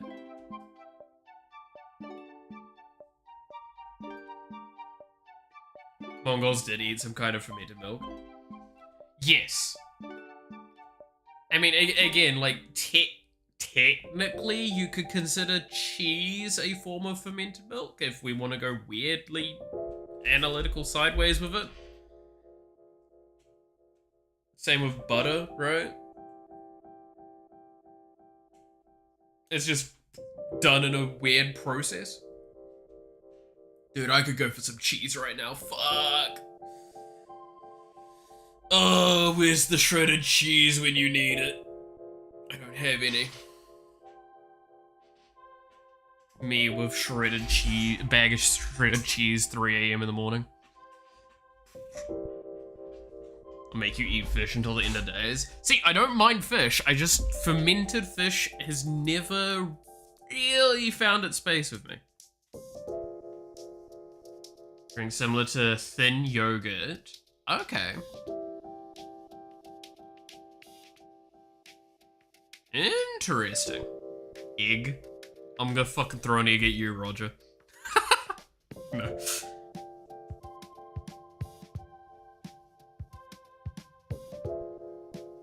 To be fair, I will say this, and this is probably the thing, like, most of the training I've had in culinary stuff, both overseas and in country, is still around Eastern dishes, primarily Asian.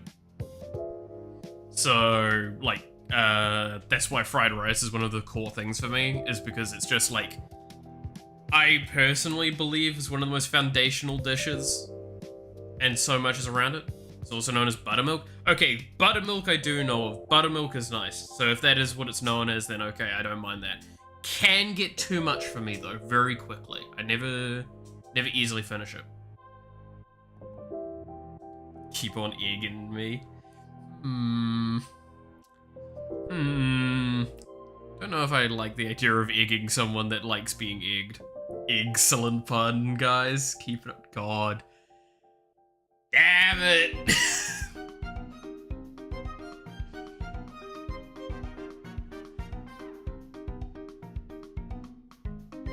Just reminds me of that one fucking, you know, a sphere is actually just, like, in programming terms, normally a bunch of polygons with lots and lots of edges, so therefore it's just a perfect,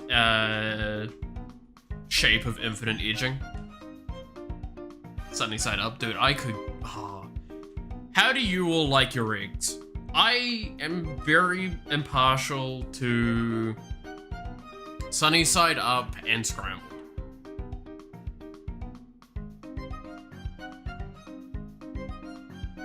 I do like an omelet though. Specifically a Japanese one.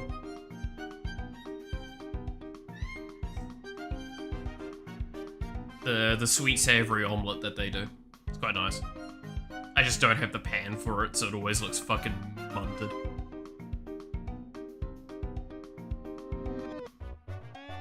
If you feel lazy. That's fair. That's fair. Scramble when you're feeling lazy is great.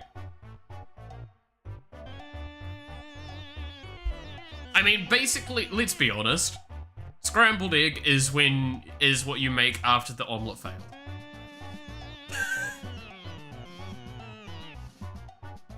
Runny scrambled. Yeah. Little bit of milk. I mean, if you want to get the Japanese one, it gets really nice and can be done into a scramble quite easily to be quite runny. It actually has water in it. You'd be surprised how much, like, of the dishes from, like, Japan with egg actually has fucking water in it. Just a little bit of pilk. No! No! Frenchies would harass you for eating bread the wrong way. Honestly, my mate that is French would probably say yes to that. That's the best part. You get, like, genuinely? Yeah, probably.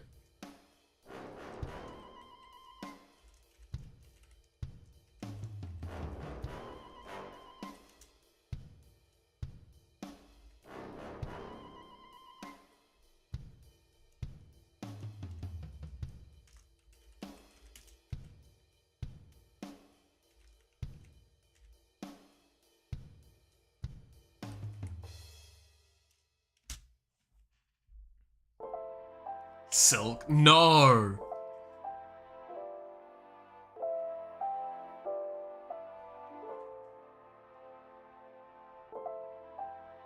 As mofos look at you like you're a madman for breaking bread with your hands. Dude, I am too fucking poor to give a shit what other people think about how I eat my bread.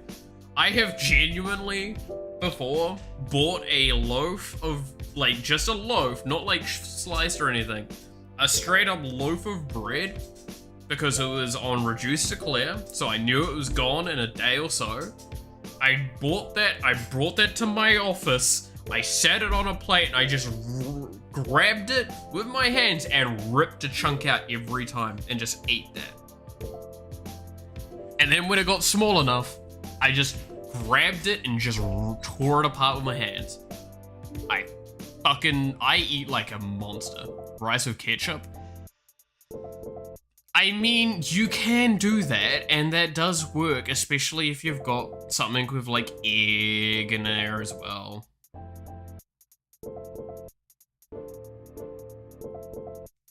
Right, like, there's plenty of things where you can do with rice and like tomato sauce or ketchup. I mean, that's how you get omurice, right? Like, it's genuinely actually what a lot of the time the rice is for omurice. Fun fact is that it is just like ketchup infused, at least. Polynesian, so as long as I can eat, I'm happy. I mean, same. I'm not Polynesian, but I'm in that same sort of category. Like, goddamn. But yeah, no, rice with ketchup's fine.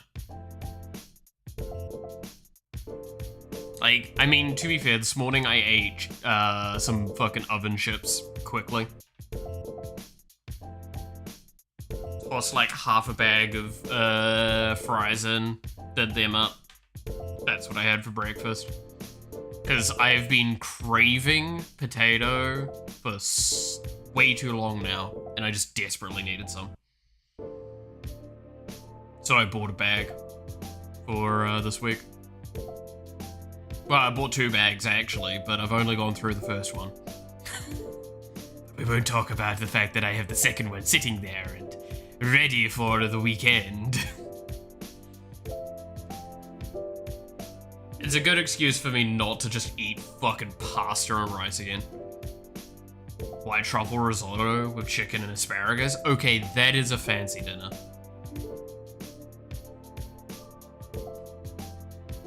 Fucking truffle. Goddamn fucking truffle. I genuinely feel really strange. I've worked in a lot of kitchens in my time, and I've worked with a lot of risotto, like a lot of truffle, especially like white truffle. I've never liked it. The best version of it I've ever tasted just basically hid so much of the truffle, and it was just really smooth and creamy, and it was really nice. But like, I don't know. Maybe it's just me being weird. Probably is. To be fair, I am weird. But that's beside the point.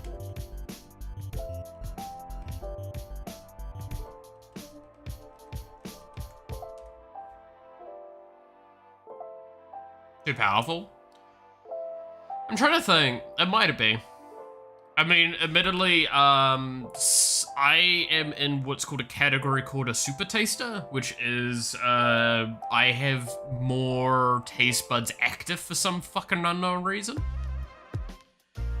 Which leads to a situation where I can actually taste components most of the time, more than things. I also have this with my sense of smell, which is why I don't like a lot of smelly, like, chemical things, because, like, deodorants and like, most of the time I smell the breakdown of the chemicals more than the actual scent. So maybe that's what I don't like about truffle, is that it's just too much of a potent taste. And it can be, because like, I will say it's kind of burning in a sense for me. So yeah, I'd say potency might be an aspect of it.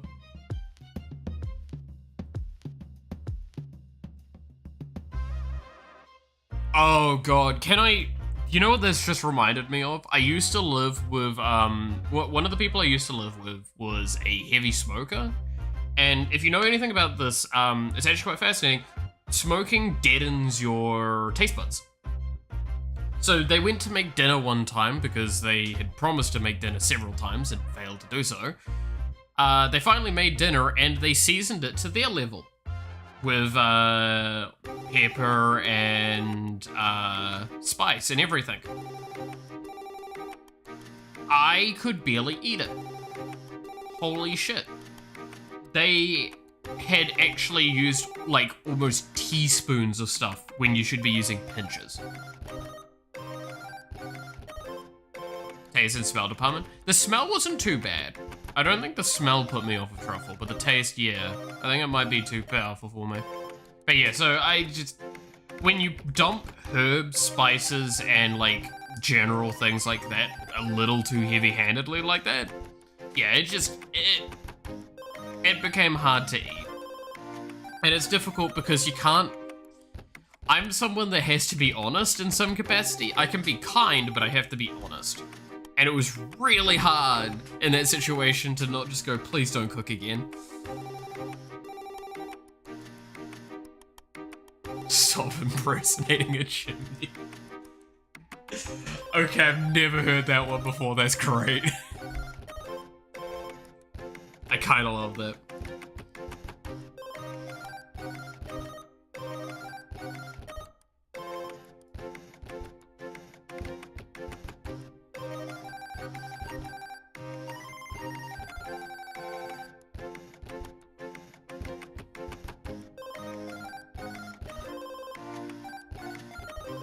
It both hurts my soul, though. Electric chimney? No! They're no fucking different.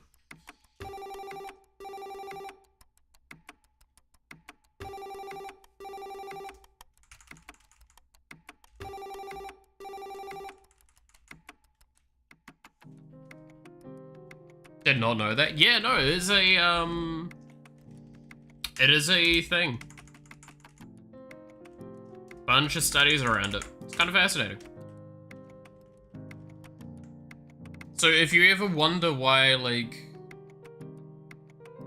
he's addicted to vapes and Red Bull too, honestly, all of that's basically the same in my eyes.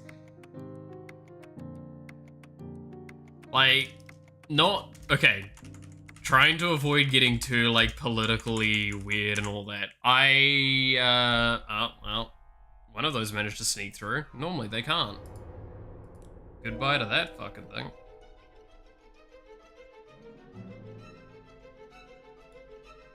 Oop.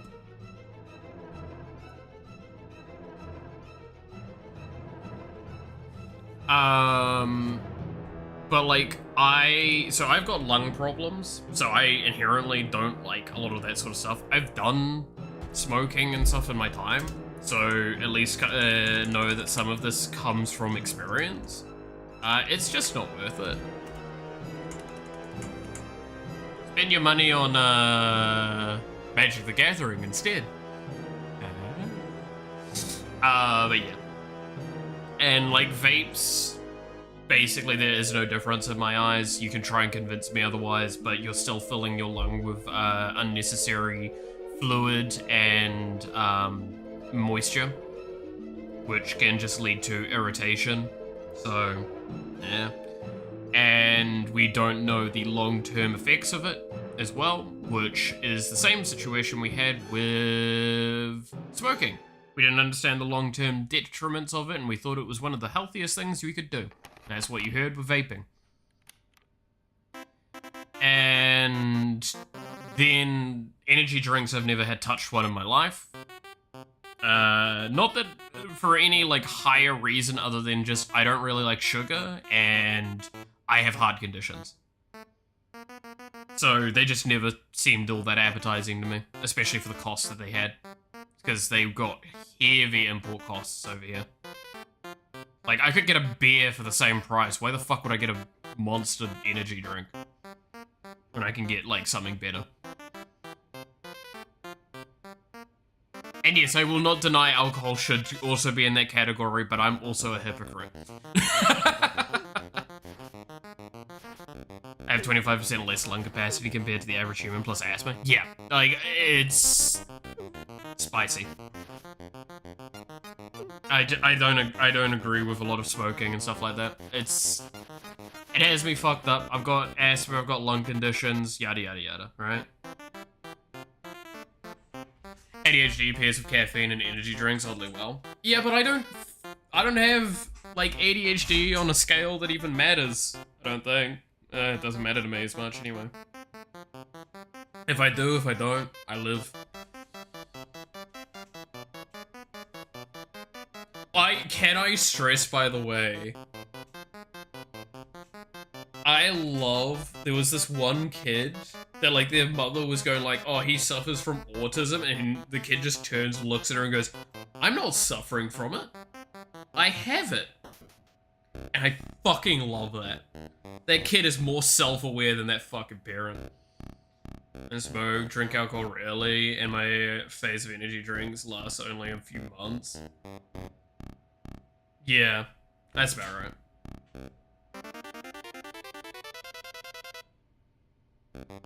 I have 3 cans at once. Woof.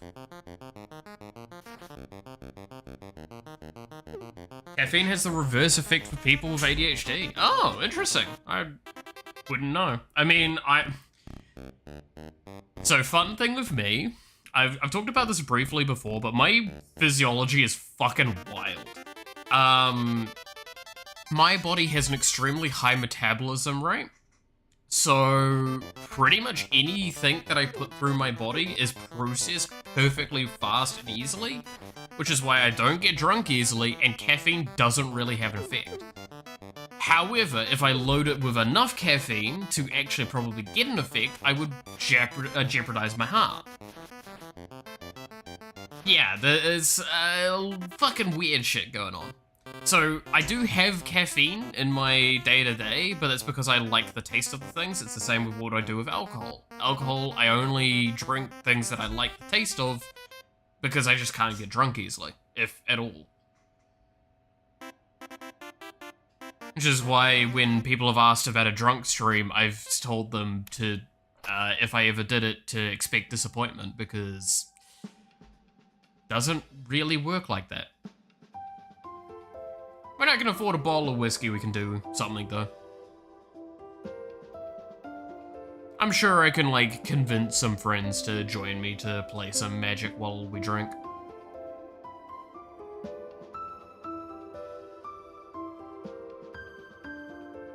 Best alcohol/liquor. So, if you want my personal recommendation that I make to a lot of people, so I have tried a shitload of alcohol in my time, specifically whiskeys. Whiskeys tend to be where I lean to, whiskey and whiskey liqueur. While I was in Japan, for example, I went to a bar there that had a lot of foreign alcohols, and we went down the entire list of liquor there. We drank everything. One of everything. And there were some that were horrendous. There was one that was like Vault 76 or something was the name, and it tasted like fucking paint thinner. I've had good and I've had bad. The one that I will consistently recommend for people is whiskey liqueur. It's Southern Comfort 100 Pure. It is a fruity sort of whiskey that has a slight bit of sweetness to it that completely circumvents the fact that it is, I think, a 50% alcohol. It is really, really tasty. A lot of people get on very, very drunk from it very easily. I can just down it from the bottle and not mind, but it's really good. That's my personal favorite whiskey that I've had that I can afford on a regular basis. It's like $100 here for a liter. Daily deal on MTG, you can buy for 50 gold. Wait, what? Flesh is weak, so when they replace your heart and says that they replace it with steel because the machine is strong. True. True. And be one with the game. God damn it. Have you had yellow... the name doesn't sound familiar. Let's have a look.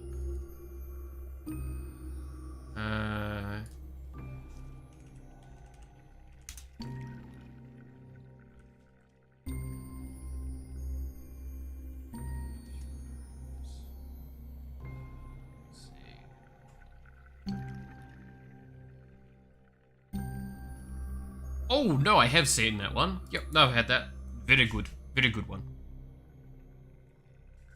But yeah, no, whiskey liqueur is one of those ones where I know so many people as well, and like more like spheres that I do hang around with, that they'll go like, oh, whiskey liqueur, that's such a feminine one. It's this and that. And it's like, dude, this is a 50% alcohol. I don't care what gender you are, you're getting your fucking ass slapped with this shit.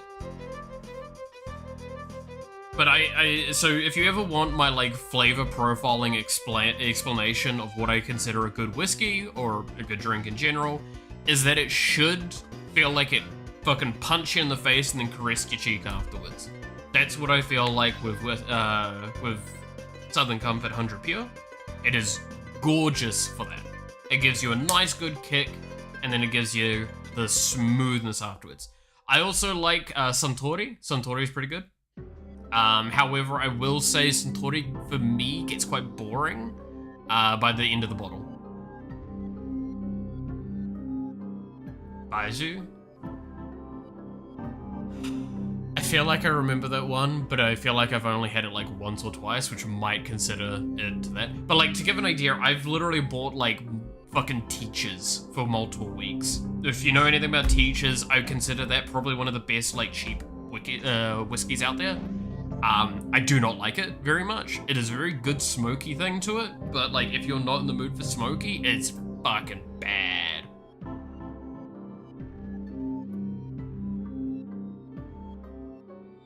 Chinese Wise Rhine? Yes. Chinese Wise Rhines can be, or like just in those, rice wine in general is so hit and miss with me. I've normally not had a good experience with it though. I'm not a wine person. Ironically enough, I just talked about the beauty of a whiskey liqueur, but I don't really like wines because most of them I don't feel like get the flavor profile right for what they are working with. Weiss Rhine? Did I say Weiss Rhine? God damn it. This is what I get for like talking too fucking fast. But like, I think I was talking about with a friend recently is that there is a milkshake sorbet, an ice cream sorbet machine that you can do soft serve with that's coming out soon. And he's hoping to get it for cheap because we talked about putting alcohol through it. And I immediately was like, so we're putting Midori through that shit, right? And he's like, yeah, we are. Look, you cannot tell me Midori would not make a really good ice cream. I refuse to accept this.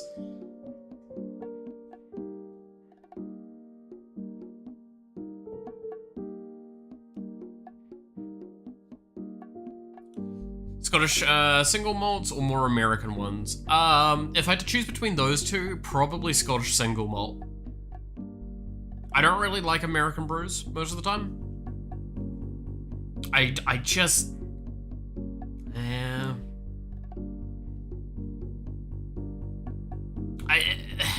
I feel like they miss it with the flavor a few times. Like, they go too heavy in one direction and it offers so many things, but then you just get that one flavor, and it's like, why not just commit to the one flavor then? And like refine that better? And it's like, nah, we got, it's multi-flavor, it's great, it's this and that. It's like, no, it doesn't taste like that. It just muddles it. You fucking, ugh. I should also mention, by the way, I do have fucking Irish heritage if you ever wanted an explanation of why I'm a huge alcoholic. When I can afford to be, mind you. That has been a while since I've had any liquor.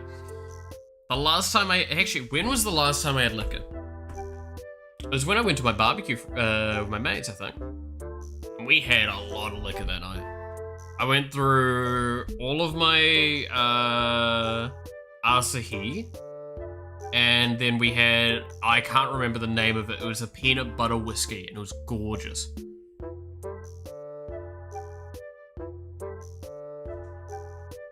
He's Irish and isn't drunk at the paramedics. Fun little fact, and I'm not even joking on this one. I'm not even joking on this one. Is I consistently could not peel potatoes for a large portion of my life. And I would always cut myself. And I thought I sucked ass at it. Then, one time, I had a few sips of whiskey, and I went to do the cooking. I did it perfectly, and I've done it perfectly ever since. Clearly, I just needed to activate that one avenue of being drunk and doing it, and then it just immediately works perfectly for me from that point onwards. Don't ask me fucking how.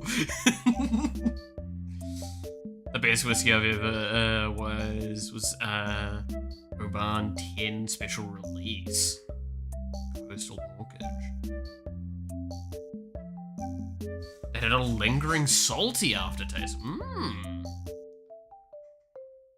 The Irish, yeah, no, it's like, it clearly just unlocked something in my brain of being drunk and peeling a potato, and it just, like, It's that ascension moment where like everything big like opens up and the universe becomes clear all of a sudden.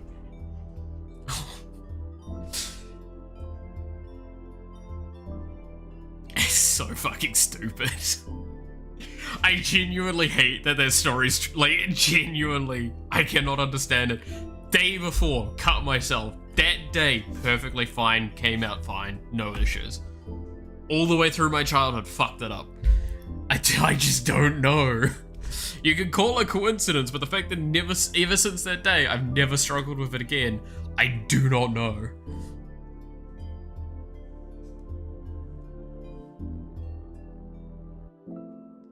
Might have to actually make it slightly bigger. No, Roger, you can't. That's the thing. You gotta figure out how to make it more efficient. Make it smaller.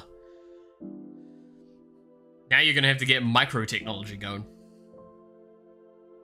Make a machine. You gotta engineer a machine to make micro technology so you can make more smaller technology. No Discord channel to send image of the whiskey? I mean, we do have a Discord that Roger runs.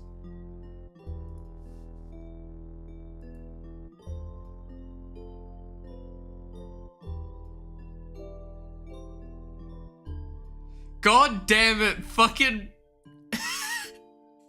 I look over to see in the Discord. Fucking devil, man.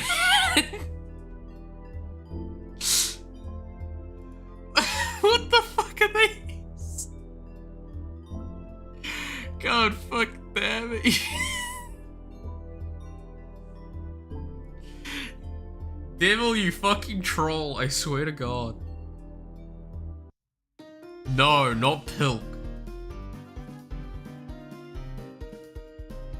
Alright, let me get a link for the server. Moshi moshi, konnichiwa. Hey, konnichiwa desu. Wait, this? What? God, I'm being too far out of it.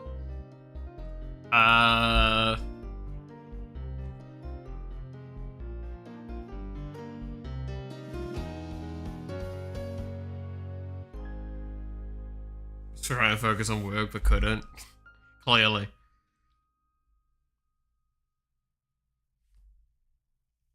The Irish gave their baby a tiny bit of whiskey so they know they could cook potato. See, clearly, that's what went wrong. Is that my mother only had alcohol before I was born, so I never got this full sustain of it, so I didn't get it when I came out. Ah, troll. God damn it. It's been too long since I've done Japanese studying. I really should actually get back on that. Alright, what was I doing? I was getting the Discord channel and fucking posting that for you. Again, I will iterate, I don't run this. I'm just on it, and a bunch of the people from stream are on it. There you go. Roger's the one that runs it. If you got any complaints, yell at him, not me. That's the short answer of it. It's not my problem.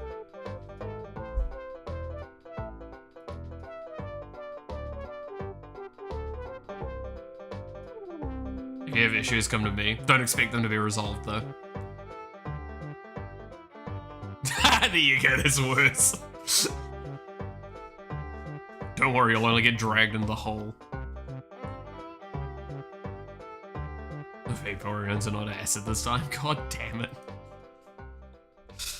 Dude, I love the best part is, right, is that, like, if I keep going with this and we're, like, 2-3 years further down the line, that Vaporeon joke's still gonna be around.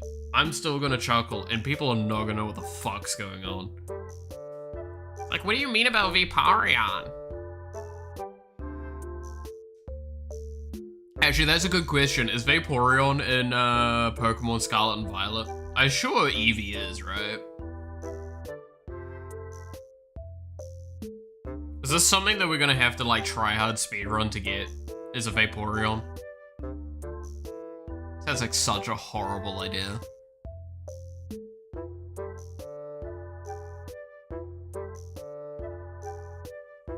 I caught a little bunny, Batman.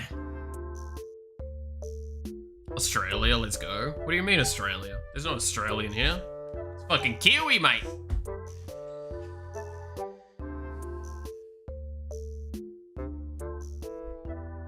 No, how do I do the voice again for the Joker thing? It was, I got a lot of money, Batman. There's no laws against Pokemon, Batman. Joker, don't do it. Don't do it, Joker. You see, Batman. Rule 34 has posted me so much about Pokemon. Because I couldn't get the rules. There's no laws against Pokemon, Batman. No, Joker, don't do it. But you see, Batman, it's fine. It's fine. There's no laws.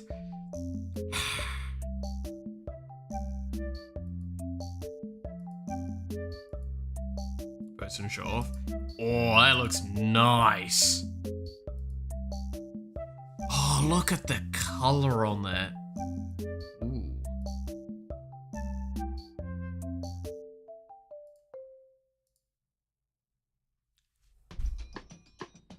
Dude, I stand by. Just give me the opportunity to do a voice on something. I can shitpost so well.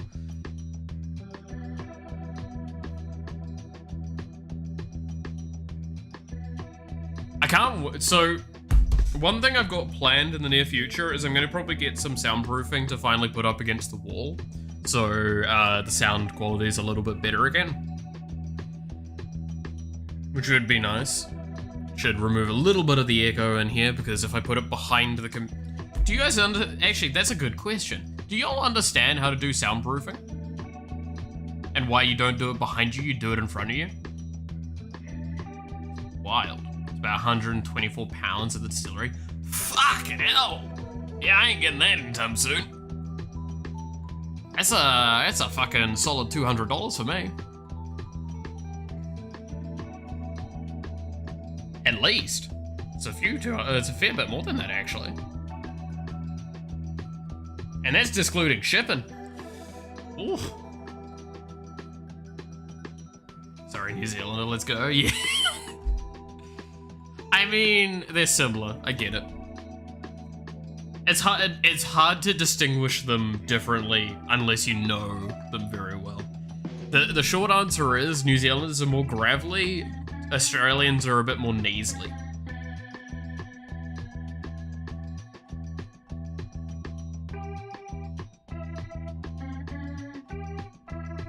Special edition do be like that. Dude, I wish I could get more special edition whiskeys. I've only ever had them when a bar had them. I've never been able to, like, grab one at the right time or get one all the way to Kiwiland. That's the problem. I gotta do a whiskey tasting thing one day. Is there any whiskey tasting places in New Zealand especially?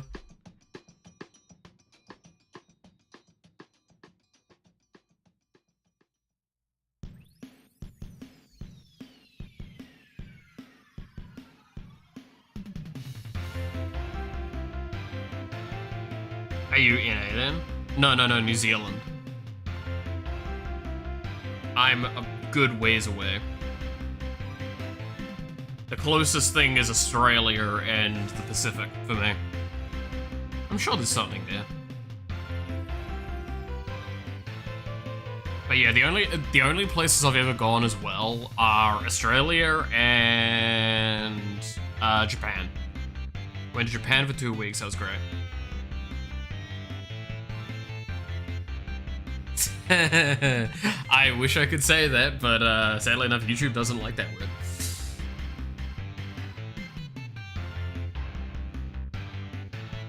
It's named after a place in Denmark called Zealand. Yeah, it's Zealand. Sealand, basically, is what it is over there.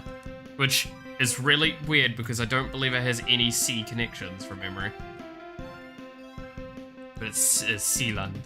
Sealand.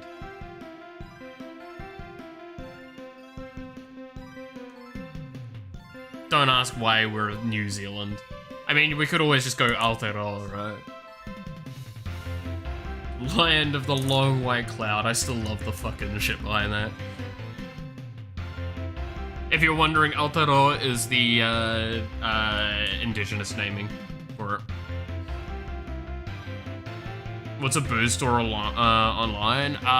We've got Big Barrel, we've got fucking... What else do we have off the top of my head? We've got a few. I'm trying to remember. We've got a fair few, like, Kiwi-only ones. New Zealand is the 13th largest island in Europe. Is it? Fuck. I did not know.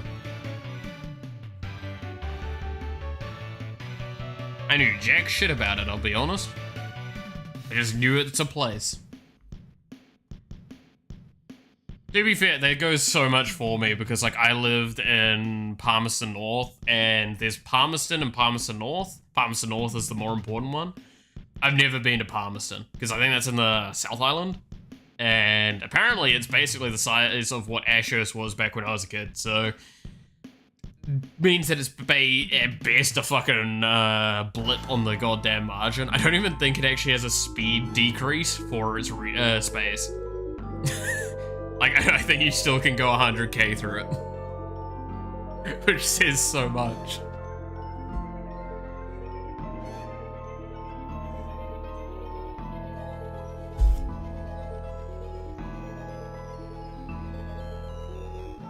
One day I'll travel around New Zealand. One day.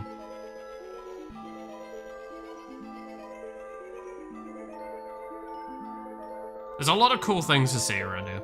Good news for you. Oh.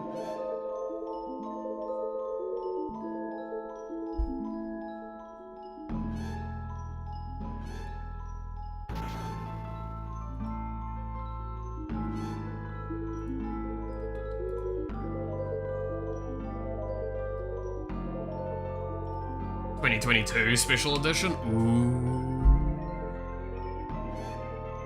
Let's have a little look. See, 145. That's not too bad, actually.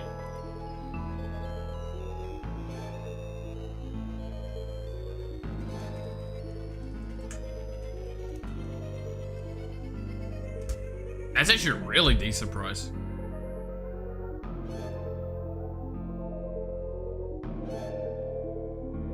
I will keep that on my list.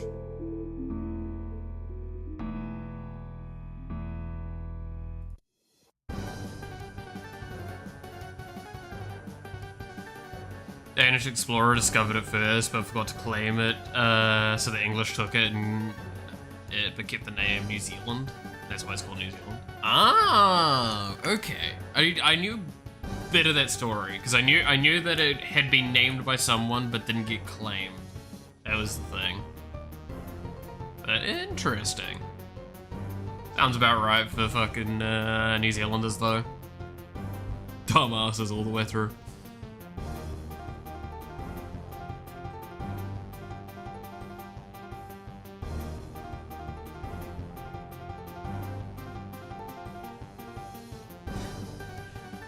I've never been the smartest bunch, I'll say that. But then again, I could say that for, like, how much of the human race at this point? Thumbs up, they're doing great.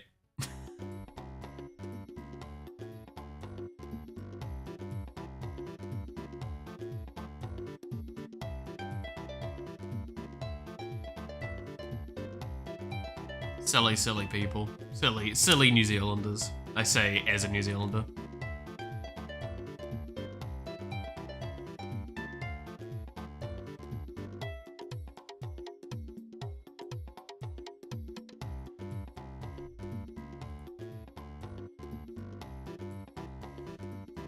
I'm gonna have to copy and paste a lot of these things, but this is gonna be a really weird lot of functionality.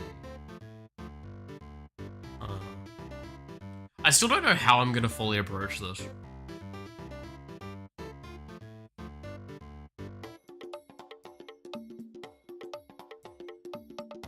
Because I'm going to have to set name to...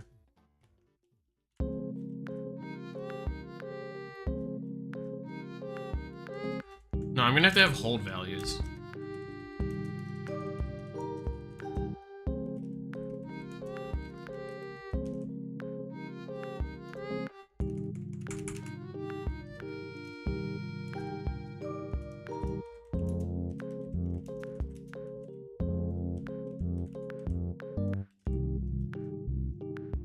and hold value for sprites. And then,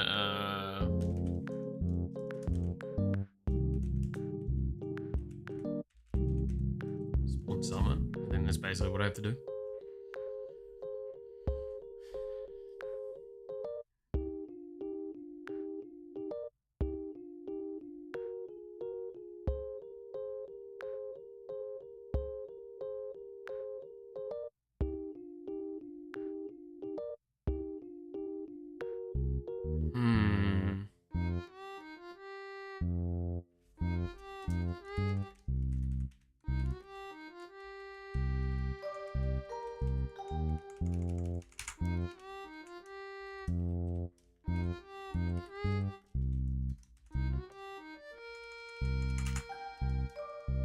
There we go. There's also Talisker and Singleton special release for under 200 there too. Jeez, okay. Don't tell me too much. I'm gonna get wanting to get it. Dude, when was the barbecue? It was like... It was before my trip. Well, I guess I technically did drink a little bit on my trip, I think. Did I? I think I had one drink while I was on my trip. So before my trip, by like a month or two. It was a month, I think. So that was beginning of November. Yeah, it's been a hot minute since I've had alcohol. God damn. I'm a very terrible alcoholic. Gotta step up my game.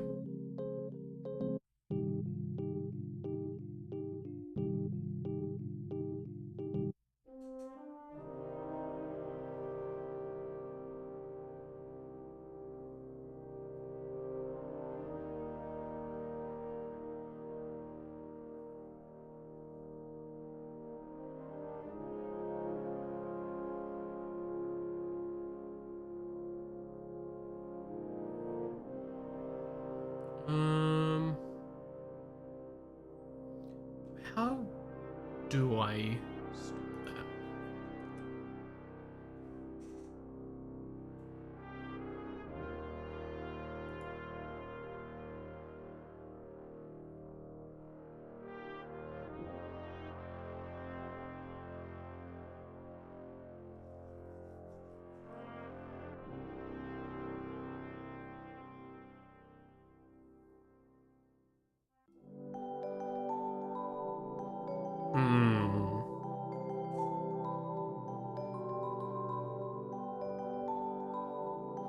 So what I'm hearing though is that I need to do like a drinking stream at some. I mean, to be fair, there is a day in particular coming up that I think would be a perfect time to do a drinking stream if we get the time for it. If I can get a bottle between now and then. Give me a second. What day it is again? No, not that one. Where is my calendar?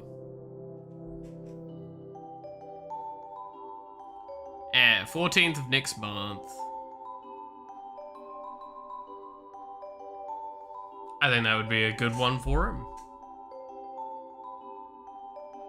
Gin tonic, a...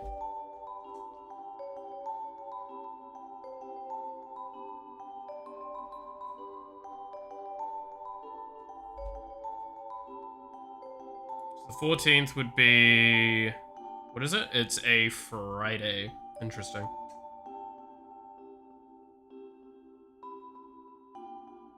Recently, my friend texted me that an expansion of a TT RPG where we play got translated and released. Yeah, that's fair, that's fair.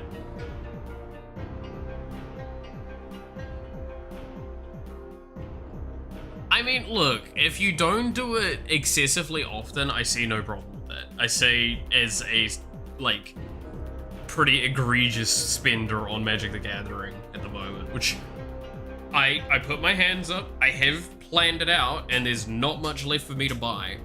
Especially with if next week is not going to have a Friday night thing, or like a commander pay for thing, I'm probably going to be able to save a bit of money next week, because I won't buy the Friday night then.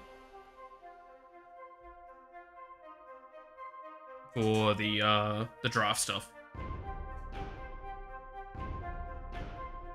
Monkey 47. I have it. Yeah, I do know Monkey 47. While I'm not much of a gin and tonic person, I do appreciate them from time to time.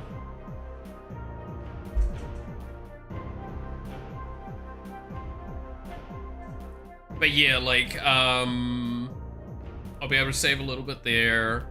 I've got a few other things that I'm, like, I mean, again, I've pretty much hit my cap for cards I'll need for a long time.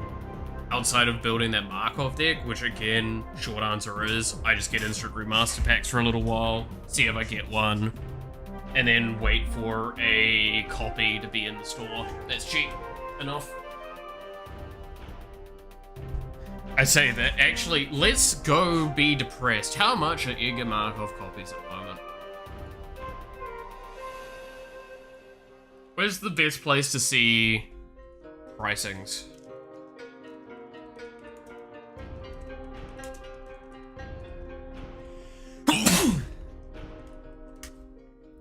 Excuse me, jeez.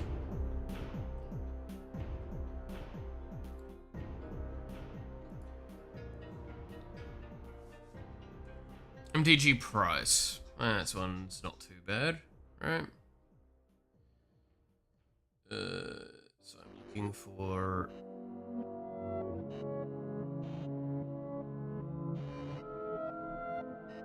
they don't have instant remastered there.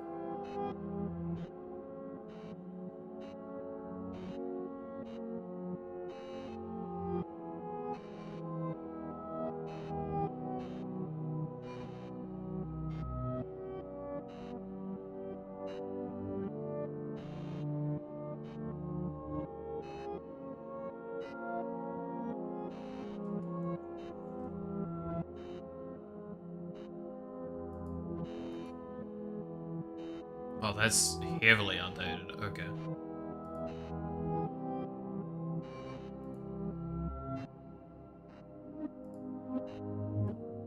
Let's have a look. I guess TCG player isn't a bad bet, right?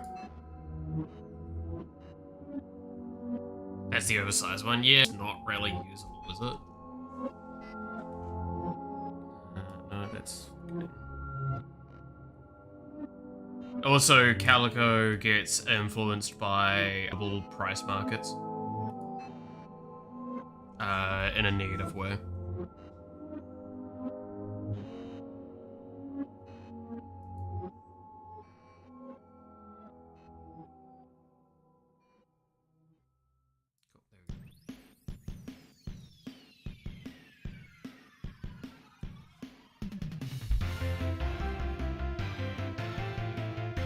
The remastered one is 80 bucks. That sounds about right.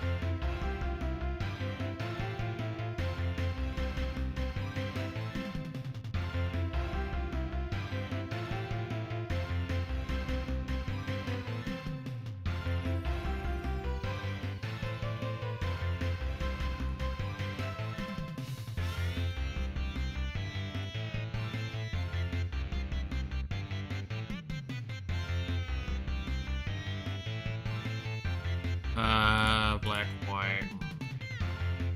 Does that help narrow it down all the way? Or does that widen it? Yeah, it does.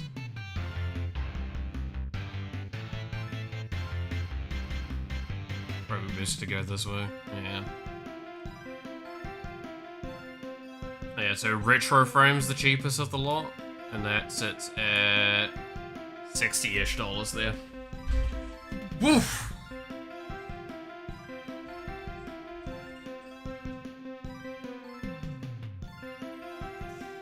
Cat Kingdom says 50, which is 88 in New Zealand. Yeah, so... Eesh.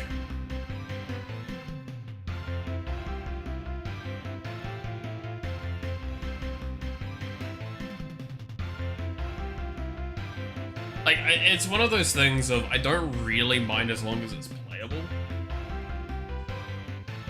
But that's why I say, like, I would like it to come out of a pack, if I can. Because the main ones I want from the set are Edgar, Soren, and Bloodline, if I recall. Oh, and Captivating, I think, right? I don't think I have Captivating. And the other Aristocrat one, the base one.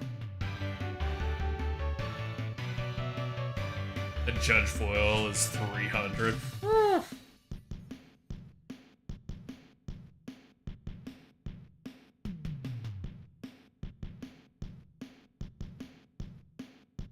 I don't think I'm caring all that much about the Olivia one. I saw him being like $4 makes me happy, because I do want to get one of these. Because they're just really good. Same with the Bloodline Keeper. Maybe not due to exclusivity. Yeah.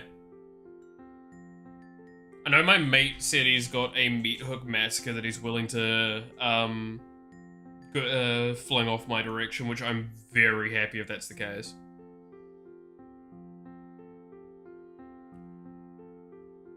Because he's got like 3 copies of it. I think he got, if I recall correctly, I think he got a showcase, I think he got a foil, and then he's got a normal one that he'll give me the normal one. Which I'm like, if that's the case, that's awesome, because I can use that for a lot of decks.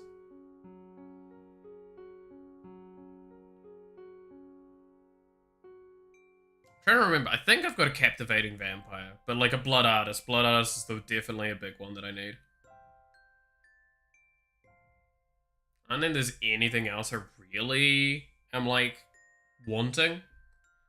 Like, Westvale Abbey sounds nice, but it's not really something that helps me in most of the decks I have.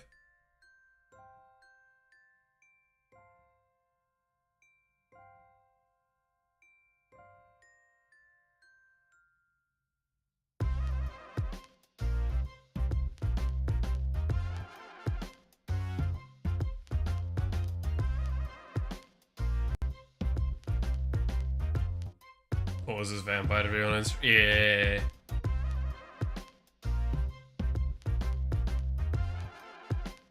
But yeah. Edgar Markov is one of the big ones for me. Because, like, fairly early on, I kind of wanted to make one. Because, like, I love how, if you actually want to know the chain of events from getting to Edgar Markov for me, it was, I originally had a mono black veto deck idea. That was one of the first deck ideas I had. Then I saw Elenda, and I went black-white vampire deck. And then I saw Edgar Markov, and then I put him in. And it gave me access to a handful of reds that I was like, cool, this is kind of nice, but I don't really care. I'm still here for the Orzhov colors. Orzhov? I'm gonna fuck that up. Black-white. I still struggle with the color names. Like, I even wrote in my notebook a few of them that I like the look of, because they seem interesting. Like, Golgari is definitely one of the ones that seems like probably the most cup of tea for me. But one that I did kind of like was Sutai, I think is what it's called. The green, black, blue. Because I'm not gonna lie, Moldroth looks really fun. Like, I've played him now a little bit more in Arena, and the more I play him in Arena, the more I'm like, this is kind of my kind of soup. The silliness, the combo, the tempo, everything is quite nice. Can play heavily for getting land into play, do landfall stuff, and consistently have a board state. So it's kind of hard to fully wipe you out.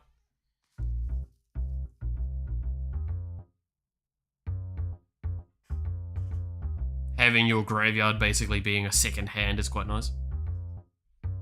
Just make more synergies around that and it'd be good. More stuff like sack outlets and all that, so you can just cycle things out better.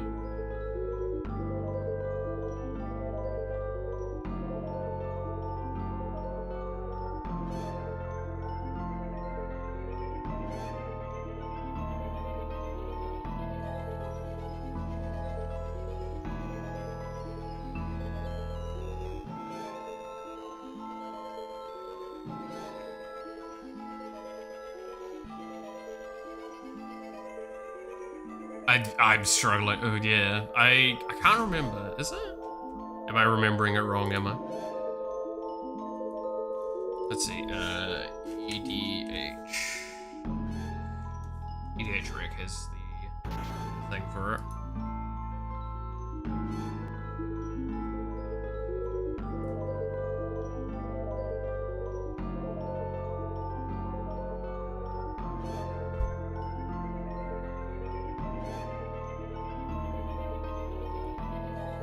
So it's 3 color. Yeah, Sultai. Yeah, that one. Black, green, blue. I probably said it in the wrong order, but.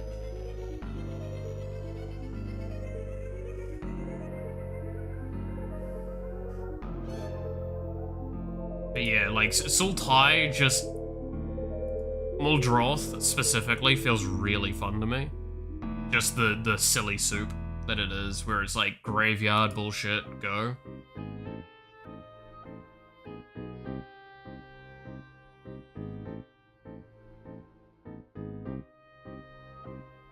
Like, Gonti even, while I'm not going to probably play that deck often because I understand people don't really enjoy having cards ripped out their hands and decks, I actually really like the play pattern of it going through, because then you...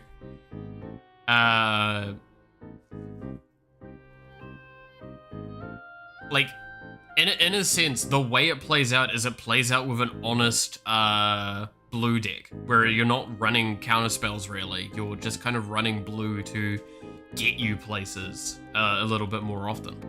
A little bit of card draw, a little bit of so on and so forth. Like, you're not really there to be that much of an asshole, but you kind of have asshole cards going on. You're mostly green. Like, you're mostly Golgari with just blue additions to give you more card draw. And a bit of mill opportunity, I guess, as well.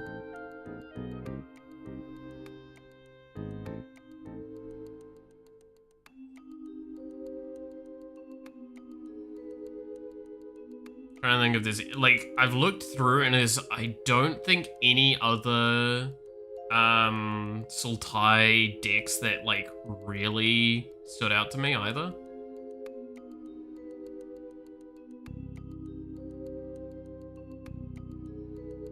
I don't know. We'll see. We'll see. I'll look through decks properly more again. Like, I'm just playing around with the colors in my head, figuring out what ones I like. Welcome back, Eddie. Because, like, I know the 2 things I like the most are tempo and combo. Like, give me a deck where I have a combo to do, but, like, give me the ability for the deck to play out in a tempo manner so I'm consistently doing something. Because that's something I do like. The problem is that in Magic, especially in Commander, sometimes it's not great because good tempo means good pressure, which means more likely that you're going to become targeted.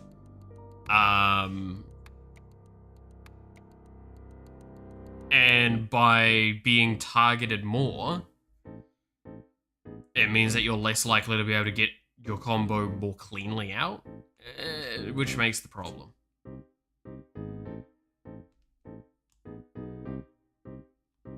So it becomes an issue of like, do I want to commit more to the tempo or do I want to commit more to the combo?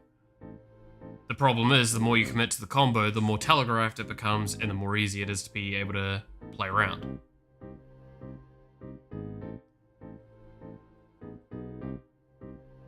I think I have a deck on what you're describing. Interesting. Because I think, like, I don't really like Hearthstone at the moment for the simple fact that, like, a lot of that doesn't feel like you can do that easily. Because that's why, like, I loved my grandfather's deck in that, right? Where it is a nice, consistent play pattern where I'm playing my cards, I'm being active with it in a nice, solid sense, but I'm always ever getting closer to being able to just play Uther Evan Blade and then the 2 other cards and just insta-kill you, because it's an, if if all 4 of the horsemen are on the board, you win the game. Like, that is the sort of stuff I do like, because that is a 2-turn 3-card combo. That means that I need 9 mana for the first turn, and I need 6 mana? 6 mana? 8 mana. 8 mana. Yes, 8 mana for the second turn. We're discounting any discounts or anything like that along the way. So, ironically enough, it's a combo that, like, pretty much earliest you get it off is like turn 9, really, I guess. Turn 9, maybe 7 if very specific things occurred. Where like you have coin and you have Zephyr and you're able to get a ramp thing and you get all the cards in hand pretty cleanly. Which is hard because the best way to fetch the Uther Ebon Blade also means it's harder to fetch the other 2. I think Garrison Commander and I can't remember the other one. But it's just that idea. I like that deck because it's just about like weathering the tide until I meet my point where I can win. But also it means I'm actively playing during that time and still using resources as efficiently as possible. You can't just dump a card without thinking about what it is. I'll give you the Moxfield link if you want, or I'll keep it for a surprise for tomorrow. I mean, either or, Matthew. I will definitely be interested to see it tomorrow at the very least. If you want, you can flick it to me via Discord, though. To be fair, I can look at it and probably still not understand it. I'm still at that kind of point with Magic. So I'll still probably have to have you explain it to me tomorrow.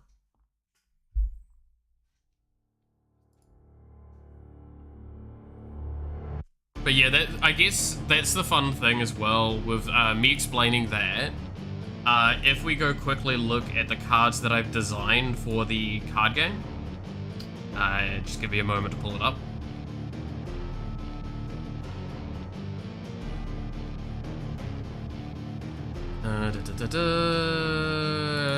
Roguelike card game.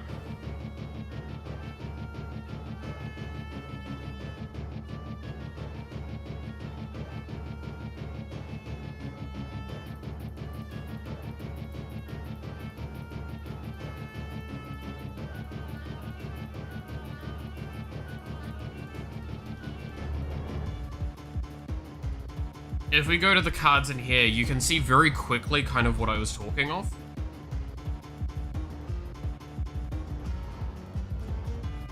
Just put it in show off. Okay, I'll have a look in a quick sec. But like, with these, we've got Ruinous Beast. Whenever you cast a spell that deals damage, deal my damage to each target hit. Just some basic cards to fill as chaff. When attacking Pillage, which is steal from bottom of the deck. Gain an empty mana crystal. When this is sent to the grave, get another defender thing, so you get a double layer. But like, when you cast a dark spell, draw 1, gain 1 health. I could probably honestly turn this into lose 1 health, and this would probably still be good. In fact, it might actually become better. I might do that, actually. The irony that making it lose health makes it better. When you cast a spell from your hand, cast a copy with the same target if possible. Get a Russia thing. Whenever you play a card, deal 1 damage twice to a random enemy. From this, you're kind of seeing what I'm meaning though, with like, it's a lot of tempo-orientated cards, where they're about like getting played and then doing stuff as well with them and around them. I mean, fucking Spin Dime was one of the new ideas I had, which is like when this card enters, pick another creature and change that creature's base attack to be equal to its current toughness. The wording on that is very weird, but very specific for a reason. But yeah, like that's kind of maybe a good idea of like how my brain thinks, is like these are the card designs I'm going with. I mean, spells are being way more complex. As creatures are on the board, they're consistent in a sense, whereas a spell is once off, theoretically. So they have to be less consistent. Okay.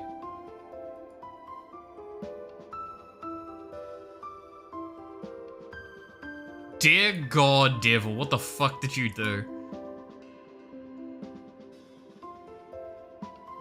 Okay, let's have a look-see at this deck, shall we?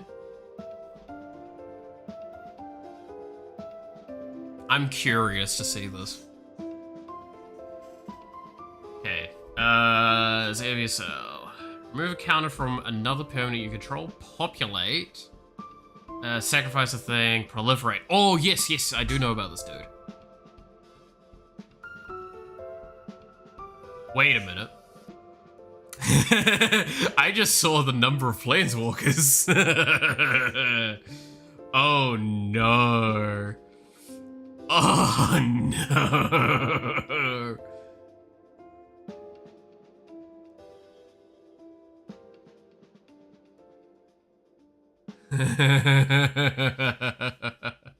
Oh god. Oh, is this what I think it is? Let's see.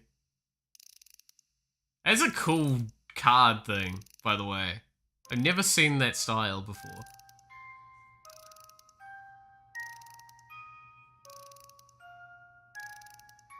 Oh god. Super Friends, yeah, Super Friends. I do know about Super Friends. I've considered a Super Friends deck once or twice.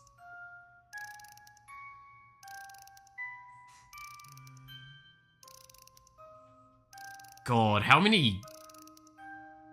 Hey!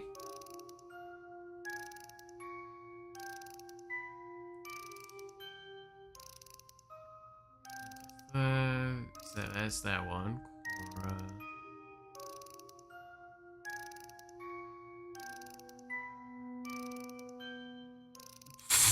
Okay. It's Secret Lair. Yeah, that one's cool. I do like that. But yeah, it's LD.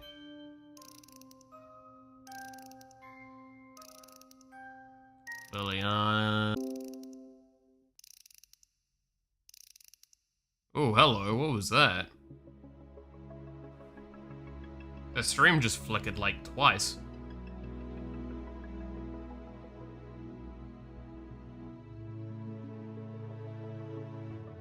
That was very strange. Hang on a minute. Proliferate with a Betrayer's Sting, huh? That's never concerning. I mean, there's not too... Well... Oh, God. Oh, no.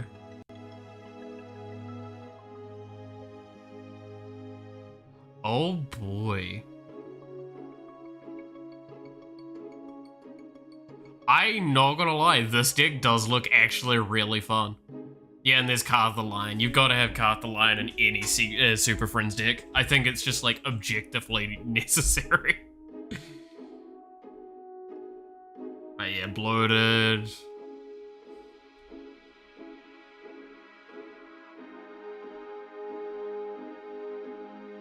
God damn. Yep. Yep.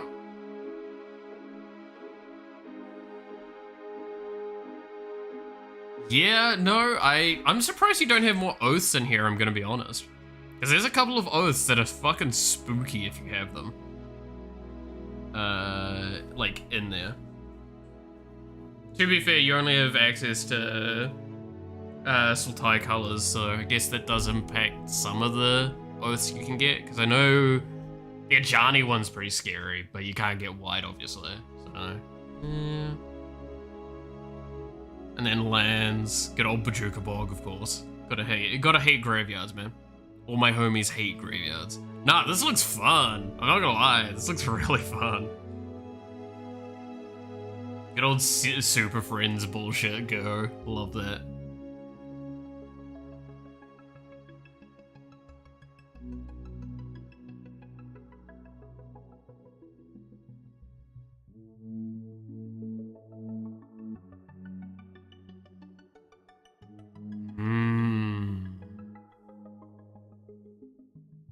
A lot of board wiping as well. That's the fun part.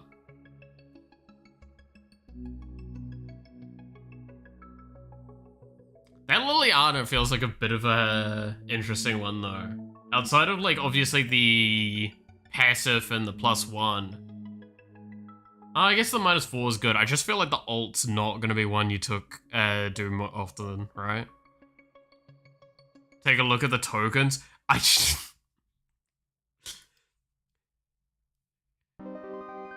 33 tokens, huh? Yep, that seems about right. My god.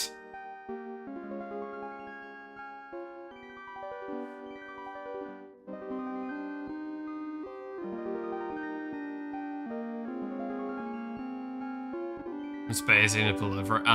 Okay.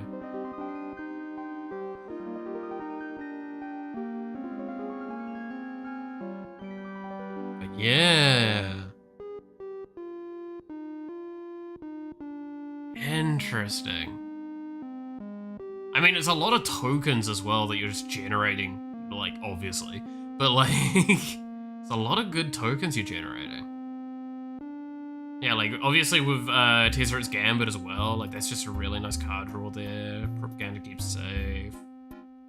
I can see this being a fun one.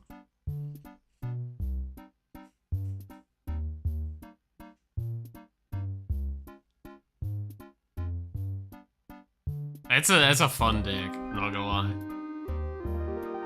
But yeah, like, there you go, there's, this is the main one that I saw, that it's just like, I know this one's double proliferate.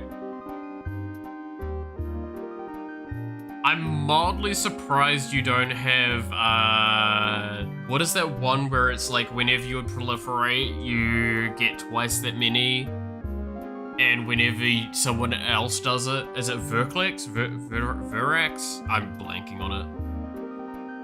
Vorax?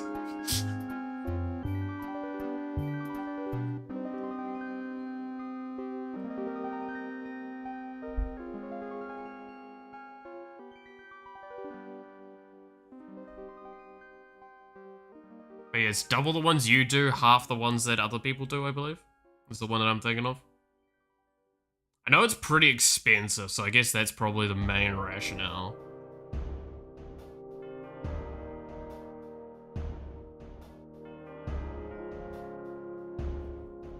It only works for +1/+1 gunners? Wait, does it?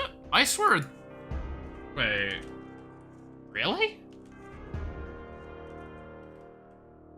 Because I agree with it being expensive. I know it's like 80 bucks.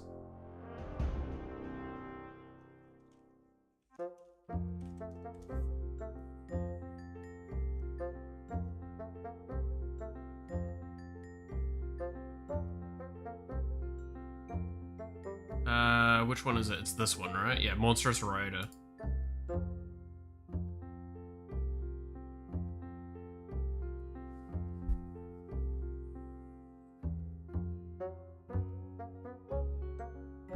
I swear it was all counters. If you would put one or more counters on a permanent or player, put twice that many. Yeah, no, it is that one. It is expensive. Yeah, no, it is. Again, like, I know it's 80 bucks, for example, off the top of my head.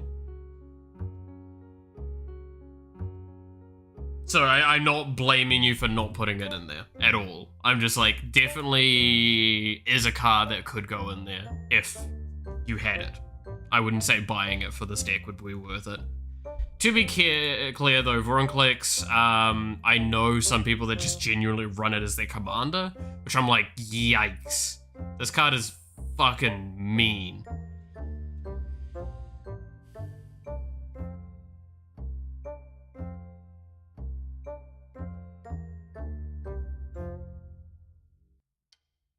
But yeah, so like this means if you would put one or more counters on a permanent or player, so like that works obviously, that is your doubling season. That is doubling season with negative doubling season for your opponents on a fat 6/6 with trample and haste. Which, why the hell does this have haste? The land one is meaner? Oh no, the land one is still fucking like actually awful. Nobody likes the land one. The sticky land one can go die. I mean that with the most love and care, but if you're running that in your deck, you're an ass. But yeah, I do love the idea of this one. This one's fun. Because obviously, yeah, like the proliferate, and obviously, yeah, you can populate, but populate's a lot less necessary, and you're generating so many I mean, the fucking fact that Garuk Curse Huntsman sits there and goes, oh, you're sacrificing a creature. Okay, here's my 0. Cool. Then you get to get rid of this. I'm guessing I'm an ass now. Well, no. It's one of those cards that having it means that you know what your deck's there to do. And it's to... Not only does it slow down the opponents, it just makes it hard for them to interact. And that's how that is. Like, again, your deck's doing what your deck's supposed to do. You're slowing them down to get your stuff faster. But I will not deny the problem becomes, and this is my experience with that card, one person can remove it, that person has to tap out, remove it, everyone else gets to have freedom from that. You don't, because you're still tapped out and screwed from it. That makes it really rough.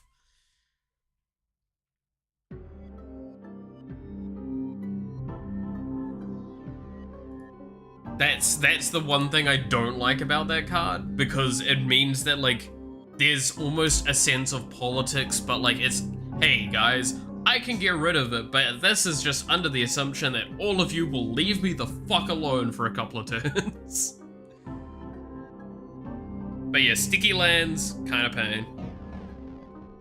To be fair, we could always, like, accept that there's a lot of other ones out there as well that are painful, right? Where it's like you've got the creatures and non-basic lands come in tapped, that enchantment. That one's rough. It's a lot of those ones where it's just you're slowing down the opponent so much that it's like, cool, I'm just kind of here being a person alive for now under your good graces. Meanwhile, you're green and you're fucking producing a shitload of stuff, or Simic maybe.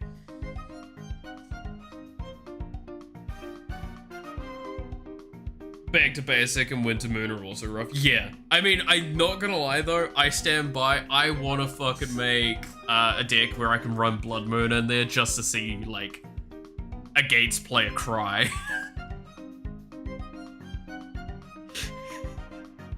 You cannot deny how funny that sounds.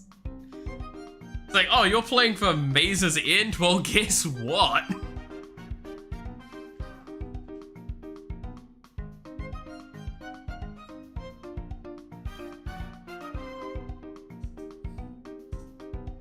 I've got to make a Krenko deck one day with Blood Moon in there just to, like, really show everyone. Like, I have a Krenko mob boss. I feel like I'm a good person for not running that as a commander and trying to build that deck. Because, like, all I need is, like, 4 or 5 more cards and I could probably make a decent one. Like, I'll just do what I did in fucking Arena and just go fucking Google every goblin card there is and goblin suit that bitch. That's basically how you make Krenko, right? You just make goblins and you're done. And you have impact tremors, or that one goblin that's impact tremors on a goblin. Or like all it. Actually, is there, how many impact tremors mechanics are there in mono red? Now that I'm wondering that.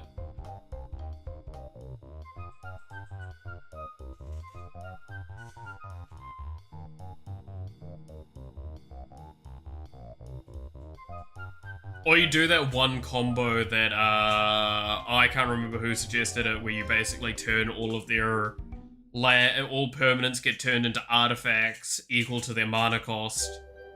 So all of the lands ever just get vaporized and never can be played because they just lock you out.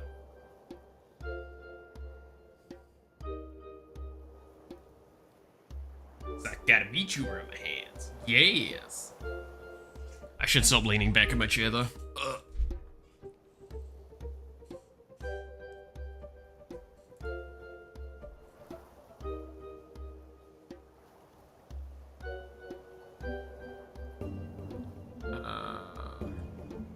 can I sneak into sprites? I could. I don't think there's anything that... Hide? I wonder. What are all the ways I utilize a character's constructor? Do I save the sprites anywhere in particular to the player?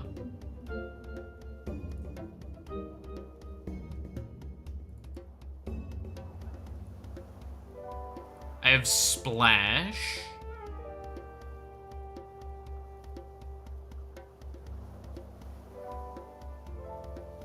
I don't think I've got like character primaries, character list, character current character. Okay, so I might need to like add a sprite system for it. There's Impact Treasure, Promper's God of the Forge, Rotmaster, Terror of the Pax, War Surge Sims, and arguably Dragon Tempest on the top of my head. There's most definitely more. Yeah, no, I'd assume that there's plenty. It's just Impact Tremors is obviously the most iconic, I would argue.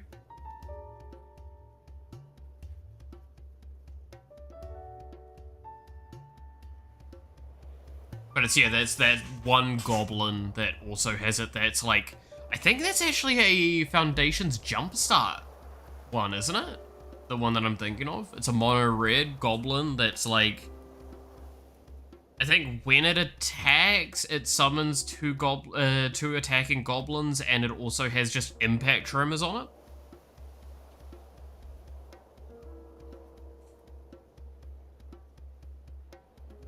Is that the one I'm thinking of?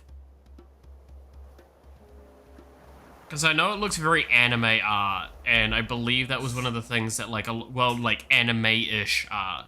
Which I know that's something that Jumpstart, Foundation's Jumpstart did a lot of.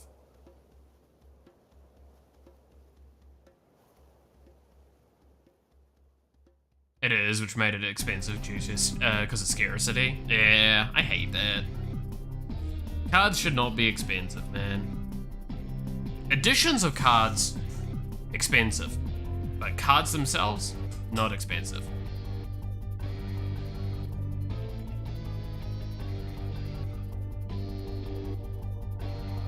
That's, I don't know. I guess that's obviously the big, like, difference between me and a giant company, is I don't like that idea, and I don't really need to make money as well, obviously, comparative to them.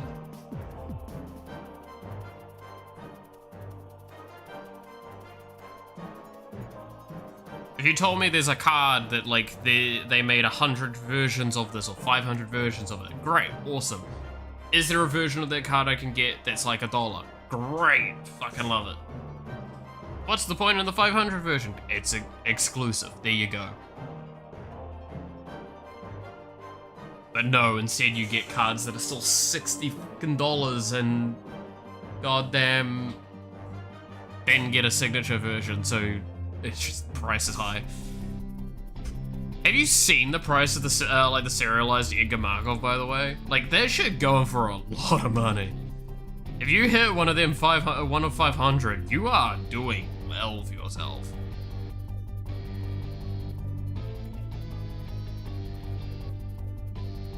Like the One Ring. Yeah, well no, wasn't it way more than that in the end? It was I know it was millions though. But yeah, like was it like one-off Elvish foil full art one? Which I will never forget that video of the dude opening that, man. It is still, like, to this day, fucking gorgeous. Like, that shit, awesome. Do that. Do not, but the One Ring itself, the fact that it's still like $60 even though it's banned and modern, it's just kind of pain.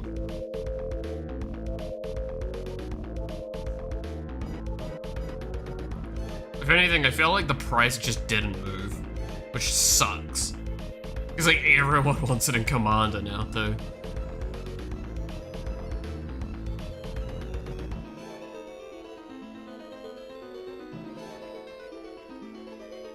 Trying to scam. Yeah, I did see that. Which just feels so fucking boring, man. Like, imagine being that kind of person, scamming that shit. Like, the thing is, I appreciate that dude for doing it. Like, that man got that shit, like, quality assurance checked immediately and made sure that so he can do it, right? Claiming they had it for 2 years. Yeah, I know, it's... So, oh, it's just been in my the back thing for like 10 years. It's like, what? Been in the back since 1985. It's like, wait a minute. There's a problem with that story.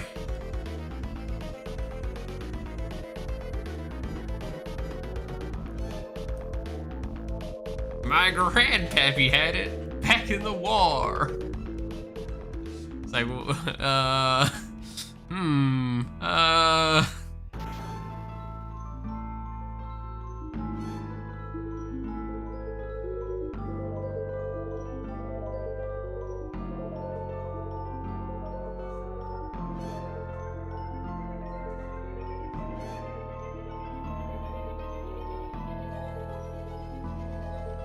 the Civil War.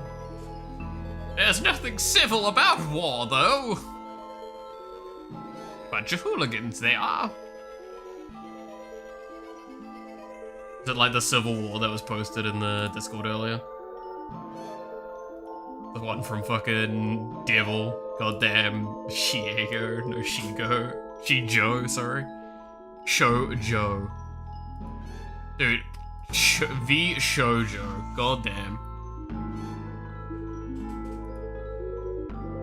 Gotta love it.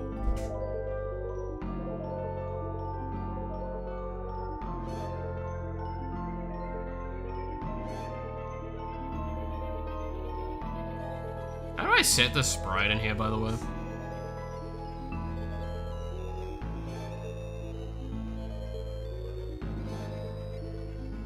Okay.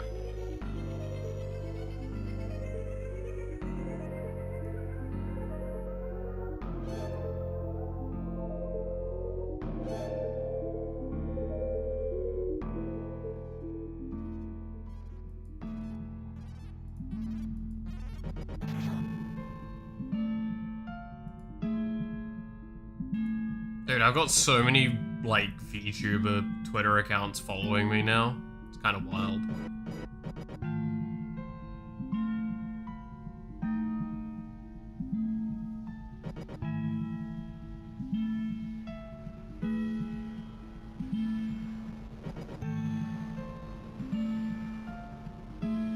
I will not deny a few of them I believe are bots, but nonetheless.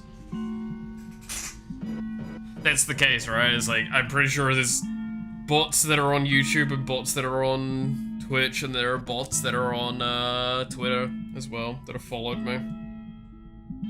I hope that it's a small number of it all, though, at the end of the day.